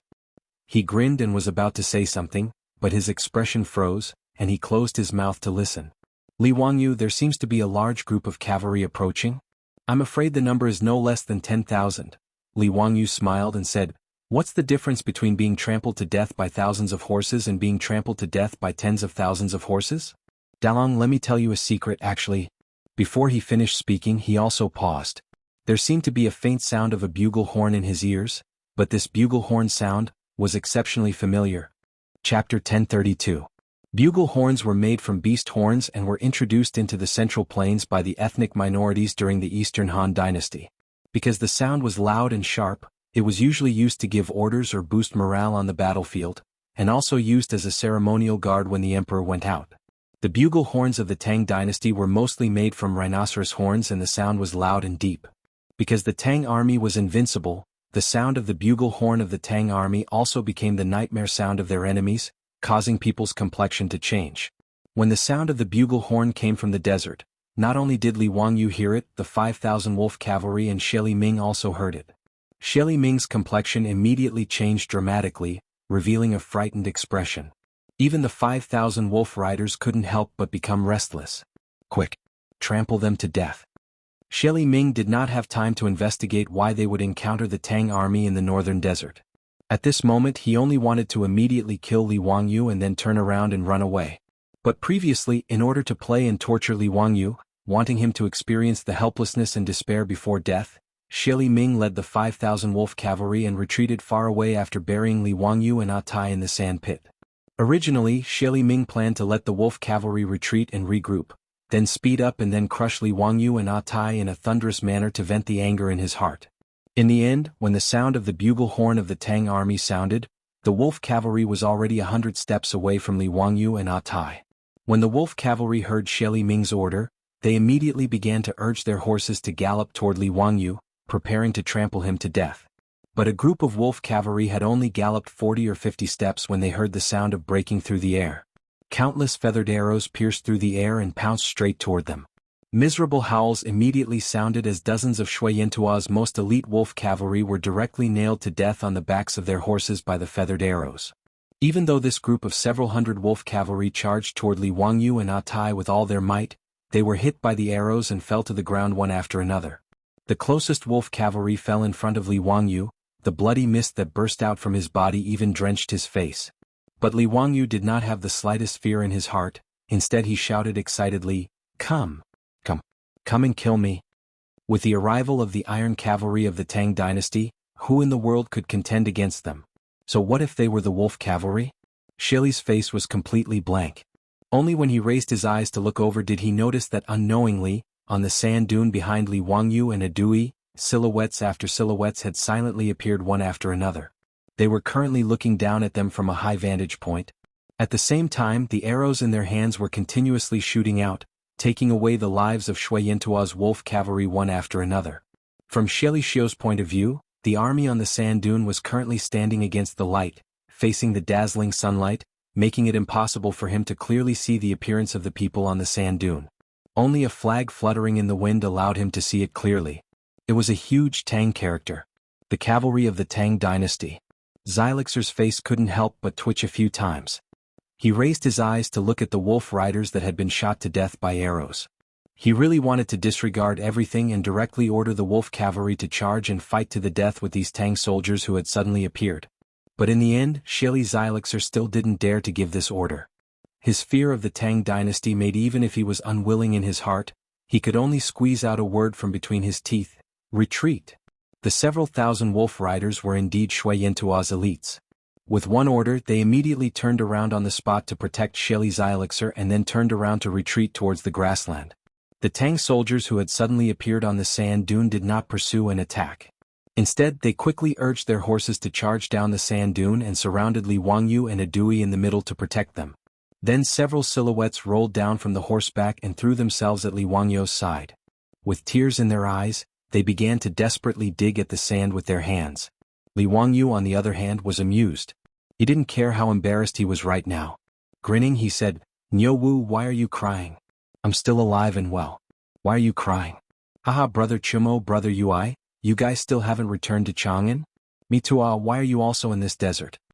The ones who threw themselves at him and kneeled on the ground to dig at the sand were Niu Wu and a group of foppish sons, as well as Mitua and the others. After running around for more than a year and a half and being forced into desperate situations several times, Li Wangyu was also very excited when he saw these people at this moment. Even though he was laughing and scolding them, his voice was choked with sobs. Niu Wu, a 30-something Guangzhong man, was even more sobbing. Langjun, I finally found you. I thought I would never see you again. It's all my fault. It's all my fault. That day I should have followed you to Wuxia Luzi. While digging at the sand, Cheng Chimo's eyes were also red. He glared at Li Wangyu fiercely. Zio, you bastard. You made me wait for so long to find you. That's right. Quickly dig this bastard out. I'll teach him a lesson today.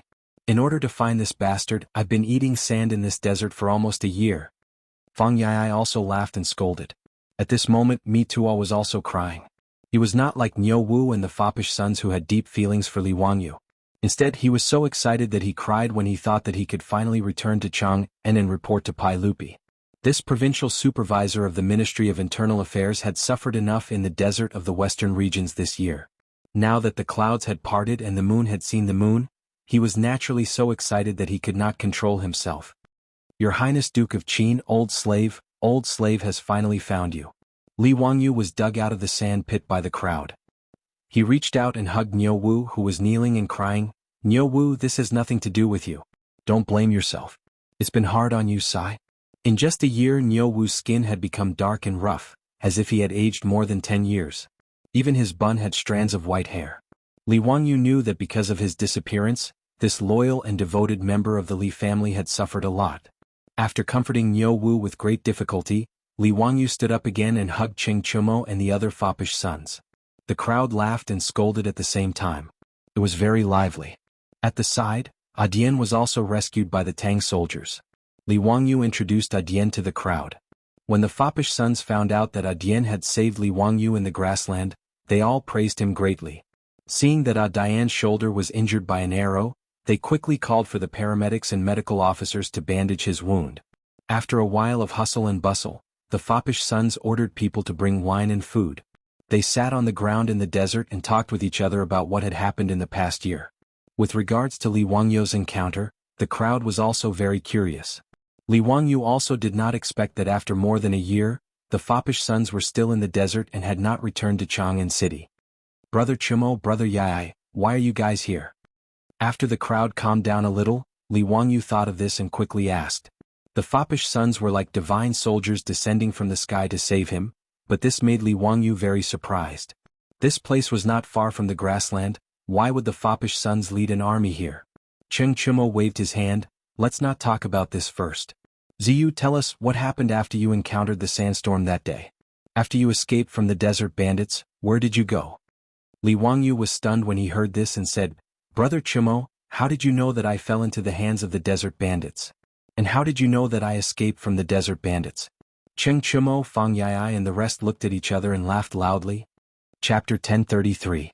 When Li Wangyu learned from Cheng Chumo and the others that if he had not escaped from the desert bandit camp, he would have only needed to wait a few more days to be rescued safely, his mouth could not help but open wide, speechless. Did this count as thinking that he was smart?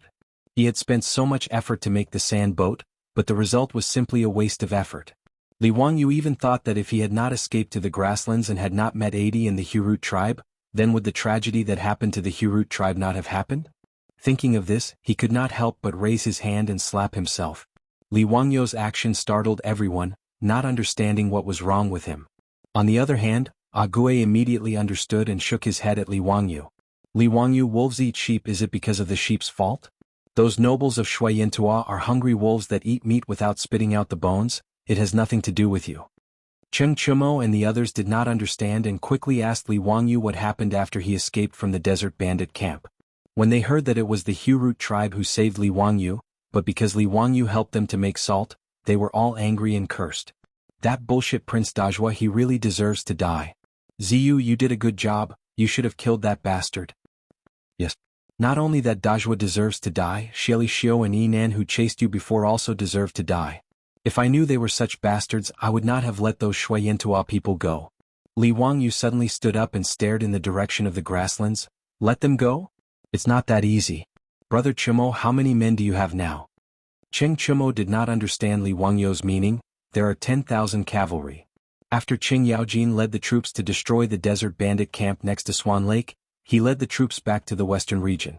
As the general manager of the Western Expedition Army, he was busy cleaning up Li Wangyu's mess. Naturally, he could not stay in the desert and wait for news. But those playboys were not willing to give up. Besides, Mi Tuo did not find Li Wangyu and did not dare to return to Chang'an. So, he simply asked Qing Yaojin for permission and led 10,000 Tang dynasty cavalry to stay at Swan Lake for the time being. Over the past few days, they had been sending out military scouts to search the desert. Of course, the result was nothing. Therefore, after Qing Chumo and the other debauches had a discussion, they decided to lead their troops to the grasslands to see if they could find any trace of Li Wangyu. After all, according to the explanation of the desert robbers, when Li Wangyu escaped, he went in the direction of Shuiyantua. Mi Tuo had a headache over this. He wanted to stop this group of silk pants from messing around. No matter what, the Shuiyantua Khanate was a grassland country. Qing Chumo and the others did not say anything and led 10,000 Tang cavalry to the grasslands. No matter how one looked at it, it was a diplomatic matter. If the barbarian Khan complained to Pai Lupi because of this, he, as the commander of the 100 Cavalry Department, would be punished. But how could Qing Chumo and his group of silk pants listen to Mi Tuo's advice? Without saying anything, they led 10,000 troops and horses and headed towards the grasslands. By a freak combination of factors, he happened to save Li Wangyu. When Li Wangyu heard that Qing Chumo led 10,000 Tang cavalry, he punched his own palm and said, "That's good. Brothers, there is no time to lose. While Xieli has not escaped far away, let's chase after him together. Damn it, this time I almost suffered a big loss. I must make that son of a bitch pay the price." Qing Chumo, Fang Yai and the others were not people who minded big things. When they heard that Li Wangyu wanted to lead troops to chase after Xieli, they naturally rubbed their fists and were very excited. Only Mi Tuo's head hurt more. "Your Highness, you have just escaped danger. Why don't you return to Chang'an first? His Majesty is still waiting for your news in Chang'an. What's more, our Tang dynasty and Shuiyantua have always been harmonious. Without His Majesty's edict, I'm afraid it's inappropriate for your Highness to lead troops privately." Before Mi Tuo could finish, Li Wangyu glared at him and said, "Nonsense. Shuiyantua knew my identity and still dared to send troops to chase after me. Where is the harmony to speak of? If we let it go like this, where is the face of our Tang dynasty? Mi Tuo, I am still the general manager of the Western Expedition Army, right? As the saying goes, when a general is outside, he will not obey the orders of His Majesty. After I get my revenge, I will explain to His Majesty." Mi Tuo really could not refute Li Wangyu's words. Although the general manager of the Western Expedition Army was now Qing Yaojin, Pai Lupi did not remove Li Wangyu from his position. After all, at that time in the imperial court, everyone thought that Li Wangyu had died and even conferred him the title of Prince of Qin. Now Li Wangyu had returned safely, he and Qing Yaojin had become the general managers of the Western Expedition Army. Of course, Li Wangyu would not compete with Qing Yaojin for the position of general manager. He just wanted to use this title to lead the troops. Mi Tuo was choked by Li Wangyu's words and could not speak for a long time. However, this guy was also a shrewd person. He rolled his eyes and came up with an idea. "Your Highness, Shuiyantua dared to chase after you. His Majesty naturally will not forgive them. It's natural for your Highness to vent your anger. The old slave naturally does not dare to stop you. But the Wang Fei is still waiting for your Highness in Chang'an. Also, your Highness may not know yet, right? The Wang Fei gave birth to a boy and a girl for your Highness. Shouldn't your Highness go back to visit them first?" Mi Tuo's words made Li Wangyu's eyes almost pop out. He grabbed Mi Tuo and said, "Mi Tuo, what did you say? Changqing gave birth to a boy and a girl? I have a son and a daughter?" "Hee, how could the old slave dare to deceive your Highness? Everyone knows this. His Majesty even conferred them the titles of Prince and Princess of Fufeng. TSK. The noble families of Chang, and are in awe of them." Mi Tuo hurriedly replied with a smile. "I have a son? And a daughter?" Li Wangyu still could not believe it. He turned to look at Niu Wu and the other rich playboys. Niu Wu nodded and laughed. "That's right. Congratulations, Lang Jun. Your wife really gave birth to a boy and a girl." Qing Chumo and the others also laughed. "Zio is so lucky to have a boy and a girl. This is indeed a joyous occasion." This news made Li Wangyu so excited that he almost wanted to leave and rush back to Chang and to see his son and daughter. However, when his gaze landed on Adian, his expression of excitement instead slowly faded. Then he slowly shook his head. "When this matter is over, I will naturally hurry back to Chang'an. However, right now, I want that Shili Shui to pay with his blood."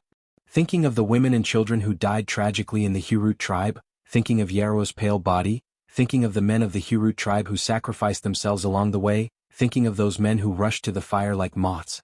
Li Wangyu temporarily put away the thought of rushing back to Chang, and to reunite with Su Changqing and his children. If he did not take revenge, he would not be a gentleman. He would be ashamed to return to Chang'an. Mitua could not help but be dumbfounded. He did not know how to persuade him anymore. Only now did Dian know Li Wangyu's true identity. He was so shocked that he did not know what to say. How could he have known that the person he picked up from the grassland was actually a prince of the Tang dynasty? Seeing that Li Wangyu was going to lead 10,000 cavalrymen of the Tang dynasty back to the grassland to avenge him and the Hurut tribe, Dian was a little scared. Chapter 1034. Qin, Your Highness, Adi didn't know what to say and stuttered for a while. After all, he was just an ordinary herdsman on the grassland. He had never seen such a big shot as Li Wangyu. Li Wangyu saw Adi's uneasiness. He pulled him to his side and put his arm around Adi's shoulder intimately. He laughed and scolded, Your Highness, my ass. Dalong, don't you recognize me? Don't talk so much nonsense. Get on the horse. Let's go and find that bastard Shili to settle accounts. We must avenge the Hurut tribe. Adi couldn't say anything other than nodding his head desperately. His head was still buzzing. He felt that everything was too unimaginable. Under Li Wangyu's insistence, 10,000 Tang cavalrymen set off immediately and followed the wolf riders to the grassland. Mitua had no choice but to order his subordinates, the cavalry department, to send people back to Chang, and immediately to report this to Pai Lupi. He gritted his teeth and followed the army. In fact, Mitua was very happy. No matter what, he had found Li Wangyu. He had worked hard. At least Pai Lupi wouldn't punish him for this. As for what trouble Li Wangyu would cause by leading 10,000 Tang cavalrymen into the grassland, it had nothing to do with him. As far as Mitua was concerned, he supported Li Wangyu in his heart. Shui Yintua dared to chase and kill the prince of the Tang dynasty. If he didn't take revenge for this, where would the face of the Tang dynasty go?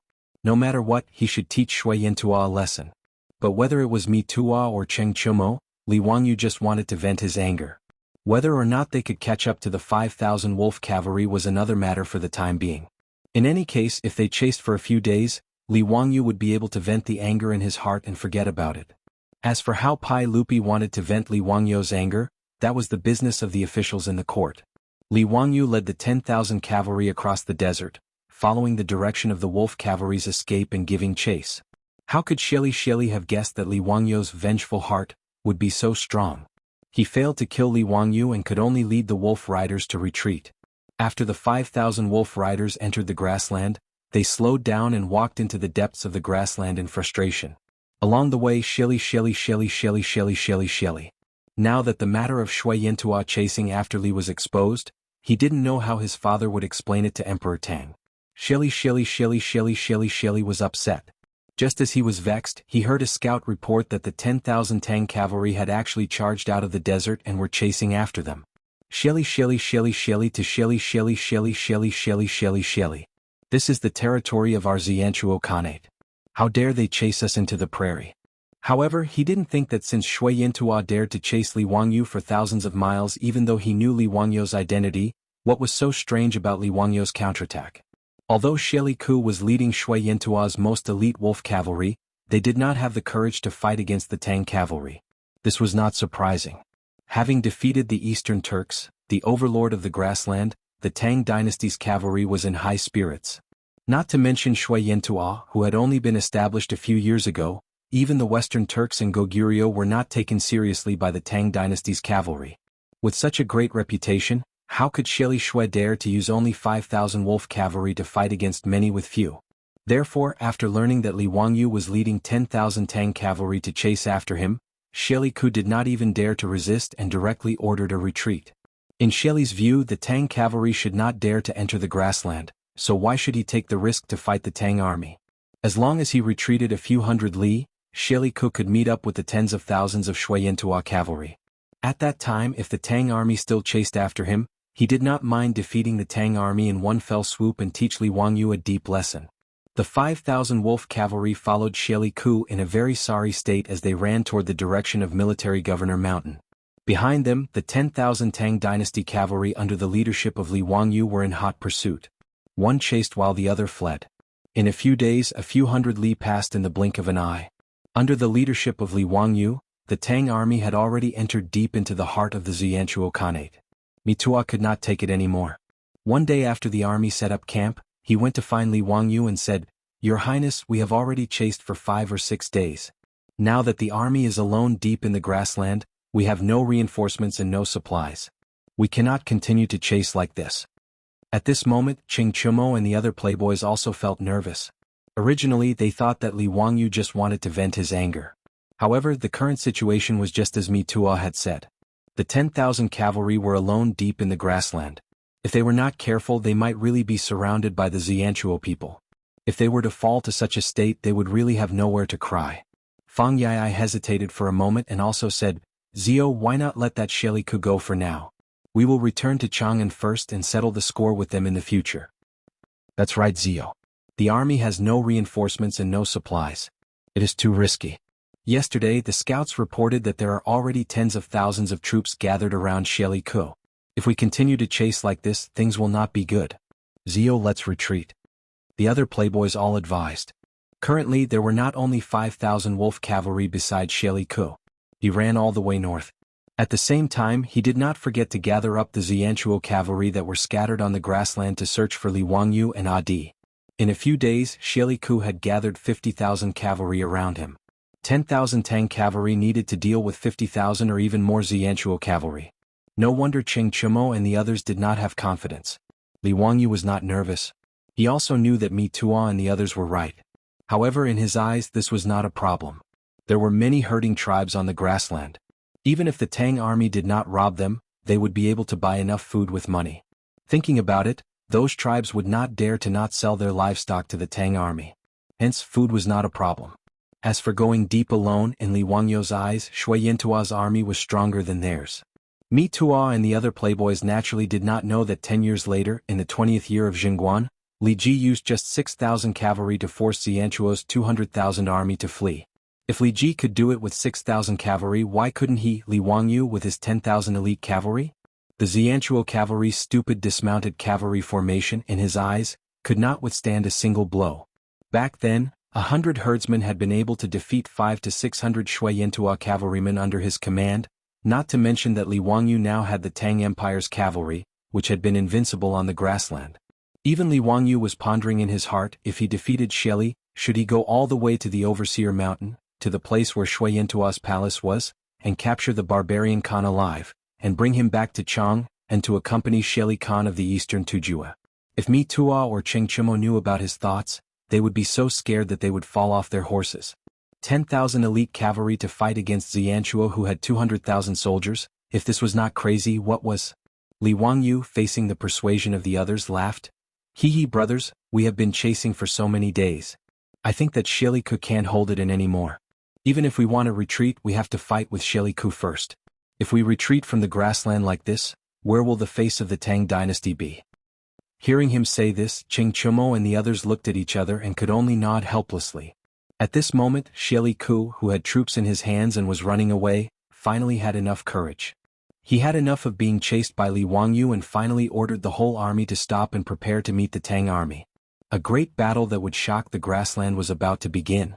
Chapter 1035. In Shui Yintua's Overseer Mountain Royal Court, Tang Songling waited bitterly for more than 10 days before he finally received a notice that the barbarian Khan wanted to see him. Tang Songling did not dare to delay and quickly went to the king's tent to meet the barbarian Khan. He had received an order to go to the Mabe dynasty to find the Qin Wang, Li Wangyu. Tang Songling could not help but feel anxious about this matter. But he did not expect that as soon as he entered the king's tent, before he could greet the barbarian Khan shouted angrily at him, "Assistant Minister Tang, although Shui Yintua is a small country, it will not be humiliated by the Tang dynasty. Tell me, why did the Qin Wang lead 10,000 troops to attack Shui Yintua? Is the Tang dynasty ready to start a war with Shui Yintua?" Tang Songling was stunned, not understanding what the barbarian Khan was talking about. Immediately, his face was full of shock.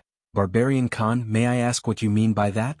Is the Qin Wang referring to His Highness Qin Wang of the Tang dynasty?" "That's right. Your Tang dynasty asked this Khan to help find the whereabouts of the Qin Wang in the grasslands. This Khan kindly helped and sent a large number of soldiers to search for the whereabouts of the Qin Wang. But this Khan did not expect that my kindness would be treated as ill intent. A few days ago, your Qin Wang led 10,000 cavalry to invade Shuiyantua. Assistant Minister Tang, if you don't give this Khan an explanation, don't blame this Khan for turning hostile. The barbarian Khan was actually cursing in his heart. He did not expect that his son Shili led 5,000 wolf cavalry to chase Li Wangyu. Not only did they not succeed, but they also allowed Li Wangyu to gather 10,000 Tang cavalry and kill their way into the grasslands. When Shili Luo fled, naturally he sent someone to deliver a message to Overseer Mountain at top speed. When the barbarian Khan heard about this, he was also shocked. Chasing Li Wangyu was not only failed but also exposed. This was no small matter. The barbarian Khan did not care about the 10,000 Tang cavalry led by Li Wangyu. What he was afraid of was that after Pai Lupi found out about this, he would use this as an excuse to raise his troops to attack Shuiyantua. Therefore, in order to stabilize the Tang dynasty, he immediately summoned Tang Songling and directly put all the blame on Li Wangyu. Tang Songling was overjoyed. He did not care whether Li Wangyu crossed the line or whether he had a conflict with Shuiyantua. As long as he could find the whereabouts of Li Wangyu, his trip to Mabe would not be in vain. Tang Songling straightened his back even more in the face of the foreign Khan's interrogation. Originally he was asking for a favor, so he lowered his attitude. Otherwise, how could he, a fourth-rank imperial court official and the assistant minister of the Ministry of Rights, be afraid of the Khan of the Steppe Khanate? Bah! Not to mention that Shuiyantua had only been established for a few years, the Tang dynasty did not even take it seriously. So what if it was the Eastern Turks? When Sheli Khan was offered as a captive in the Imperial Ancestral Temple, countless people came to watch. Although Pai Lupi appointed him as the right general and gave him good land and beautiful houses in Chang, and including the people who would take him as a proper right general. Although the barbarian Khan was given the title of real Zurija Khan by Pai Lupi, in the eyes of the Tang dynasty, he was just a barbarian. Tang Songling chuckled and replied with an indifferent tone, "Khan of the barbarian tribe, you can't say that. Who in the world doesn't know that His Highness King of Qin is the personal disciple of Daozu in the mortal world? He has his reasons for doing things. As for His Highness King of Qin leading the troops into Shuiyantua, I think he has his reasons." What do you mean? Assistant Minister Tang, does the Tang dynasty really want to be enemies with Shuiyantua? Hearing this, the barbarian Khan was furious and the golden cup in his hand fell to the ground with a loud clang. In the tent, a few of Shuiyantua's guards pulled out their steel sabers and glared at Tang Songling fiercely. Tang Songling did not even bat an eyelid, ignoring Shuiyantua's threat. Ever since they defeated the Eastern Turks, the Tang people were the proudest people in the world. Tang Songling treated Emir Shuiyantua as nothing. As long as this barbarian Khan was not crazy, Tang Songling did not believe that he would dare to touch him. As an envoy of the Tang dynasty, he still had this bit of pride and confidence. Barbarian Khan, don't forget that you are the real Zurija Khan appointed by His Majesty. Could it be that you've forgotten your identity? As an official of His Majesty, how dare you say such disgraceful words? Tang Songling's words were not wrong. Although the barbarian Khan established the Shuiyantua Khanate, he was appointed by Pai Lupi. Thus, Shuiyantua was a vassal state of the Tang dynasty, and the barbarian Khan was an official of Pai Lupi. In a sense, Li Wangyu's status as a prince was on par with the barbarian Khan, or even higher. If Li Wangyu led his troops to attack Shuiyantua, it would at most be an internal conflict between two nobles. It was far from a war between two countries, and the barbarian Khan did not have the right to threaten the Tang dynasty. The barbarian Khan naturally understood Tang Songling's words, and so did the guards in the tent. Many of the Shuiyantua guards gritted their teeth in anger.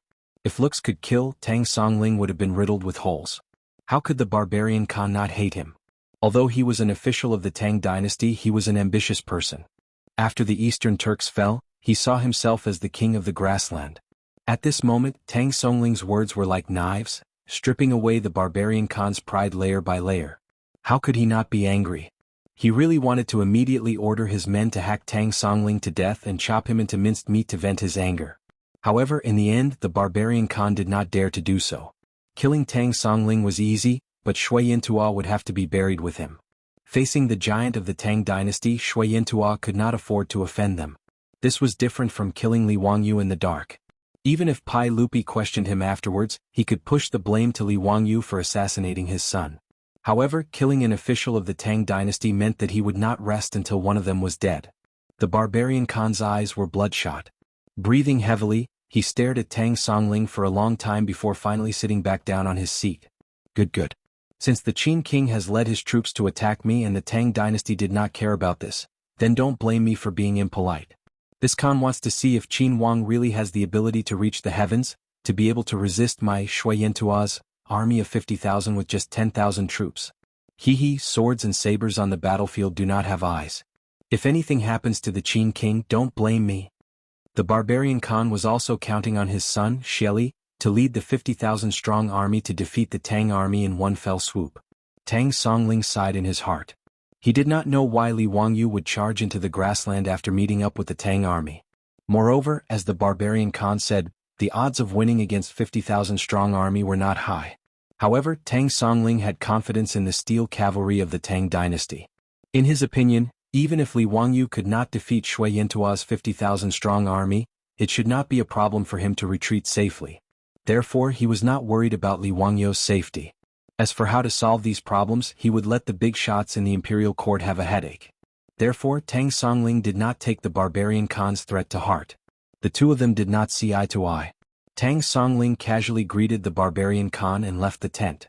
However, he was not in a hurry to return to Chang'an. Instead, he stayed at Overseer Mountain, planning to see the result of the battle between the Tang army and Shui Yantua before making any plans. While the barbarian Khan and Tang Songling were confronting each other, on the grassland hundreds of miles away from Overseer Mountain, the Tang army and Shui Yantua's army were also several miles apart. They had set up camp and were confronting each other. In the Tang army's tent, Li Wangyu was very excited and was fiddling with a steel crossbow in his hand. Chapter 1036. The steel crossbow in Li Wangyu's hands was not unfamiliar to him at all. Other than the lack of a scope, it was basically a replica of the composite steel crossbow that he had Yen Liban make for him when he made a bet with those rich kids. Li Wangyu did not expect that in the past year Pai Lupi would actually order the construction supervisor to make this composite steel crossbow and personally name it the Sky-Raising Crossbow. It was also thanks to Li Wangyu's hydraulic press. Otherwise the Tang dynasty would not have been able to make so much steel to make this composite steel crossbow. In history, the Tang dynasty did not pay much attention to crossbows. In the art of war of the Tang dynasty's Duke Wei, the ratio of crossbowmen was the lowest, only about 14%. In each army the ratio of crossbowmen was even lower, usually only 10%. Other than Jianghu crossbowmen, the status of crossbowmen in the Tang dynasty was far lower than archers. The reason was naturally because crossbows had a short shooting range, slow reloading speed, and were good at defense and not good at offense. The generals of the Great Tang didn't have much hope in using a weapon like the crossbow to restrain the charging cavalry from afar. In the Tang army, the Mo sword and cavalry were the most important soldiers. However, Li Wangyu's composite steel crossbow not only had a long shooting range, but it also had a booster, which was not only fast but also labor-saving. Pai Lupi, as the emperor of the horse and the big shot who took down half of the Tang dynasty, how could he not see the use of this steel crossbow? Therefore, even though it was very expensive to make a composite steel crossbow, he gritted his teeth and ordered the construction supervisor to make it in large quantities and start to equip it to the army. Today, of the 10,000 Tang cavalry led by Li Wangyu, 2,000 crossbowmen were equipped with the Sky-Raising Crossbow. In fact, it was not correct to call these 10,000 Tang cavalry. Although they were all marching on horseback, only 2,000 of them were true cavalry. The remaining 8,000 should be called mounted infantry. Different from Shui Yantua's dismounted infantry formation, the mounted infantry of the Tang army were all professional infantry. Horses were just a means of transportation for them. When they fought, they would dismount from their horses and fight on foot. According to Li Weigong's Art of War, 70% of the Tang army's field forces were soldiers, while the rest were medical, logistical, and auxiliary personnel. In other words, Li Wangyu's army of 10,000 had 7,000 combat soldiers. Among them, there were 2,000 cavalrymen, 2,000 archers, and 2,000 jumpers, who were also sword and shield wielders. As well as the Tang army's most elite sharp blade soldiers, 1,000 Mo blade soldiers. Originally, according to Li Wangyu's previous thoughts, the battle with Sheli Fu was very simple. He only needed to copy Li Ji's tactics. Using 5,000 infantrymen to deal with Shui Yantua's dismounted cavalry formation, then 2,000 cavalrymen would circle around the rear and launch a surprise attack on Shui Yantua's cavalry. As long as Shui Yantua's horse was killed, it was equivalent to cutting off the foot of 50,000 soldiers. By then, Shui Yantua's dismounted cavalry would become meat on the chopping board, and the Tang army could do whatever they wanted with them. But Li Wangyu pondered for a while and then shook his head and rejected this tactic. It was not that it was not suitable, but he did not plan to expose this tactic so early. Shui Yintua's dismounted cavalry formation, to put it bluntly, was not worth mentioning and was rather idiotic. But Li Wangyu's ambition was very big. He really had the idea of fighting all the way to Overseer Mountain and capturing the barbarian Khan alive. In this way, if he used this tactic to defeat Shi Fu, it would not be too appropriate. After all, Shui Yintua's people were not idiots. After he used this method to defeat Shi Fu, it would not be so easy to deal with Shui Yintua's remaining 150,000 soldiers. As long as Shui Yintua left behind enough cavalry to protect the horses of the rear army, then it would be impossible for him to rely on his 10,000 men to defeat Shui Yintua's 100,000 soldiers. Therefore, Li Wangyu needed to think of another method. He had to defeat Shi Fu's 50,000 soldiers, but he also could not expose the weakness of Shui Yintua's dismounted cavalry formation. To use 10,000 men to face Shi Fu's 50,000 soldiers head-on was indeed not easy. If it was not handled well, it would be self-defeating. But ever since Li Wangyu discovered that Pai Lupi had actually given the army a large number of composite steel crossbows, he had enough confidence. Just these 2,000 composite steel crossbows could shoot the enemy to the point that they could not fight back. Adding on the Mo saber wielders of the Tang dynasty, who were invincible in every battle, even if Shi Fu's forces were 5 times his, there was nothing to worry about. A normal crossbow's projectile range was no more than 200 steps, and its direct range was 70 to 80 steps. And the Tang army's current heaven-raising crossbow was equivalent to a 4-stone crossbow. Its projectile range was about 400 steps, and its direct range was also more than 200 steps. Li Wangyu was able to use this crossbow to kill a wild boar 300 meters away. Then, when dealing with Shui Yintua soldiers, the effect would be the same. In other words, just relying on the super long range of the composite steel crossbow to Shui Yintua's people was no less than a dimensional reduction attack.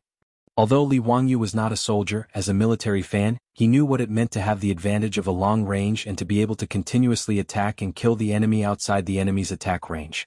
The replacement of the bow by the gun was the best example. In this era, the power of the composite steel crossbow was almost no different from the gun. It could even be said that it was stronger than the guns of the early era. At the very least, the guns of the Manchurian Qing were unable to accurately kill the enemy at a distance of 300 meters. And presumably because of Li Wangyu's design of the winding device for the composite steel crossbow, not only was the winding speed faster, but it was also able to fire faster. And because steel cables were used as the bowstring, it was not even affected by the weather. Compared to the guns of the early era, the composite steel crossbow only had one flaw, and that was that it was expensive. Whether it was the cost of making the steel crossbow or the consumption of the crossbow bolts, compared to gunpowder and lead balls, it was too expensive. Fortunately, the Tang dynasty was flourishing, or else Pai Lupi might not be able to afford so many Atlas crossbows. However, the Tang dynasty had a misconception about the use of the composite steel crossbow. For example, when the tanks were first invented, the Western countries used them by distributing them to various divisions to coordinate with the infantry. It was not until the Second World War that the tanks began to be used together and became the king of land battles. The Tang army used the composite steel crossbow, but they were no different from ordinary crossbowmen. But in Li Wangyu's opinion, the best tactic to use the composite steel crossbow was the matchlock gun tactic of the 16th century, the 3-stage shooting. Although the composite steel crossbow was equipped with a winding device, its firing speed was still not very fast. In this way, in order to maximize the power of the steel crossbow and avoid the shortcoming of not being able to fire continuously, the 3-stage shooting was necessary. By dividing the crossbowmen into 3 teams and taking turns to wind and fire, the efficiency of the composite steel crossbow could be increased by 3 times. In this regard, Li Wangyu was very confident. However, Li Wangyu's confidence did not mean that Mi Tuo and Cheng Chimo were also confident.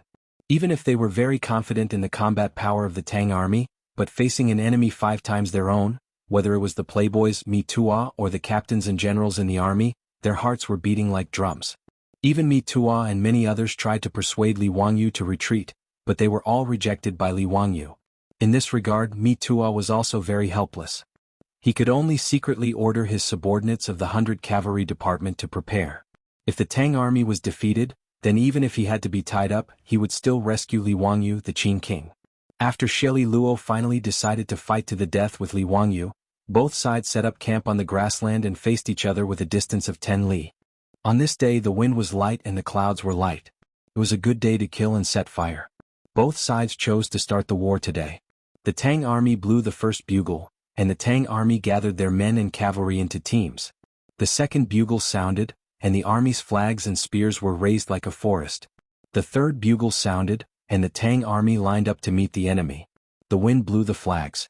The war drums sounded, and the Tang army and Shui Yantua stepped out to attack at the same time. Chapter 1037. With the beating of the war drums, Li Wangyou's heart began to beat violently, and his palms were full of sweat. In fact, it was nonsense to say that he had absolute confidence in defeating Shui Yantua. Not to mention other things, just the dense phalanx of Shui Yantua's army on the opposite side made Li Wangyou's scalp tingle. As the saying went, 1,000 men could connect the earth to the sky, 10,000 men could be boundless.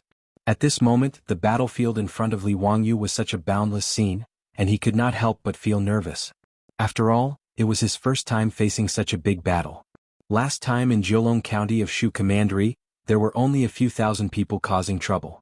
Compared with the tens of thousands of people now, it was simply child's play and was not worth mentioning. Standing on the observation tower carriage, Li Wangyou was nervous and excited, plus a little bit of expectation and uneasiness, which was contradictory to the extreme. It was understandable that he was nervous and excited, but he was uneasy because he was worried that the Tang army would suffer heavy casualties. After all, this war was purely initiated by him. If it were not for his insistence, according to Mi Tuo's persuasion, the 10,000 Tang soldiers under his command would not appear on the battlefield at this moment. In other words, because of his own selfish interests, these Tang soldiers were facing death, which made Li Wangyou somewhat unable to bear and blame them. After all, Li Wangyou was not a person of this era. Even though he had been in a high position in recent years, he could not treat human lives as nothing. Whether this war was won or lost, the casualties of the Tang dynasty soldiers were all due to his obsession. Because of Jun Mo's conferment of Marquis, a general became famous and tens of thousands of bones withered. Sighing silently in his heart, Li Wangyou put away the messy thoughts in his mind and raised his eyes to continue to look at the battlefield. The most important thing now was to win this war. As for other things, they could be dealt with later. If there were casualties in the Tang army, Li Wangyou planned to take out copper coins from his residents to compensate their families, which could be regarded as his goodwill to buy peace of mind. After collecting his thoughts, Li Wangyou raised the binoculars in his hand and carefully observed the disposition of Shui Yantua's army on the opposite side with Cheng Chumo and the others. Currently there were still several miles between the two sides. Both sides were slowly advancing amidst the sound of their war drums and horns. Fighting a war was naturally not like the TV dramas of later generations, where people would shout and charge forward with their heads lowered. Otherwise, if the soldiers were fully equipped with armor and sabers, by the time they had charged a few miles, they would have already collapsed from exhaustion. At that time, how could they fight a battle? Normally speaking, the two armies would advance until they were about 1 li apart, which was about 500 meters away from each other. They would enter the range of the other party's long-range weapons and stop in their tracks. After resting and reorganizing, the battle would officially begin. The 10,000 Tang army was split into the middle and two wings. In the middle of the army, there were 2,000 archers, 1,000 Mo swordsmen and 2,000 jumping soldiers. On the two wings there were 1,000 cavalry. Of course, the 5,000 soldiers in the middle of the army were not squeezed together. Instead, they were arranged into multiple square formations. Actually, there was no need for Li Wangyou and the debauches to worry about these matters. Only the military officers in the army could handle these matters. The only arrangement that Li Wangyou made was that 2 days ago, he summoned the officer in charge of the 2,000 archers. He ordered him to follow his instructions and train those archers to practice the 3-section shooting method. As for Li Wangyou's orders, that Tang army officer did not understand. He even secretly felt that Li Wangyou was messing around. That officer was also an old soldier, so when had he ever seen someone use archers in such a manner? In the past, archers would gather their forces and shoot in a large area to injure the enemy. Archers would rarely shoot directly at the enemy. The main reason was because of the range. They could shoot up to 200 steps and shoot straight up to 100 steps. On the other hand, Li Wangyou's instruction for the archers to practice was to divide all the archers into 3 teams. They had to load their crossbows and fire according to the order, and they had to shoot straight. This went against common sense. As for Li Wangyou's messing around, the officer cursed in his heart. However, there was nothing he could do. He could only follow Li Wangyou's orders and arrange for his soldiers to practice. However, just a day later that officer was convinced. How could an old soldier like him not see the benefits of the three-section shooting method? Facing the 50,000 Shui Yantua cavalry today, everyone was nervous. Only this officer in charge of the archers was filled with confidence. He rubbed his palms and was ready to start a massacre. The war drums continued to beat. The carriage that Li Wangyu and the other rich kids were in was pulled by horses and oxen. They followed the footsteps of the soldiers and slowly moved forward in the middle of the army. The distance between the two sides was getting closer and closer. Only when they were 500 steps away from Shui Yantua's army did Li Wangyu order the army to stop. Immediately, the various officers, captains and colonels started to order the soldiers under them to get into formation. This caused the formation that was a little messy due to the march to be in order once again. At the front of the Tang army formation were the jumping soldiers who held swords and shields. The jumping soldiers were equipped with round shields and short swords. They wore light armor and were in charge of close combat to make up for the lack of agility of their comrades who used long weapons. The round shields in their hands were mainly used to defend against the arrow rain. Behind the jumping soldiers were the Mo swordsmen.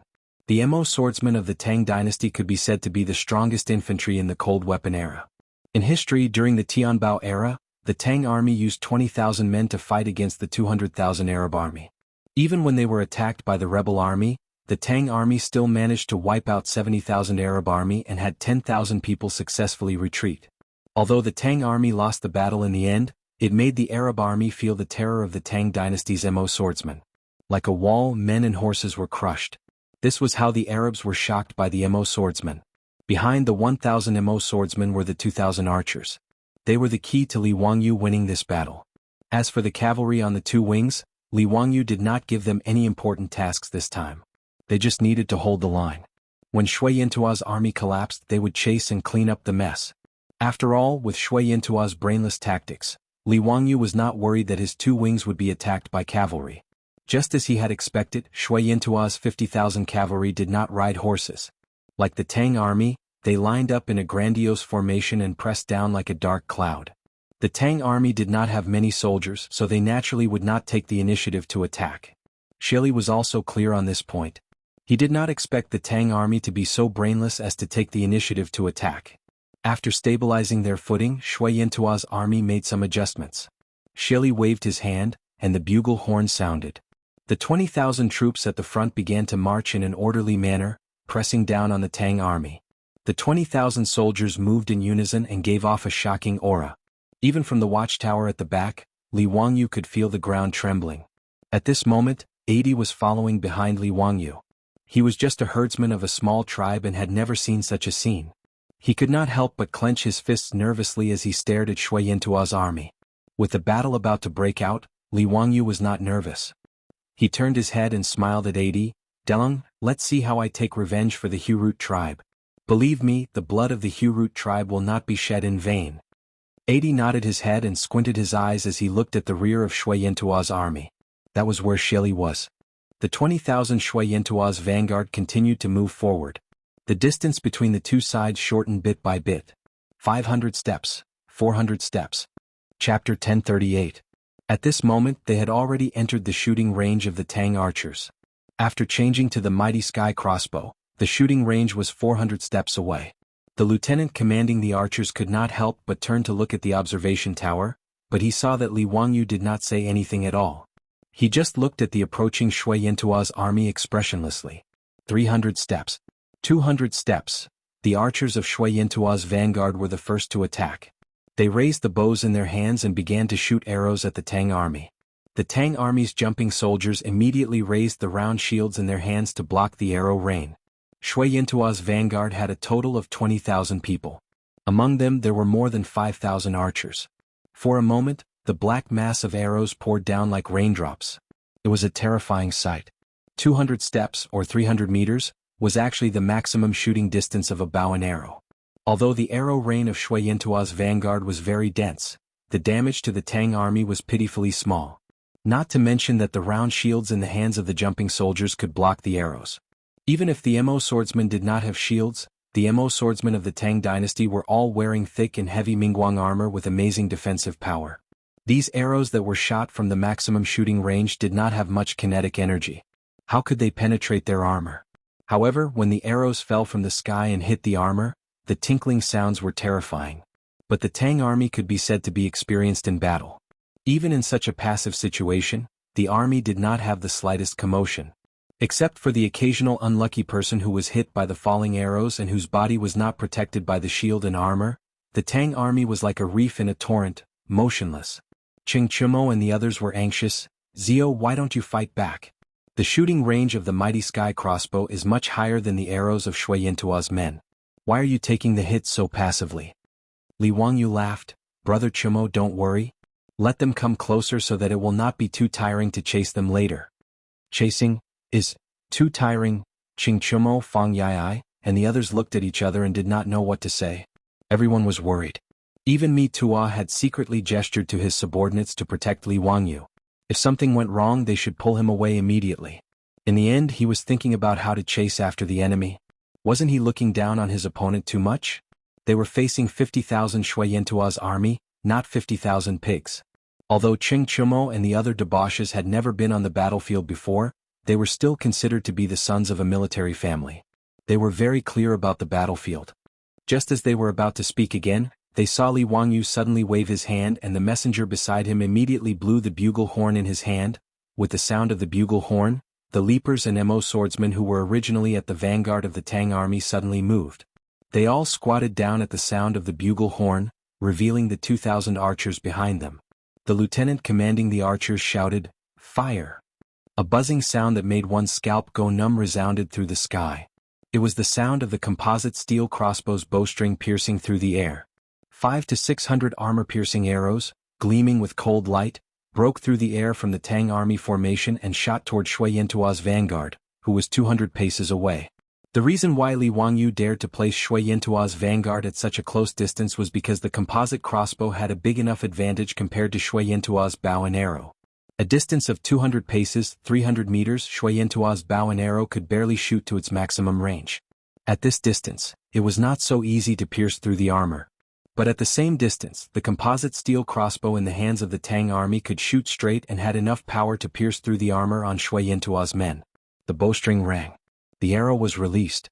In the next second, the armor-piercing arrows flew across the distance of 300 meters, ignoring the obstruction of the armor and directly piercing into the bodies of the men, bringing out a cloud of blood. The 2,000 archers of the Tang army, according to Li Wangyu's order, were divided into 3 rows, with 500 to 600 men in each row. After a round of shooting, the archers in the first row immediately turned around and began to load the crossbow and arrow. The second row of archers stepped forward, raised their crossbows and aimed. Following the lieutenant's command, they pulled the trigger and shot out another arrow.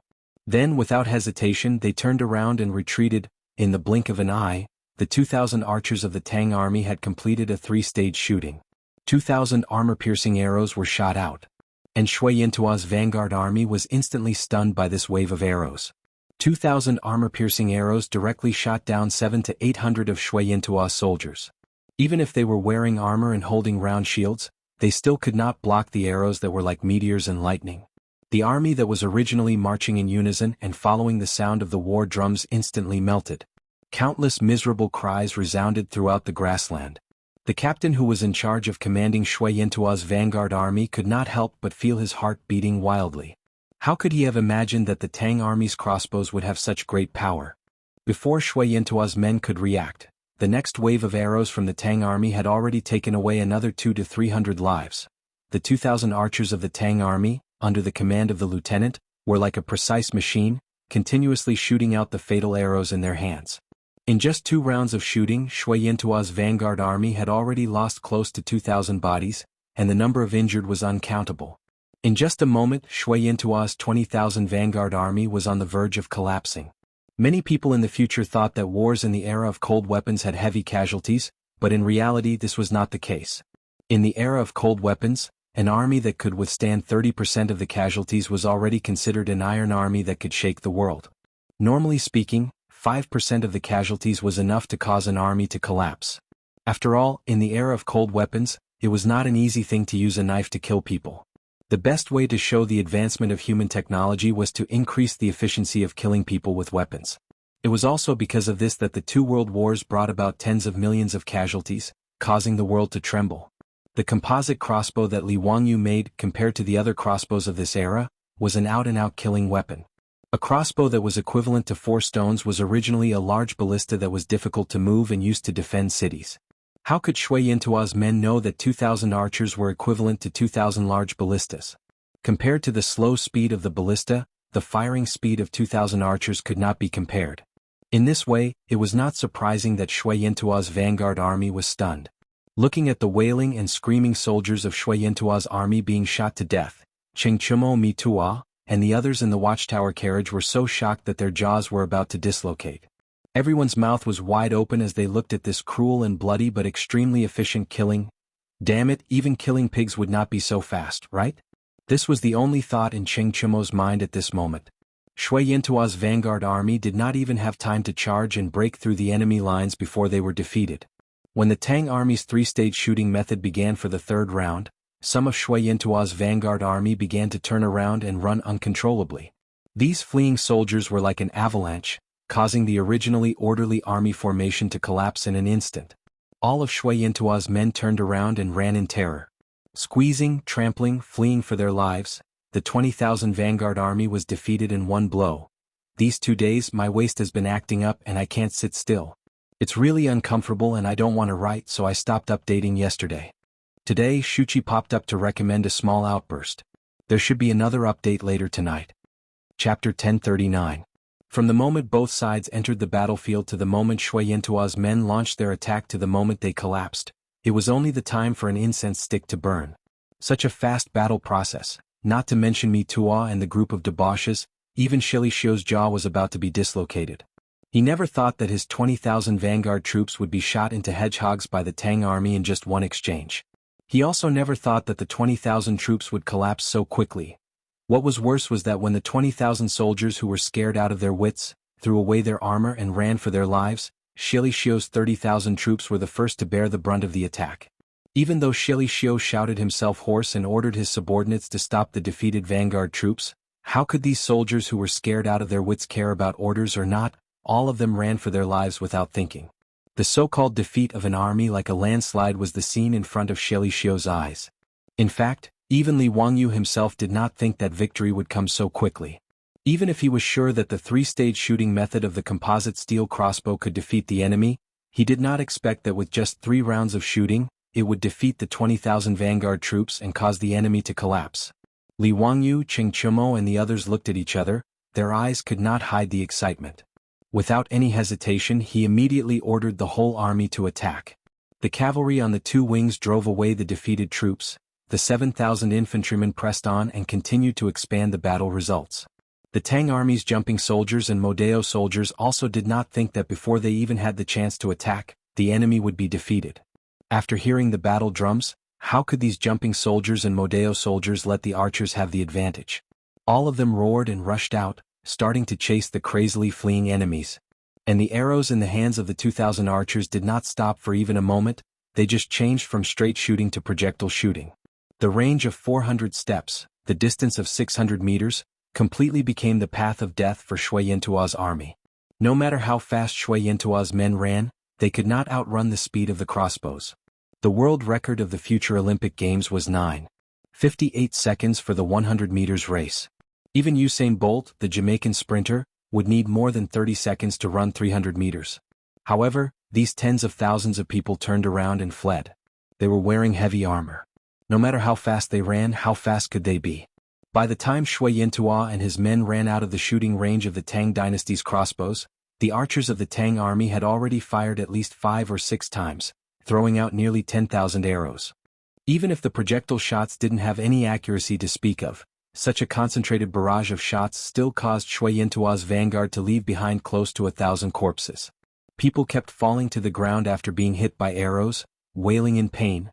As for those who were trampled and crushed to death by their companions, there were countless of them. Therefore Shui Yintua's vanguard army fled even faster. It wasn't until the swing soldiers and Mo swordsmen rushed into the crossbowmen's range that the lieutenant commanding the crossbowmen cursed and ordered his subordinates to cease fire. He put down the crossbows in his hands and quickly ran forward, preparing to support the swing soldiers and Mo swordsmen. However, it was clear that the current situation on the battlefield did not allow the crossbowmen to show their power again. Even the leapers and Mo sabers of the Tang army could not get any results. Shui Yintua's 50,000 troops were defeated. Shui Yintua's men hated the fact that they were born with 2 more legs when the 2,000 cavalrymen from the 2 flanks pressed forward. Although the 30,000 middle army led by Xylixer was not attacked by the Tang army at all, under the influence of the defeated vanguard, he did not even have the chance to reorganize the attack before he was defeated. Seeing that the situation on the battlefield was worsening, Shieliku's guards did not dare to be negligent. They hurriedly carried Shieliku and began to retreat. With this push, the morale of Shui Yintua's army became even more dispirited. They didn't even have the thought of resisting. More than 40,000 soldiers spread their legs and ran madly towards the rear camp. No matter what, their war horses were in the camp. As long as they could snatch the horses, they would be able to escape. Tens of thousands of soldiers rushed back to the campsite, crying and yelling, and began to fight for the horses. Many of Shui Yintua's cavalrymen even pulled out their sabers and slashed at their comrades in order to snatch a horse, just to be one step ahead of the Tang army's pursuit. Shui Yintua's army was in complete chaos. A quarter of an hour ago, Shieliku, who was still complacent and felt that he could annihilate the Tang army with 50,000 soldiers, could not even cry at this moment. He rode on the back of the horse in a daze. He turned his head to look at the smoke rising from Shui Yintua's camp. His heart was filled with mixed feelings. Other than the 5,000 wolf cavalrymen who had been guarding beside Shieliku, he had lost 1/4 of Shui Yintua's forces in this battle. The more Shieliku thought about it, the more sullen he felt. Under the stimulation of his blood, his vision turned black and he fainted. If not for the quick reaction of the guards beside him, Shieliku would have fallen off the horse. The 5,000 wolf cavalrymen did not dare to delay. They surrounded Shieliku and began to run madly in the direction of Overseer Mountain. When the Tang army flattened Shui Yintua's camp, other than the 2,000 cavalrymen who chased for 20 li, the rest of the Tang army did not bother to chase after the fleeing Shui Yintua's men. Although the battle ended quickly, Li Wangyu still ordered people to clean up the battlefield and treat the wounded. When the sun had set, the military clerk had already sent him the statistics. In today's battle, the Tang army killed more than 3,000 of Shui Yintua's cavalrymen. Most of them died under the heaven-raising crossbows. They captured more than 6,000 people, seized close to 10,000 horses, and more than 10,000 cows and sheep. The Tang army only had a few dozen injured and a few dead. When Mi Tua, Cheng Chumo and the others saw the battle report, their eyes lit up. This battle could be said to be a great victory. Haha, congratulations your highness, congratulations your highness. The old slave has never seen such a smooth victory. After today's battle, your highness's name will definitely resound throughout the grassland. Mi Tua did not hesitate and immediately gave a series of flattery. Cheng Chumo and the others were also very excited. They came to the western region to gild themselves. Before, because of their brotherhood, they all stayed in the desert and ate sand for more than a year. They did not contribute anything and suffered. But they did not expect that after finding Li Wangyu, in just a dozen days, they would get such a great achievement. Although the battle was led by Li Wangyu, the credit naturally went to these debauches. There was no need to doubt this. The Tang dynasty valued military achievements the most. Killing 3,000 and capturing 6,000 was a great victory. Although it was not appropriate to rashly start a war with Shui Yintua, it was a matter between Li Wangyu and the imperial court. It had nothing to do with whether they got military achievements or not. In short, they won the battle, so of course everyone would get benefits. Even Yo Wu and Lai Hat's troops would also get military achievements. After this battle, if they were willing and Li Wangyu was willing to let them go with their military achievements, they would be no problem at all to be a captain in the army. As for the Tang soldiers, of course they would also be rewarded. Whether Li Wangyu was good at starting the battle or not, in short they won the battle. With so many prisoners and captured horses, it was a great achievement. As for how Shui Yintua would argue with the imperial court of the Tang dynasty, the foppish lords did not care so much. Therefore, the whole camp of the Tang army was full of a happy atmosphere. Cheng Chumo could not help but raise his head and laugh. Haha, I didn't expect that I could get such a military achievement. Zio, it's all thanks to you. When we return to Chang'an, whether it's Peace Square or a Hu wine shop, I'll treat you to a drink. Fang Yai also laughed. Yes, when we return to the Tang dynasty, I'm afraid those people's eyes will pop out. Zio, when do we set off to return to Chang'an? For the foppish lords, today's battle was the best thing to show off and talk about when they returned to Chang'an. They could not wait to return to Chang'an and show off today's battle to their friends and relatives. As the saying goes, not returning to one's hometown after riches and honor is like traveling at night in brocade clothes. The foppish lords were eager to return home. Li Wangyu glanced at them and shook his head in confusion. Return to Chang'an? Why do we have to return to Chang'an? Order the army to rest for a day and set off tomorrow to continue chasing that bastard Xieli. If he runs back to Overseer Mountain, I'll kill my way to Overseer Mountain. If I don't catch that bastard, how can I relieve the anger in my heart? Li Wangyu's words immediately made the foppish lords and Mi Tuo dumbfounded. Chapter 1040. Originally, Mi Tuo and the other playboys thought that Li Wangyu was very persistent in leading the troops to chase after Xieli Ruo because he wanted to vent his anger and take revenge for Xieli Ruo's previous pursuit. However, in today's battle, the Tang army easily defeated Shui Yintuo's army of 50,000. It could be said that it was a complete victory and there were many spoils. Why was Li Wangyu still not satisfied? If he continued to chase, wouldn't he chase all the way to the military governor mountain? Could it be that Li Wangyu really wanted to use these 10,000 men to fight against Shui Yintuo's army of 200,000? Mi Tuo felt a headache coming on. Your Highness, why don't we retreat and rest for a while before making any plans? Moreover, there are so many spoils that need to be dealt with. We can't possibly bring these spoils to chase after Shui Yintuo's men, right? Mi Tuo hesitated but could only continue to persuade Li Wangyu to retreat. The playboys quickly nodded in agreement. That's right, Zio. There are thousands of prisoners and so many horses, cows and sheep. We can't not deal with them properly. Whether it was the 6,000 prisoners of war or the captured cows, sheep and horses, they were all money. According to the tradition of the Tang dynasty, whether it was prisoners of war or spoils of war, they were all displayed outside the south gate of the imperial ancestral temple. After the emperor worshipped the ancestors, these spoils of war would be distributed by the imperial court. There was a record in the ceremony of the Tang dynasty. On the day of the triumphant return, the prisoners of war were outside the south gate, north to the west.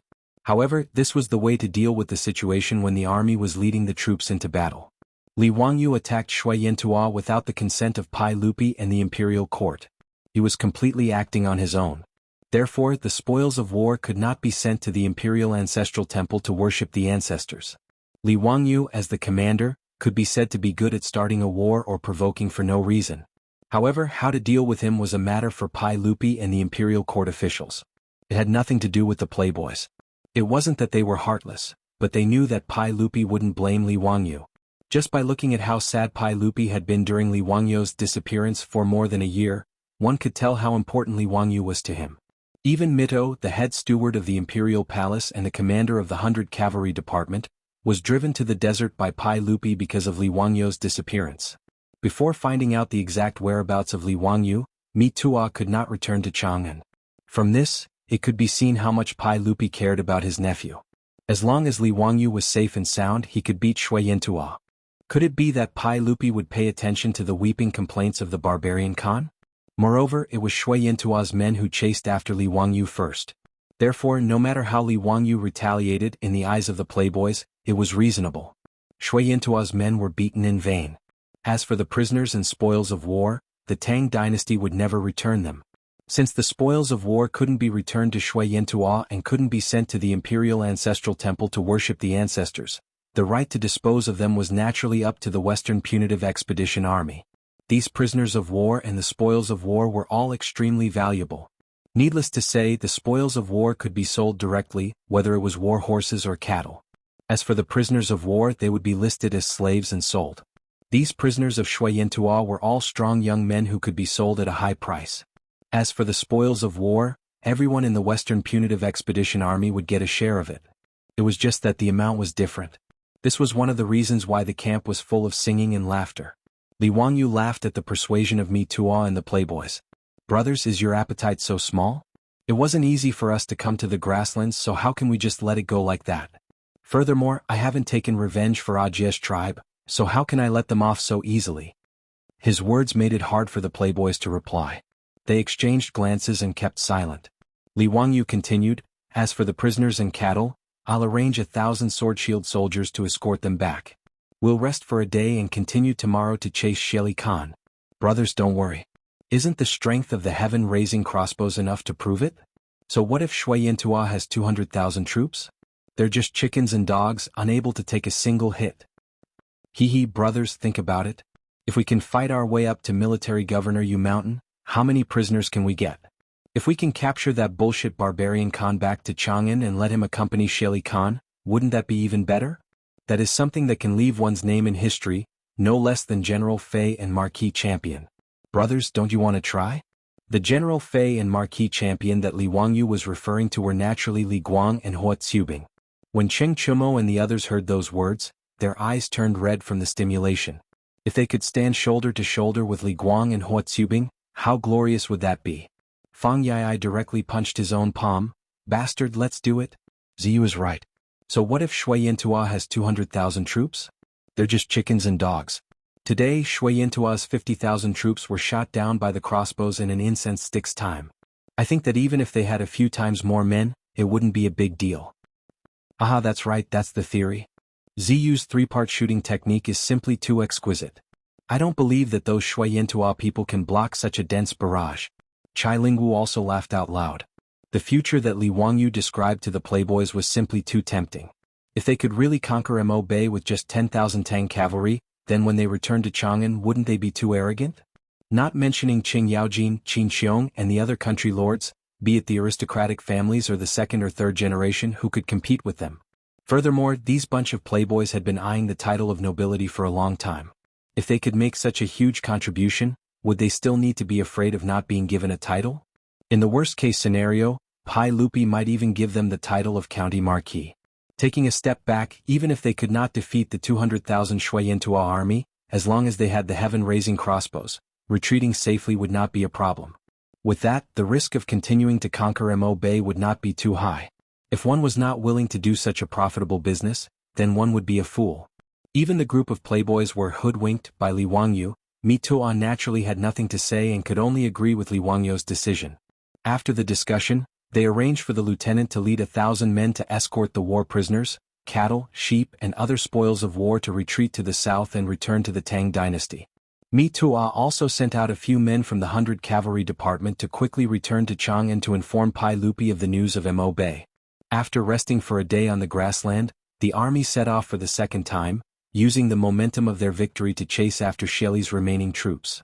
After Xylixer's defeat, he ran north for nearly 100 li in one breath, and only then did he stop and begin to gather the defeated army. After the battle, only 30 to 40,000 of the 50,000 Shui Yintua cavalry were left, and many of their horses were lost. The army on the grassland, whether it was Tujue or Shui Yintua, had always had 1 man and 3 horses. But Shelley was defeated too quickly this time. Tens of thousands of people were running all over the place. How could they care about those horses? The 30 to 40,000 troops were now short of men and horses, and they were in an even more difficult situation. Shelley originally wanted to rest and reorganize his troops, but before he could gather all the defeated troops, the scouts came to report that the Tang army had caught up again. Shelley had now lost all his confidence after being killed by the Tang army. How could he dare to stop and fight with the Tang army again? Without hesitation, he immediately led Shui Yintua's remaining troops to run north, and at the same time sent out fast horses to ask for help from his father. Putting aside how Li Wangyu was chasing after Shelley at this time, outside Chang'an city, several exhausted horses, covered in dust, were currently galloping over from the northwest. Chapter 1041. Dingzhou Village, Hu County, the Prince of Qin's residence. Qin Wangfei Su Changqing sat behind a wide desk made of Phoebe Jinan wood, listening to the reports of a group of female soldiers across from her. The quill in her hand was incessantly scribbling on paper, simultaneously issuing all sorts of instructions. In the eastern and western markets as well as in the various workshops, we must demand a uniform price for those who sell our wine. If anyone refuses to comply, we will immediately stop selling. The quality of the glassware produced in the workshops is still too low. Pass down the order that any craftsman who can resolve this problem will be rewarded with 100 taels of gold. I have already discussed the fluctuations in Chang'an's grain prices with Her Imperial Highness the Empress. The enemy will transport grain from Shu County as soon as possible. No matter what, Chang'an's grain prices must be stabilized. The lingerie workshop also needs to recruit another batch of seamstresses. Were it not for the Confucian robe Su Changqing was currently wearing, coupled with her towering hairstyle, she would have looked remarkably like a domineering female CEO in the modern world. After taking care of all matters, Su Changqing dismissed the female soldiers. Only then did she slightly knit her brows, reaching out to rub her temples. The door to the room was once again pushed open. Princess Changle, Aphrodite and Perrin walked in, carrying Su Changqing's 2 children. Upon seeing her children, Su Changqing immediately revealed a smile. Reaching out to receive the two little fellows, she began to play with them. Perrin and Aphrodite obediently walked behind Su Changqing, massaging her shoulders. Elder sister, don't overwork yourself. If Lang Jun returns safely and sees elder sister like this, his heart will definitely ache. Perrin said with heartache as she massaged Su Changqing. Compared to when Li Wangyu had left, Su Changqing was much more haggard, her body much thinner. Chang'e, who was currently playing with the two children, nodded her head in response. Elder sister, Perrin is right. You must take good care of your body. Don't overwork yourself. The estate is not lacking in copper coins. Why must elder sister work so hard? Su Changqing smiled and shook her head. Lowering her head to look at the two children in her arms, her face filled with a motherly smile. Yes, the Prince of Qin's estate was not lacking in money. However, how could she work so hard for money? Chang'e, Perrin, and Aphrodite naturally did not understand Su Changqing's thoughts. In Su Changqing's heart, she had always felt that she was no more than a passerby of the Tang dynasty. Ever since that incident she had, and of course, of course Su. If not for the fact that she had just become a mother and was worried about her children, she probably would have run off to the desert to look for Li Wangyu. It would be best if she could find it, but if she couldn't, she didn't mind sleeping in the desert with Li Wangyu. Of Qin's, of her, no matter what, she had to build a future for her children that was enough to provide them with food and clothing. In Su Changqing's opinion, although her two children had just been born and already had titles of nobility, and the estate was not lacking in copper coins, these were not enough for her children to live a carefree life in this world. Although she did not know much about history, she knew that the Tang dynasty was different from the later generations. In an era where imperial power reigned supreme, even the officials and nobles might not be able to guarantee that they would live a carefree life. Even someone as powerful as Zhang Sun Wuji was forced to hang himself after Pai Lupi's death and Li Ji's ascension to the throne. His relatives were all exiled to Lingnan as servants. Su Changqing was absolutely unwilling to see such a scene happen to her children.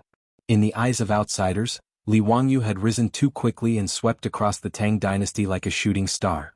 Now, the mansion of Qin was heavily favored by the emperor, but Su Changqing did not dare to entrust her children's future to Pai Lupi.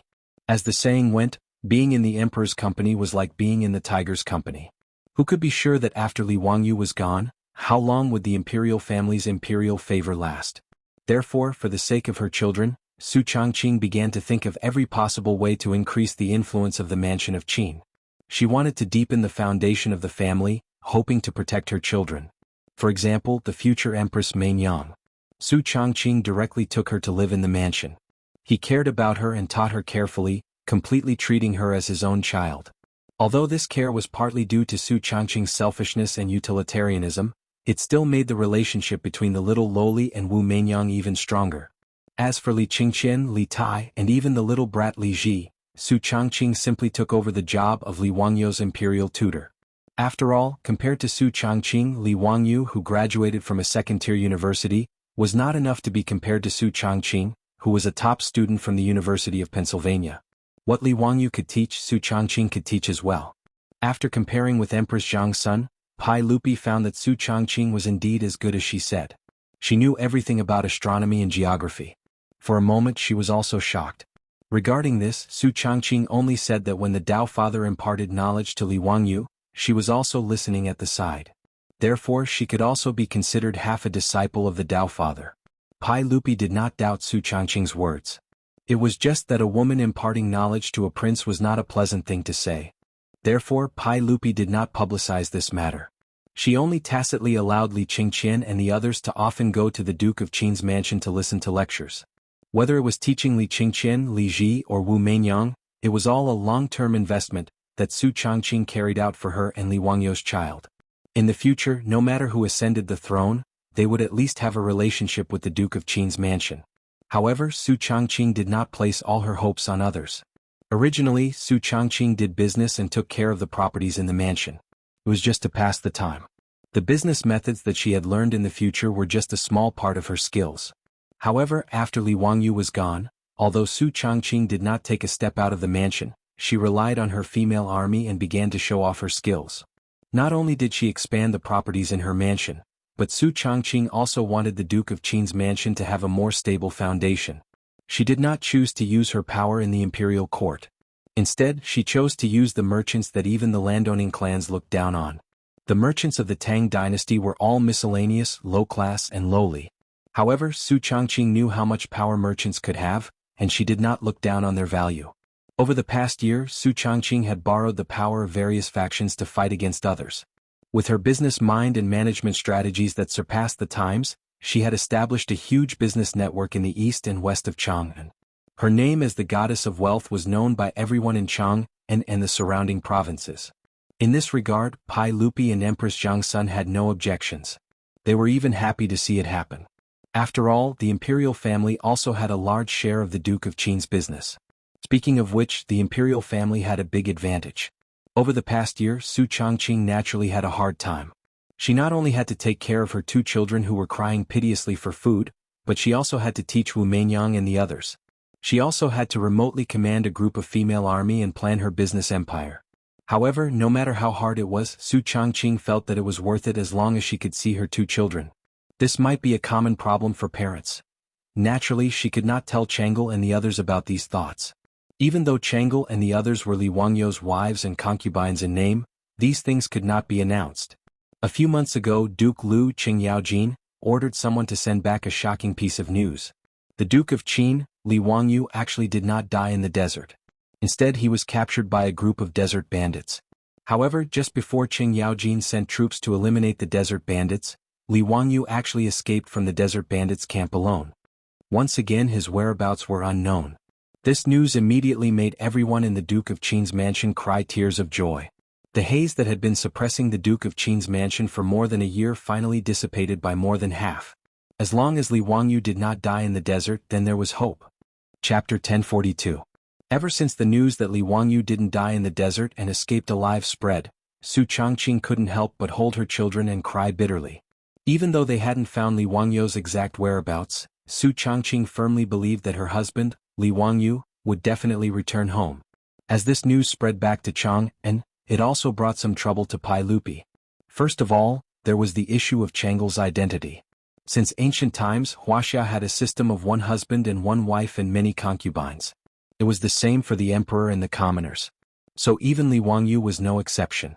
Back then, Pai Lupi nodded and agreed that Li Wangyou could imitate a Huang Nuing and have 2 wives. However, Pai Lupi didn't have the final say on this matter.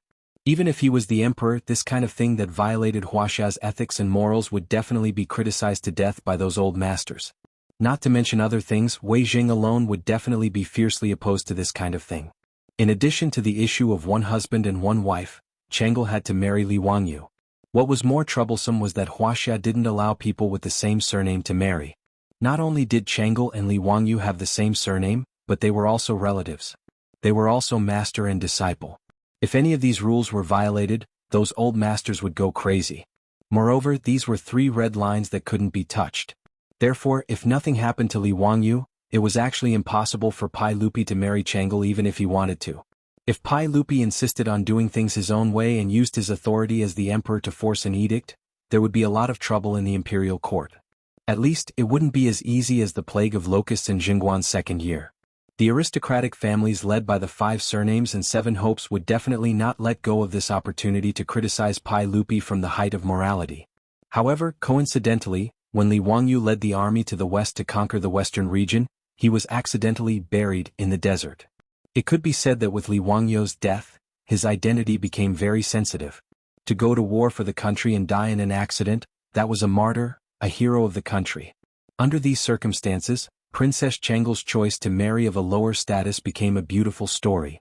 Even the stubborn Wei Zheng had to pinch his nose and accept it.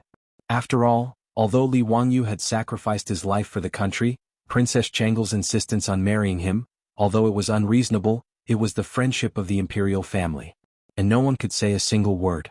In any case, Li Wangyou was no longer in this world. Although this marriage was unreliable, no one jumped out to seek trouble for themselves. But who could have thought Li Zest? When the news reached Chang'an, everyone was surprised and looked at each other. They did not know how to deal with the fact that Li Wangyou had 2 concubines. To impeach Li Wangyou? There didn't seem to be any reason. After all, when Chang'e married into the Prince of Qin's household, Li Wangyou was still trapped in the desert. He didn't know about this matter, So how could he be blamed?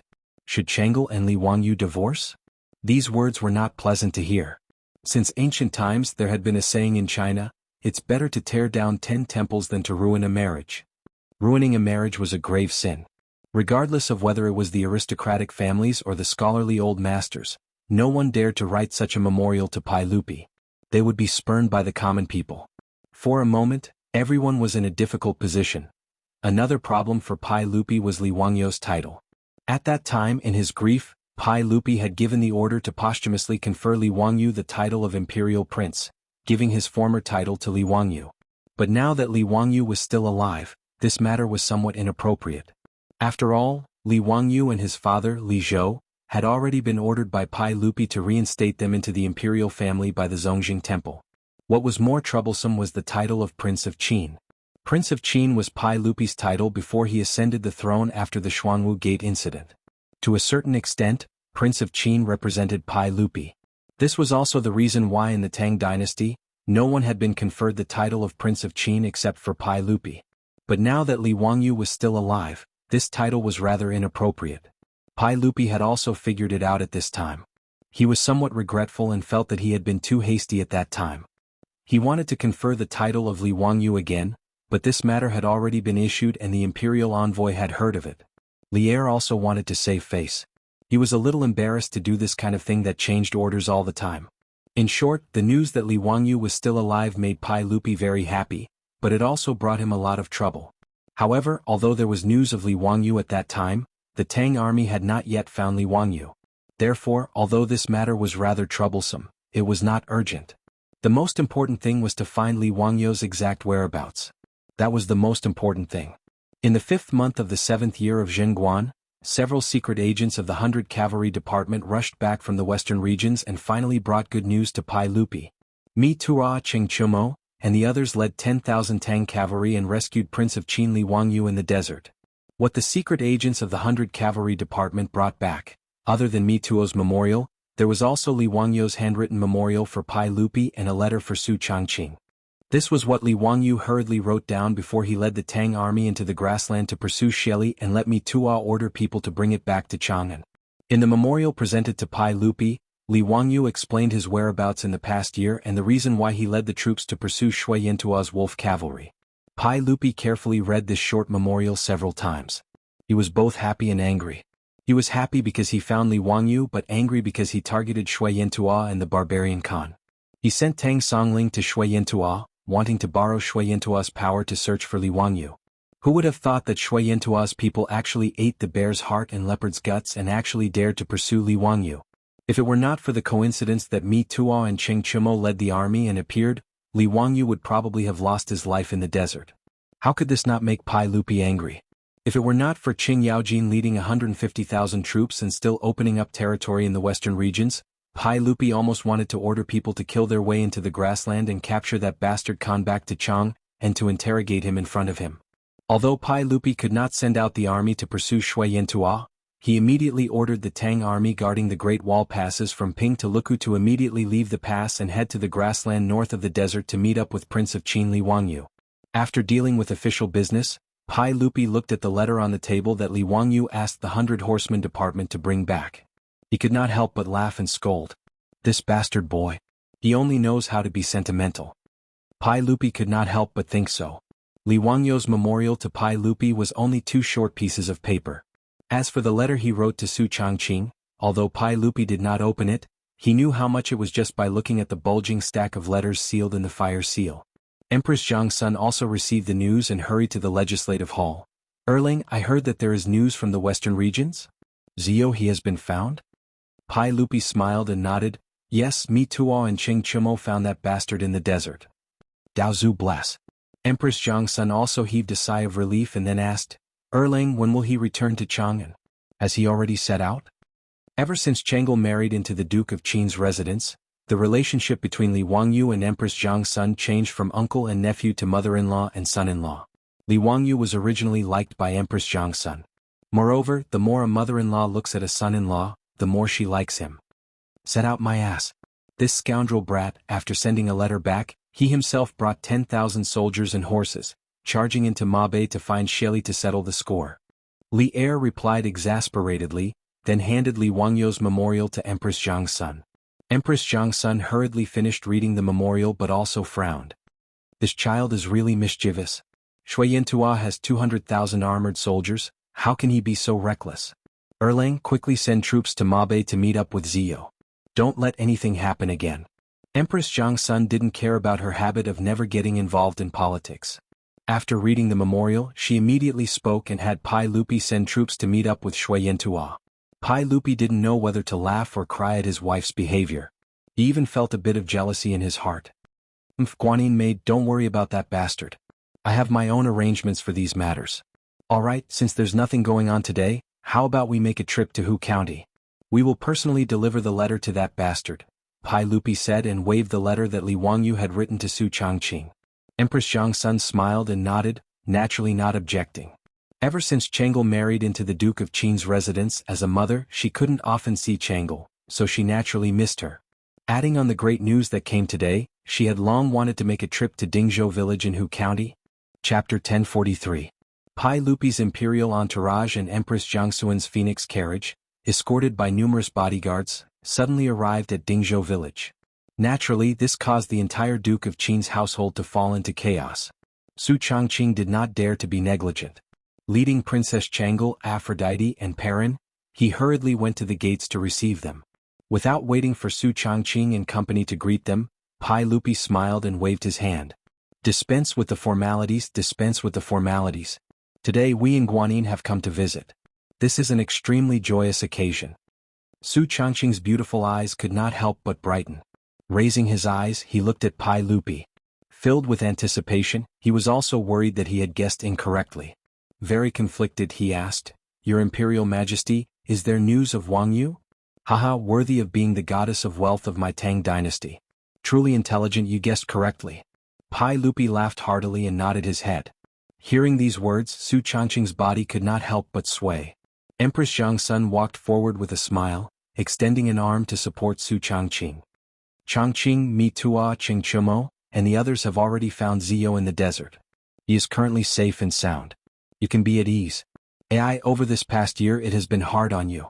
Today the clouds have finally parted and the moon has seen the light of day. It can be considered that the faithful are not disappointed. Her words caused Su Changqing to be unable to restrain his tears from streaming down his cheeks. Everyone from the Duke of Qin's household, including Princess Chang'e, also began to shed tears. The old housekeeper, Li Heng, once again began to bawl, causing those who saw him to feel sad. Pai Lupi glared at them. Enough, this is a joyous occasion. What are you all crying for? Chang'e, come to father's side. Don't cry anymore. In a few days your husband will return. If you cry until your body is damaged, father will find that boy Zio to settle accounts. Chang'e promptly used her sleeve to wipe away the tears at the corners of her eyes. With reddened eyes, she acted spoiled towards Pai Lupi. Father, how can you blame husband? What does this matter have to do with husband? Haha, it's really the case of a girl speaking for an outsider. Are you speaking for your husband? Alright. Father has brought you good news today. Hurry up and prepare some good food and wine for father and mother to express your gratitude. Pai Lupi doted on his eldest daughter, Chang'e, the most. What he said just now was just to tease her. Su Changqing hurriedly ordered Li Heng to prepare a banquet. He then respectfully welcomed Pai Lupi and Empress Jiangsun into the mansion and sat down.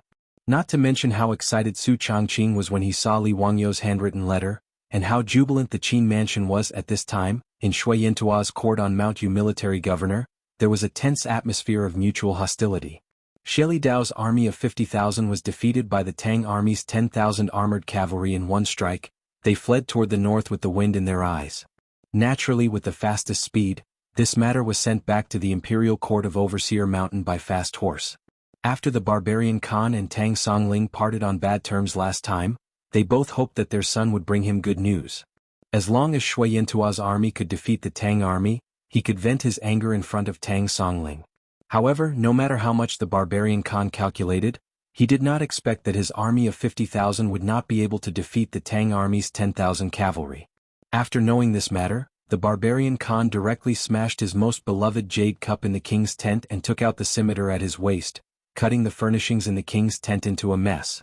Even the guards beside him were dragged out by the barbarian Khan because of some small matter and were directly trampled to death by the galloping horses. For a time, everyone in the king's tent was as silent as cicadas in winter.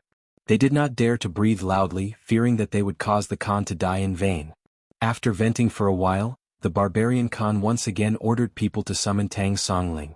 Assistant Minister Tang, that Tang dynasty's king of Qin has gone too far. Does the Tang dynasty really want to make me, Shui Yantua, an enemy? I, Shui Yantua, respect the Tang dynasty, but that does not mean that I, Shui Yantua, am weak. Tang Songling was at Overseer Mountain and had lost contact with the outside world. He did not know what had happened in the grassland. The last time he met with the barbarian Khan, he found out that Shui Yantua had sent 50,000 troops to deal with King of Qin Li Wangyu. Although he did not admit defeat, he was still worried. These days he had sent out people to gather information in Shui Yantua's palace but to no avail. It would be a lie to say that Tang Songling was not worried about this. He could only pray in his heart that King of Qin Li Wangyu would retreat and lead 10,000 Tang troops out of Mo Bay safely. Otherwise it would be difficult for him to complete his task. Who would have thought that the barbarian Khan would suddenly summon him and spit at him furiously the moment they met? Tang Songling was surprised, but he was also overjoyed. Without a doubt, Shui Yantua and his men must have suffered a great loss for the barbarian Khan to lose his composure. He did not know what the king of Qin had done with the 10,000 troops, but there was no doubt that they must have taught Shui Yantua a lesson. That was why the barbarian Khan was so angry. Tang Songling could not help but laugh. Haha, barbarian Khan, I have already said this. Have you forgotten your identity? As a subject of His Majesty, how dare you say such disgraceful words? Making an enemy of the Tang dynasty? Is Shui Yantua worthy? How dare you? The barbarian Khan was like an enraged bull. His eyes were red as he pulled out a machete from his waist and placed it on Tang Songling's neck. If you want to die, I will fulfill your wish. Haha, barbarian Khan, if you are willing to bury Shui Yantua with me, just cut off the machete in your hand. If I blink, I will give my head to barbarian Khan to kick like a ball. Tang Songling was not afraid. Instead he stretched his neck forward. It had to be said that the officials of the early Tang dynasty were all martial artists and had a sense of pride in their bones. It was even more so when they faced the barbarians of the grassland. The Tang dynasty was their strongest backing. Those who offend the emissary of the Tang dynasty will be killed. If you are disrespectful, I will destroy your country. Tang Songling's father, Tang Jian, used himself as bait to lure the Turks. He made great contributions to the Tang dynasty by defeating the Turks and capturing Shili Khan alive. In history, Wang Xuanzi, who single-handedly destroyed a country, single-handedly destroyed central India and wrote the legend of the Tang dynasty. The barbarian Khan wanted to threaten the emissary of the Tang dynasty, but he had made a mistake. Tang Songling's words put the barbarian Khan in an awkward position. He panted heavily and the veins on his hand that was holding the machete bulged. He did not care about anything else and directly cut down the Tang emissary. In the end, the barbarian Khan's fear of the Tang dynasty stopped him from cutting down with his machete. Good. Since Assistant Minister Tang is not afraid of death, I will fulfill your wish. I will show you how I defeat the Tang dynasty. Man. Gather all the troops and I will personally lead the troops to battle. Assistant Minister Tang, you will go with me. The barbarian Khan finally put away his machete, but he did not plan to let Tang Songling go. Tang Songling shrugged indifferently. He did not care about the barbarian Khan's anger. He was just curious about what the Qin King Li Wangyu had done. Why did he feel like he had pierced through the sky of the northern desert grassland? It was not a secret that Shui Yantua had a total of 200,000 soldiers. It was unbelievable that the barbarian Khan had gathered all of Shui Yantua's soldiers just to deal with Li Wangyu's 10,000 soldiers. Could it be? Could it be that Shui Yantua's 50,000 soldiers were annihilated by the Qin King? This sudden thought shocked Tang Songling himself, but he also felt that it was too unrealistic. Tang Songling naturally did not expect that although his guess was not correct, it was not far from the truth. After Li Wangyu defeated Shili Luo's army of 50,000, he pursued relentlessly. Shili only had 30,000 to 40,000 soldiers and he was already scared out of his wits. He did not dare to go against the Tang army and could only escape to the north. However, when Shui Yantua's army was defeated, most of the horses were seized by the Tang army during the chaos. This caused Shui Yantua's army to not have enough horses. At least half of Shui Yantua's cavalry only had one man and one horse. Under such circumstances, how could they outrun the Tang army on the grassland? Therefore, after more than 10 days of pursuit, Shili's 30,000 to 40,000 soldiers were left with less than 20,000 soldiers. The rest of the cavalry were left behind due to the lack of horses. They were either captured by the Tang army or killed by the blades of the Tang army. Li Wangyu led 9,000 cavalry and pursued all the way. They were about to reach Shui Yintua's palace, Overseer Mountain. At this time, the remaining 150,000 soldiers of Shui Yintua had already gathered at Overseer Mountain. They had already set up camp and were waiting for the Tang army to arrive. Chapter 1044. Pai Lupi ordered the Tang army stationed along the Great Wall to leave the pass and enter the desert to meet the king of Qin. Naturally, the generals did not dare to delay. After receiving the order, the Tang army stationed at several passes left the pass and entered the Mabei grassland. The Tang dynasty did not attach importance to the Great Wall. Unlike the Qin and Han dynasties, the Tang dynasty did not rely on the Great Wall to defend the grassland tribes. If the nomads from the north came to invade, the Tang dynasty would just mount their horses and charge into the grassland, killing the nomads until their faces turned pale. Therefore, the Tang army stationed at several passes along the Great Wall did not have many soldiers. Their main task was to patrol and warn, not to defend. The Tang army stationed at several passes totaled only 5,000 to 6,000 men. Compared to Shui Yintua's army of 200,000, it was just a drop in the ocean. However, the Tang army did not take Shui Yintua's threat seriously. After receiving Pai Lupi's order, the 5,000 to 6,000 Tang cavalry immediately charged into the grassland. It was not that the Tang army was muddle-headed and thought that they were supermen who could fight 100 men. It was because they were like Tang Songling, who had the solid support of the Tang dynasty. Therefore, they did not take Shui Yintua seriously. Unlike the 10,000 Tang cavalry led by Li Wangyu, they were attacking Shui Yintua privately under the order of Li Wangyu. However, the several thousand Tang army stationed at the Great Wall came out under the order of the emperor. The meaning was different, so was the morale. They did not believe that Shui Yintua dared to fight with them. The Tang flag in their hands was the embodiment of Pai Lupi's will in the Mabei grassland. The boundary between the Tang dynasty and Shui Yintua was the Great Wall. In addition to the Tang army stationed by the Tang dynasty, Shui Yintua also had several thousand cavalry stationed here. When the Tang army swarmed out of the pass, Shui Yintua's people were shocked. They quickly formed a formation to stop the Tang army from entering the grassland. However, the 5,000 to 6,000 Tang army did not care about the Shui Yintua cavalry stationed outside the Great Wall. They rode their horses directly into the grassland and headed north. Shui Yintua's cavalry looked at each other, but they did not dare to wave their swords and spears at the Tang army. A few of Shui Yintua's Kiliarchs discussed for a while and did not know how to deal with it. They could only lead their subordinates to catch up with the Tang army and follow behind them from a distance. At the same time, they sent someone to send a message and ask for countermeasures. The 5,000 to 6,000 Tang soldiers did not even bother to pay attention to Shui Yintua's men who were following them. They just went north to look for King of Qin. However, they did not expect that a few days later, they would encounter the 1,000 men that Li Wangyu had ordered to escort the captives and spoils of war. After a brief communication, the two sides figured out what had happened.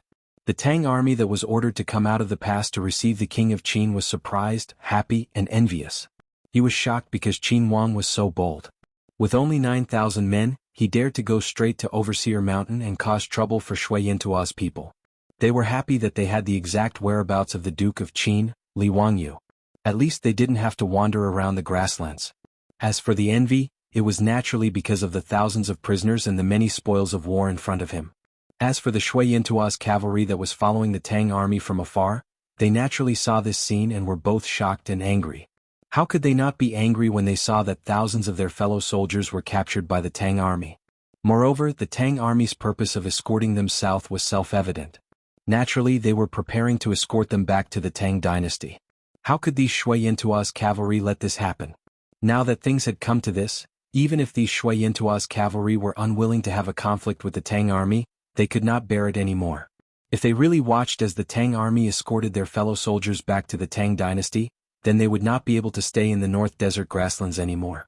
They would definitely be beheaded by the furious barbarian Khan. Therefore, a small-scale battle broke out.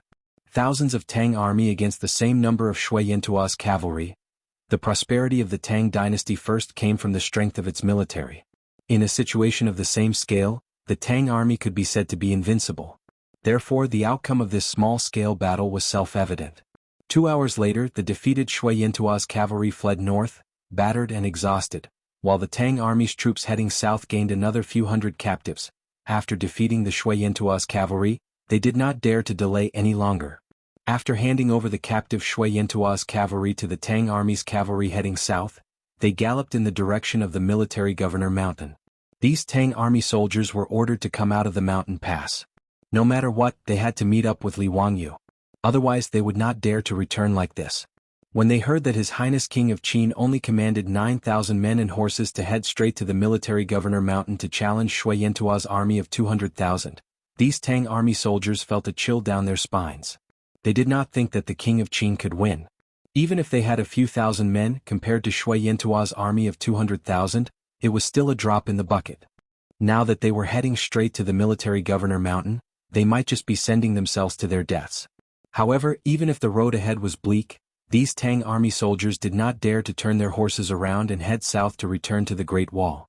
Whether it was because of Pai Lupi's order or because they wanted to rescue the King of Qin, they could only brace themselves and continue forward. As soldiers, even if there was a mountain of blades and a sea of flames in front of them, they had to give it a try. If they did not succeed, they would die trying. Li Wangyu, who was thousands of miles away, naturally did not know about this small battle that happened on the grassland. At this time, he had already led 9,000 men and horses to chase after the frightened Shili all the way to the military governor mountain. Only then did he stop his footsteps. The scouts in the army reported that Shui Yintua's army's camp was located 20 miles ahead. According to the banners on the camp, it was certain that Shui Yintua's barbarian Khan had personally set out to battle and was currently in that camp. Li Wangyu was not so arrogant as to directly go head-to-head with Shui Yintua's army of 100,000. After ordering people to set up camp, he led Mi Tua and a group of silk pants up a small hill nearby, preparing to personally observe the situation of the enemy. However, when they climbed up the hill and used binoculars to look at Shui Yintua's camp under the protection of his personal guards and troops, their faces became quite ugly. Even if Li Wangyu knew how stupid Shui Yintua's dismounted cavalry formation was and where its fatal weakness was, when he saw Shui Yintua's camp not far away, he could not help but feel his heart tighten. With an army of 100,000, its camp area stretched for several miles. As far as the eye could see, Shui Yintua's banners were fluttering in the wind and countless cavalry were galloping around the camp as a warning. In Shui Yintua's camp, there were even more people moving about and the neighing of horses could be heard incessantly. Even if Li Wangyu's psychological quality was not bad, when he saw this camp of 100,000 people, he still felt shocked. In fact, Li Wangyu was not unaware of what a camp of 100,000 soldiers looked like. The army he had led to the west previously had 150,000 people, which was not inferior to Shui Yintua's army in front of him at all, or even better. However, he had never looked at the camp of the Tang army from a high place. Being in the camp, he did not realize that looking at the camp of 100,000 soldiers would be so shocking. Cheng Chumo and the others also had ugly expressions at this moment. Chai Lingwu could not help but swallow his saliva. Zio, are we really going to throw a few thousand people to attack Shui Yintua's army? Shouldn't we reconsider? Mi Tua also quickly advised, Your Highness, you have already taught Shui Yintua's people a lesson. Why don't we immediately go south and return to the Tang dynasty? I think that if we travel light, Shui Yintua's army will not be able to catch up with us even if they want to. The group of foppish young masters also began to persuade him, and even Ague had the same attitude. Although he wanted to avenge the Hurut tribe, it was simply crazy to use a few thousand people to attack 100,000 people. Li Wangyu was persuaded by the crowd, but his heart was beating like a drum. Could this battle really be won? F***ck, don't tell me you're talking nonsense in the history books? Could Li Ji really defeat tens of thousands of Shui Yintua's cavalry with just 6,000 people? Li Wangyu's face could not help but turn pale. He felt that he had really made a fatal mistake. Chapter 1045. After seeing the camp that stretched for miles, Li Wangyu suddenly realized that he seemed to have made a big mistake, which was to ignore the numerical advantage of Shui Yintua's army. Although he knew the fatal weakness of Shui Yintua's dismounted cavalry, in the face of an absolute advantage, it was as difficult as ascending to the heavens to break this weakness. The barbarian Khan had hundreds of thousands of troops. It was impossible for him to send all of his troops to fight him. Thus, even if he defeated tens of thousands of Shui Yintua's army, it would be meaningless. The barbarian Khan still had hundreds of thousands of troops in his hands. He would not give him a second chance to send out cavalry to attack the cavalry at the rear. Even if the barbarian Khan was extremely stupid and ordered all of his troops to dismount and fight the Tang dynasty, Li Wangyu would not stand a chance. Shui Yintua's army had 5 people in a team. During the battle, 4 people would dismount and 1 person would guard the horses at the rear. Among the hundreds of thousands of troops, there were nearly 30,000 people guarding the horses at the rear. On the other hand, Li Wangyu only had 2,000 cavalrymen. Unless he could conjure up a few thousand more cavalry, it would be impossible for him to defeat 30,000 people with only 2,000 cavalry. Another way to defeat Shui Yintua's army was to use the composite steel crossbows to shoot in 3 stages. Li Wangyu believed that as long as he had enough crossbows, he would not be afraid even if there were thousands of soldiers and horses on the opposite side. However, the problem was that the 2,000 crossbowmen had a limited number of arrows in their quiver. This was not a real-time strategy game where as long as there were soldiers, there would be an endless stream of arrows to shoot out. The standard configuration of the Tang army was that each crossbowman carried 75 arrows, the same as the Mongolian cavalry in the future. This was because the Tang dynasty did not lack horses and could provide enough horses for the crossbowmen to carry supplies and other supplies. Otherwise, they would not have been able to carry so many arrows. European longbowmen in the Middle Ages usually carried only 50 arrows with them when fully loaded. As for the 2,000 crossbowmen under Li Wangyu, they had used up some of the arrows in their quiver during the chase. Now, each of them only had 50 to 60 arrows left. It was wishful thinking to rely on these crossbow bolts to defeat the 100,000-strong Shui Yintua cavalry.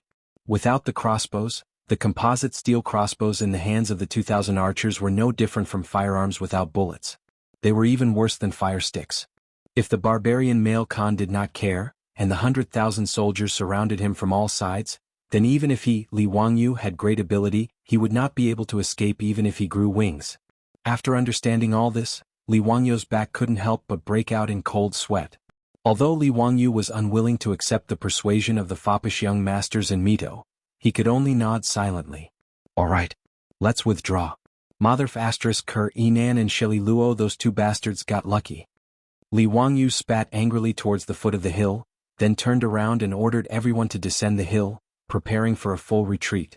Li Wangyu admitted defeat and prepared to run, but the barbarian Khan would not let him go. After Li Wangyu made the decision, the Tang army immediately abandoned the camp that they had just set up, and the rear became the front, retreating towards the south. However, the army had only run for a few dozen miles when the scouts at the back of the army quickly reported that the Shui Yintua army had also left camp, and the Super Tang army was chasing after them. Li Wangyu cursed in his heart, but there was nothing he could do. He could only order the army to speed up and retreat towards the south. The current situation was completely reversed from a few days ago. Previously, Li Wangyu led the Tang army to chase after Shili Luo, but now, it was the barbarian Khan who led his son Shili Luo to chase after Li Wangyu. Luckily, the 9,000 Tang cavalry led by Li Wangyu did not lack horses. Each person rode 3 horses, and with a small group moving forward, they did not have to worry about being caught by the Shui Yintua army for a while. However, the sudden change in the situation caused the morale of the 9,000 Tang cavalry to drop to the bottom. A second ago they were still arrogant victors, and the next moment they were chased by the Shui Yintua army like dogs. This was a huge blow to their morale. The Tang army retreated all the way south, but the Shui Yintua army did not give up and chased after them. Who asked Li Wangyu to kill the son of the barbarian Khan, Bashuo, and lead the Tang army to defeat Shili Luo's 50,000 cavalry. He even chased them all the way to where the Shui Yintua palace was. If the barbarian Khan swallowed this humiliation and did not take revenge, then his Khan position would not be stable. After all, Shui Yintua had just established the Khanate not long ago, and the people of the various tribes in the Khanate were not stable. If Li Wangyu was allowed to leave after slapping the face of the Xianchuo Khanate, it would not be long before the Xianchuo Khanate was divided. To stop the Tang cavalry from escaping south, the barbarian Khan sent out his 10,000 most elite wolf cavalry. These 10,000 wolf cavalry used the speed of their horses to cause a lot of trouble for Li Wangyu's Tang cavalry. Luckily, with the steel crossbows in their hands, they were able to suppress the arrogance of the wolf cavalry. After leaving behind hundreds of corpses, the wolf cavalry did not dare to force their way into the Tang army. They could only follow behind the Tang cavalry and harass their speed day and night. Facing this, the Tang army could not help but feel bitter. However, as their horses were not as fast as the enemy, they could not chase them away. Li Wangyu did not have any good ideas and could only ignore them. Just like this, one chased and one fled, and 10 days passed in a flash. During this period of time, the 9,000 Tang cavalry lost close to 100 men due to the harassment of the wolf cavalry. Of course, the Shui-Yintua wolf cavalry did not have it easy either. To delay the Tang army's retreat, they left behind close to 1,000 corpses. However, even so, the Tang army was in a tough spot. The North Desert was simply too huge. From the military governor mountain to the Great Wall, it was 2,000 miles. The Tang army traveled light and could only travel 100 miles in a day. To return to the Tang dynasty, they had to cross the Great Wall, and they were only halfway there. However, after being chased by the Shui-Yintua army for 10 days and being harassed by the wolf cavalry, the men were tired and the horses were tired. On this day before the sun set, the Tang army charged into a river valley. Li Wangyu immediately ordered the army to set up camp here. Although the North Desert was a grassland, it still had mountains and rivers. The river valley that they were in had mountains on both sides and trees on the mountains. At the bottom of the valley was a meandering river that was a few meters wide. The entire river valley was less than 100 steps wide, easy to defend and hard to attack. It was a rare place for the Tang army to rest. At least they did not have to worry about being attacked by the wolf cavalry in the middle of the night. As long as they blocked the entrance of the river valley, they would not have to worry about the harassment of the wolf cavalry. The tired Tang army got off their horses. Without resting, they led their equally tired horses to the river to wash them. These horses were the most trustworthy companions of the Tang army. Therefore, taking care of the horses was the most important task of every Tang army. After Li Wangyu and the wastrels handed their horses over to their personal guards to take care of, they didn't stay idle. They led a few of their personal guards up the hill and prepared to observe the situation of the enemy. Looking at the wolf cavalry army that had set up camp a few miles away, Li Wangyu could not help but curse in his heart. Feng Ai immediately cursed out, "Damn bastards, these damn wolf riders are really like ghosts that won't go away. Zio, what should we do now? If we continue to run like this, our horses might not be able to last much longer. I'm afraid we won't be able to outrun those wolf cubs that grew up on the grassland." Li Wangyu nodded silently. Everyone knew what Feng Ai said, but they did not have a way to break out of this situation. For a moment, everyone was silent. After a long time, Mitua suddenly said, "Your Highness, old slave dares to say that this place is easy to defend and hard to attack. Why don't your Highness hand over the army to the old slave? Your Highness should not care about this matter and quickly return to Chang'an. His Majesty is still waiting for your Highness in Taiji Palace." Mituo's words stunned Li Wangyu and the others. They immediately reacted and understood what Mitua meant. Obviously, Mitua intended to lead the rest of the Tang army to defend this river valley to give Li Wangyu and the other wastrels time to escape. With the ability of the Tang army, even if the barbarian Khan arrived with more than 100,000 troops, they might not be able to break through the defense of the Tang army in a short time. As long as they could delay for a few days, Li Wangyu and the others could easily escape from the pursuit of Shui-Yintua's army. Mituo's words made the wastrels look at each other and did not know how to respond. If they said that they did not want to live, it would be a lie. But if they were asked to abandon the Tang army and escape on their own, Qing Chumo and the others would definitely not agree. Everyone was speechless for a moment. They all looked at Li Wangyu, waiting to see how he would answer. Li Wangyu laughed and patted Mituo's shoulder. "Ha Mitua, I am still alive and you want to snatch my military power? Get lost. Don't forget, as long as His Majesty does not give an order, I am still the chief of the Western Expedition Army." "Your Highness." Mitua was anxious and wanted to persuade him again. But Ague, who was beside Li Wangyu, suddenly spoke. "Oh no, there is smoke and dust on the south side of the river valley. There is cavalry." Ague's words shocked everyone and they all turned to look. Chapter 1046. Not only did Atai notice the appearance of cavalry in the south of the valley, the scouts in the army had also issued a warning. Horns were blown in the valley, and all the Tang soldiers did not hesitate. They quickly gathered under the orders of the captains and were ready to face the enemy. The faces of Li Wangyu and the other wastrels had turned ugly. The valley they were in was still in the hinterland of the Shui-Yintua Khanate, so there was no doubt about the identity of the cavalry in the south. Li Wangyu did not expect Shui-Yintua's men to be so fast. They had already bypassed the valley and appeared in the south. As a result, the 9,000 Tang soldiers were in a desperate situation. It was true that the valley was easy to defend, but if both sides of the valley were blocked by Shui-Yintua's army, the Tang army would be trapped in a cage. Even if Li Wangyu had great abilities, he would not be able to escape. After being stunned, Qing Chumo spat on the ground. "Bastard! They came so fast." Atai was very experienced and he could roughly estimate the enemy's strength just by looking at the dust. He observed carefully and was relieved. It's not a big problem, only 5 to 6,000 cavalry. Li Wangyu and the others were relieved when they heard this. 5 to 6,000 Shui Yantua cavalry was not a big problem. Since Li Wangyu led the Tang army to defeat the 50,000 Shui Yantua cavalry, the few thousand cavalry were not taken seriously by the others. Such a small force was not enough to stop the Tang army from leaving. Not to mention 5 to 6,000 cavalry, even if it was 10,000 Shui Yantua cavalry, the Tang army would not be afraid. It was only because of the threat of Shui Yantua's 100,000 strong army that they did not dare to tangle with the Shui Yantua cavalry. Li Wangyu did not dare to delay, and he ordered everyone to go down the mountain. Just as he was about to break out, he heard the sound of a gong coming from the camp of the Tang army. Sun Zi, discussion of troops: enter when hearing the sound of the drum, retreat when hearing the sound of the gong. Since ancient times, China would beat the gong to retreat. The sound of the gong meant that the troops were retreating, and the Tang dynasty was the same. The sound of the gong meant that the battle alarm was lifted. Li Wangyu and the debauches couldn't help but be stupefied. Could it be that the cavalry that appeared at the southern end of the valley wasn't Shui Yantua's men, but an ally? However, why would there be allies in Shui Yantua's territory? No one dared to tarry and hurriedly descended the mountain. Only when they arrived at the valley did they find out the reason. It turned out that the cavalry that appeared at the southern end of the valley was the Tang army that was ordered by Pai Lupi to go out of the Great Wall and enter the northern desert grassland to support Li Wangyu. They went all the way north but happened to encounter the Tang army going south in this valley. After the scouts ascertained their identities, they sent back a message and removed the battle alarm of the Tang army. When the 5 to 6,000 Tang cavalry that had come to support met up with the Tang army led by Li Wangyu, it naturally caused waves of cheers.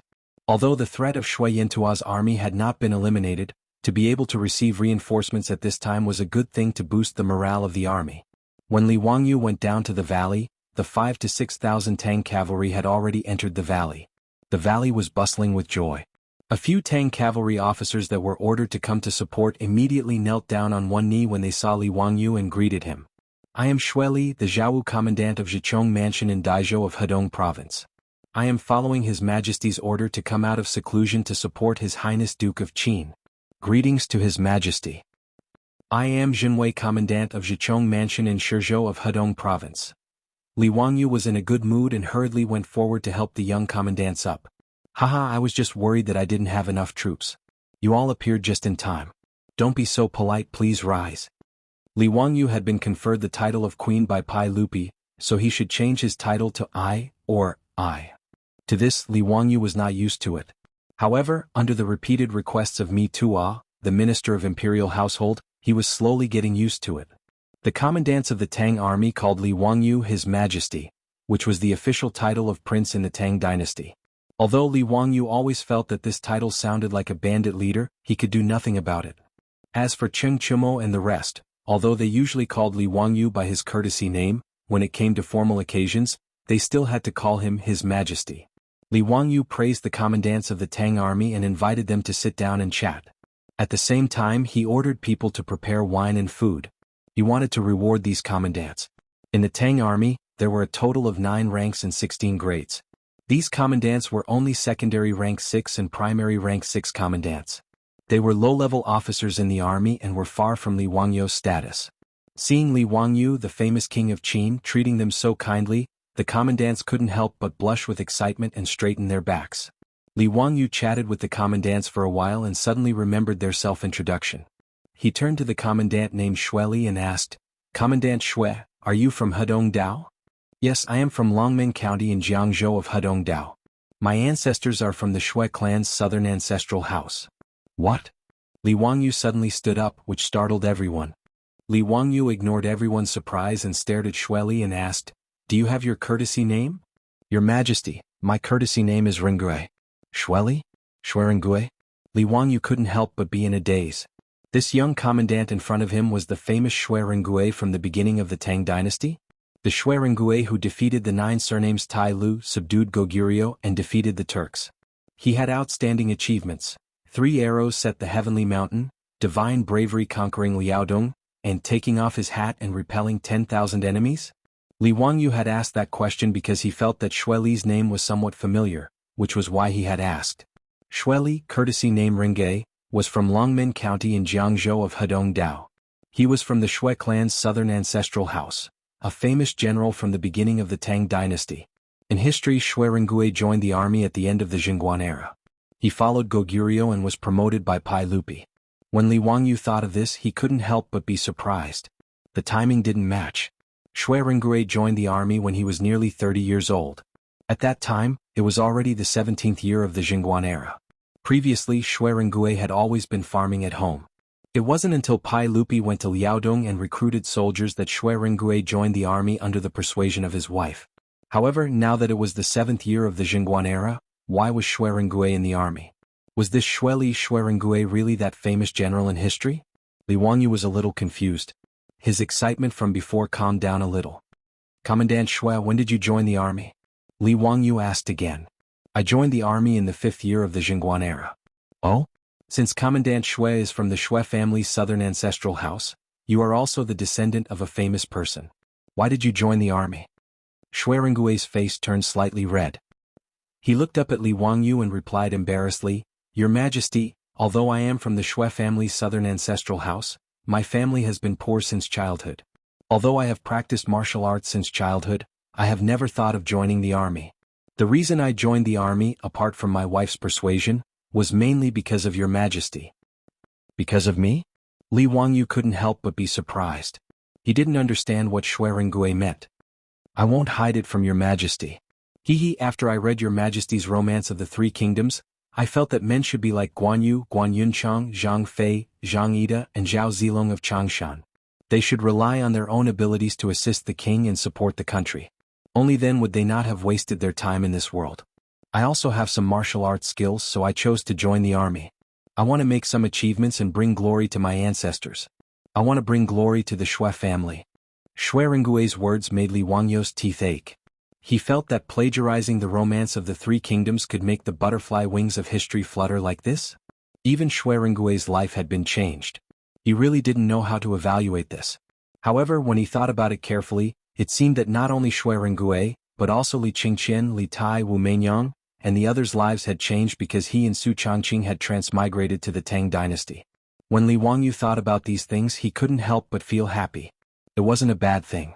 Regardless of whether Shui Rengui had joined the army more than 10 years in advance, now that he was in trouble, the heavens sent Shui Rengui to him. It was really interesting. Cheng Chumo and the others didn't know that Li Wangyu's heart was full of twists and turns. Seeing that reinforcements had arrived, they were also happy. Fang Yai raised his head and drank a cup of wine. He shouted, Zio, it's naturally a good thing that Officer Shui and the others have come to help. Today we will rest and reorganize for the night. Tomorrow we will continue to march and return to the pass as soon as possible. The dandy and Mitua nodded. Although the 5,000 to 6,000 soldiers brought by Shui Rengui wouldn't be of much use, they could raise the morale of the army. With this motivation, the soldiers could continue to hold on. If they held on for another 10 days, as long as there were no accidents, they would be able to return to the Great Wall. When Li Wangyu heard this, his eyes flashed. He shook his head and smiled. Chapter 1047. Run my ass. I'm not running anymore. I've been chased by that bastard for thousands of miles, I've had enough. Since we have reinforcements now, let's have a showdown with Shelly and Barbarian here. Li Wangyu was indeed being chased by Shui Yintua's army led by Barbarian Khan. He was so frustrated that he directly cursed. Cheng Chumo was stunned, not understanding Li Wangyu's meaning. Zio, what do you mean? Do you want to have a showdown with Barbarian Khan? That's close to 200,000 troops. Shui Yintua Khanate had 200,000 armored soldiers. Even if Shili had lost 20 to 30,000 men, there were still 170 to 80,000 soldiers chasing after them. They were only a day's journey away. He didn't understand what Li Wangyu wanted to do. Even if reinforcements arrived, there were only 5,000 to 6,000 cavalry. Did Li Wangyu want to start a war with Shui Yintua's people with only 10,000 men? Wasn't that crazy? Including those officers who were ordered to support Li Wangyu, after hearing Li Wangyu's words, they were all thunderstruck. Only Shui Rengui's eyes were shining, as if he didn't feel that Li Wangyu's words were inappropriate. Your Highness, don't use force. Shui Yintua is coming menacingly, it's better to avoid them for now. Mitua hurriedly advised. Li Wangyu waved his hand. Actually, Shui Yintua's people are not that powerful. Shili's 50,000 cavalry were also beaten to the point of fleeing. Even if Barbarian Khan has more troops now, so what? Can they still break through the crossbowman's three-stage shooting? He then pointed to the hills on both sides. Brothers, this valley is easy to defend and hard to attack.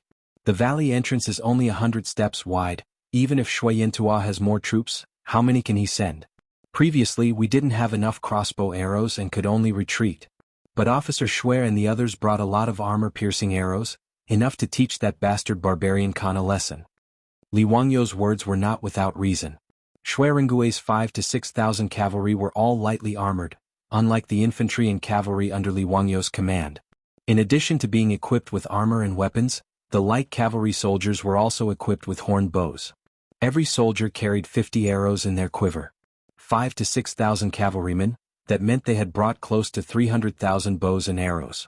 Including the arrows that Li Wangyou's archers still had, they had a total of 400,000 to 500,000 arrows. With enough ammunition, Li Wangyou had enough confidence to say what he had just said. His explanation made Ching Chumo and the others' eyes light up, feeling that it was reasonable. The power of the Atlas crossbow, as well as the three-stage shooting method that Li Wangyou came up with, had already proven its valiant lethality. Cheng Chumo was confident that no army could withstand such a dense and powerful rain of arrows. Not to mention Shui Yantua, even the Tang army could not do it. Even the most elite cavalry of the Tang dynasty, the Black Armored Army, could not do it. The valley they were in now was an excellent place to fight. They did not need to worry about Shui Yantua's army surrounding them from all sides. As long as they could withstand the attacks of Shui Yantua's army, they would be invincible. Ching Chumo and the others were actually the same as Li Wangyou. These days they had been chased by Shui Yantua's army until they were frustrated and frustrated. Being harassed by those damn wolf cavalry day and night made them even angrier. After hearing Li Wangyou's plan, they did not hesitate and were all rubbing their hands together in excitement. Ziyu's words make sense. *CK his mother. Bastard, after chasing us for so long, it's time to let that bastard barbarian Khan have a taste of our power. That's right, damn it, being chased for thousands of miles, I've had enough. *CK his mother. That's right, now that we have tens of thousands of soldiers, let's fight that old barbarian Khan. Shui Rengui did not hesitate and bowed. My king, if you trust this general is willing to lead my soldiers as the vanguard and serve my king. Willing to serve my king. Although the rest of the captains felt that Li Wangyou and the others were crazy, they could not say anything at this time and could only follow Shui Rengui's lead and ask to fight. Li Wangyou raised his head and laughed. Ha, of course, I dare to fight the barbarian Khan here because of Lieutenant Shui's help. Whether we can win this battle or not, it all depends on Lieutenant Shui. Shui Rengui was a rare fierce general in the early Tang dynasty. He joined the army in the 17th year of Jingguan and followed Pai Lupi to Liaodong, achieving great merit in his first battle. According to the history books, Shui Rengui was dressed in white, with a halberd and spear in his hands and 2 bows at his waist. He was invincible and defeated the Goguryeo army. If the 30-year-old Shui Rengui was so brave, how could the 20-year-old Shui Rengui not do the same? To defeat Shui Yantua's army, the key was to attack the cavalry behind the dismounted cavalry formation. As long as he defeated Shui Yantua's cavalry and turned them into cripples, Li Wangyou would not be afraid even if he fought with fewer people. Previously, he only had 2,000 cavalry under him and did not have a fierce general to lead them. It was difficult for him to attack Shui Yantua's cavalry. Who would have thought that the little wings of history would flap, and because of a romance of the 3 kingdoms, Shui Rengui joined the army 10 years earlier and led the Tang army to reinforce him. This naturally gave Li Wangyou a lot of confidence. He was prepared to hand over his 2,000 cavalry and the 5,000 to 6,000 cavalry to Shui Rengui. When the 2 sides were fighting, Shui Rengui would lead his troops to attack Shui Yantua's cavalry. As long as he succeeded, needless to say, the 100,000 Shui Yantua's army would be no more than chickens and dogs. Li Wangyou kept his smile and said solemnly, Shui Rengui, listen to my orders. Present. I order you to be the commander of the cavalry, and all the cavalry will be under your command. Do you have the confidence to lead the cavalry to defeat Shui Yantua's army? Li Wangyou's words shocked everyone. The rich kids and me too all looked at each other, not understanding what Li Wangyou meant. This young officer named Shui Rengui was merely a Jianghu chaplain of the upper 6th rank. A lieutenant only led 1,000 men, and his position was similar to a colonel in the future. Under Li Wangyou's command were the Xinwei general of the lower 4th rank, the Dingyuan general of the upper 5th rank, and the Qi general of the lower 5th rank. Their positions were similar to the major generals or brigadier generals of the future. To let a colonel command a group of major generals and brigadier generals, this matter was weird no matter how one looked at it. More importantly, Li Wangyu and Shui Rengui had only met for the first time, so why would he give him such an important task? To hand over all 6,000 to 7,000 horse soldiers to a 20-year-old lieutenant commander? The rich kids naturally did not know about Shui Rengui's outstanding military achievements in history, and they did not understand why Li Wangyu valued this young lieutenant so much. However, although everyone was astonished, no one said anything to refute him. After all, Li Wangyu had too many mysterious abilities, and they were most familiar with Li Wangyu, so they knew that he would not speak without thinking. Since he thought highly of this young lieutenant, there must be a reason for it. When the Qin king gave the order, the rich kids did not say anything. Even if the generals in the army cursed in their hearts, they did not dare to say anything. Shui Rengui was also surprised as he did not expect the Qin king to give him such a heavy task.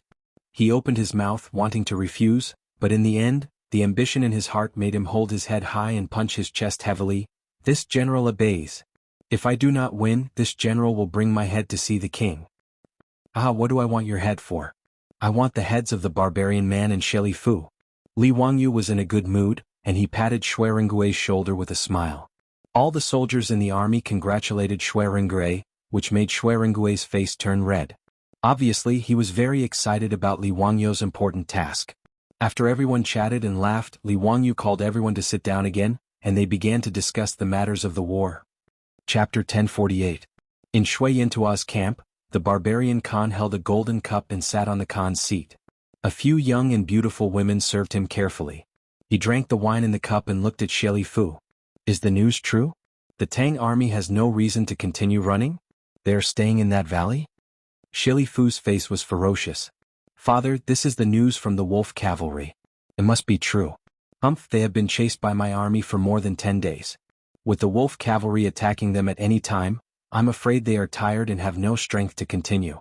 I'm afraid they can't run even if they want to, so they can only stop. They want to use the geographical advantage to fight against my army. The barbarian Khan looked up and laughed. What a joke. They are only thousands of men. So what if they have the geographical advantage? When father arrives with the army tomorrow, I will crush them into powder. To vent my anger. Father, I'm afraid that the Qin king is as timid as a mouse and purposely let the Tang army stay behind to delay the attack so that he can take the opportunity to escape. If we can't catch the Qin king and let him escape back to the Tang dynasty, I will not be satisfied. The barbarian Khan's eyes flashed and he nodded slightly. Yes, that's most likely the case. But even if we can't catch the Qin king, those Tang army must be annihilated in the northern desert grassland. None of them can escape. The Tang dynasty is powerful, but I, Shui Yintua, can't come and go as I please. We have to teach them a lesson they will never forget. He thought for a while and continued, after the Tang army is annihilated, cut off all their heads and let the Tang dynasty's envoy bring them back. I want to see what the heavenly Khan of the Tang dynasty has to say. Shili Fu nodded. Father is wise. The father and son looked at each other, then both of them raised their heads and laughed loudly. The army led by the barbarian Khan rushed to the valley where the Tang army was stationed the next day. They set up camp outside the valley and surrounded the entrance of the valley. Shui Yintua's army rested for a day. On the morning of the third day they beat the war drums. Hundreds of thousands of soldiers of Shui Yintua's army, clad in armor and carrying blades, lined up in neat rows as they poured out of the camp. The black mass of people densely covered the grassland outside the valley. Their momentum was astonishing, and a murderous aura filled the air. Even the soaring eagles in the sky seemed to be shocked by this soaring momentum, and did not dare to approach the battlefield at all. The Tang army was naturally prepared. Following the beating of the war drums, they swarmed out and blocked the narrow entrance to the valley. There were still 2,000 jumping soldiers holding shields at the front of the battle formation. Behind them were 1,000 Mo sabers wearing Mingguang armor and wielding Mo sabers. Behind them were 2,000 archers. What was different from before was that there were nearly 100 arrows piled up in front of each archer. The fine steel arrowheads shone with a dazzling cold light under the morning sun. If they were ordinary archers of the Tang dynasty, Li Wangyu would never equip them with so many arrows. The reason was simple. No archer could draw the bowstring more than 100 times. For the ordinary bows of the Tang dynasty, even if it was a one-pickle bow, the soldiers could only draw the bowstring 20 to 30 times in a row before their arms were almost exhausted, and it was impossible for them to continue drawing the bowstring. This was the limitation of the human body's physiological structure. No matter how brave and reasonable a general was, he would not be that strong. One of the reasons why firearms would replace bows was because firearms would replace bows. However, the composite crossbow that Li Wangyu had designed was designed with Yan Liben's help. In order to save energy and satisfy the needs of a small body like himself, Li Wangyu had designed a booster for the composite crossbow. With the booster to help him draw the bowstring, it would naturally save energy. Moreover, in order to prevent the archers from exhausting their strength, Li Wangyu also gathered the auxiliary soldiers in the army. Once the archers were unable to draw the bowstring, the auxiliary soldiers would be able to replace them. The biggest advantage of a crossbow was that after the bowstring was drawn, it would be in a state of accumulating energy and waiting to be fired. Therefore, the most exhausting part of drawing the bowstring could be handed over to others. 2,000 archers, 4 to 500,000 arrows, this was where Li Wangyu's confidence in winning lied. The strength of the Tang army archers was something that Shili Luo had suffered a lot. This was something that Shui Yintua's men were naturally clear about. Hence, to counter the archers of the Tang army, the barbarian man Khan thought of many ways. The barbarian man Khan had 160 to 170,000 troops in his hands. Apart from the auxiliary soldiers and the soldiers guarding the horses, the number of troops he could throw in was 100,000, 10 times that of the Tang army. Hence, just the vanguard forces alone, the barbarian man Khan sent out 30,000 troops at once. However, the entrance of the valley that the Tang army was defending was only 100 steps wide. A single line of soldiers could at most line up to 1,000 men. Hence, even if Shui Yintua had 30,000 men at the front, he could only send 5,000 men into the battlefield in batches. In the hands of these vanguard soldiers were pretty much all the shields of the Shui Yintua army. Their goal was obvious, which was to defend against the arrows of the Tang army. To prevent the vanguard forces from collapsing like the previous time and charging into the middle troops, the barbarian man Khan sent out all the 10,000 wolf cavalry to act as military judges to supervise the orders. Anyone who retreated or ran would be killed without mercy. In the eyes of the barbarian man Khan and Shili Luo, even if the 30,000 vanguard forces died, as long as the Tang army could fight to the death, it would be a victory. Under the beating of Shui Yintua's war drums, the 30,000 vanguard troops started to move. Like a flood, they pressed towards the entrance of the valley that the Tang army was defending.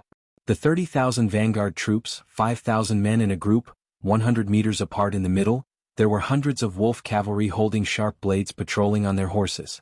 The moment Shui Yintua's cavalry wanted to retreat, the weapons in the hands of the wolf cavalry would mercilessly slash at them. Under such strict orders, the Shui Yintua soldiers knew that they had no way to retreat and could only fight to the death against the Tang army.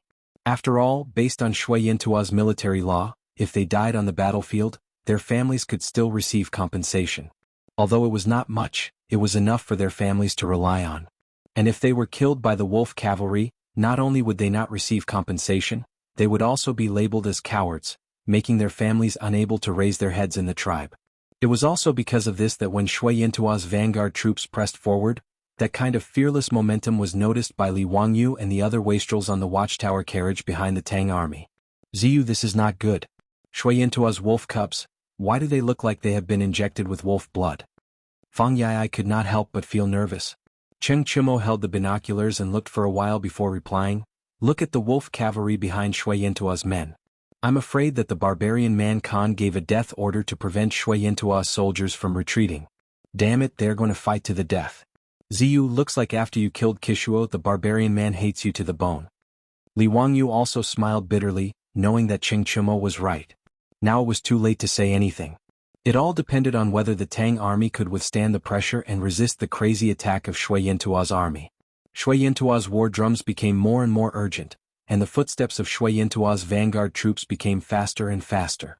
They slowly trotted and rushed toward the Tang army's battle formation. The war had begun. This time, the Tang army's 2,000 archers did not let Shui Yintua's men get close. When Shui Yintua's dismounted cavalry stepped into the shooting range, the 2,000 archers began to shoot under the command of the lieutenant. A sky full of arrows rained down from the sky, directly toward Shui Yintua's army hundreds of meters away. All of Shui Yintua's cavalry immediately raised the shields in their hands, vainly trying to block the arrows. But the arrowheads of the Tang army were all made of fine steel and were extremely sharp. In addition, the composite steel crossbows were pushed by the four-pickle bowstring, making them even sharper. When the arrows rained down, they instantly penetrated the shields of Shui Yantua's men. They penetrated the shields, cut through the armor, and pierced through the human body. Author's note: being nagged every day, this old man is ashamed. But this book is about to end, please bear with it for a while.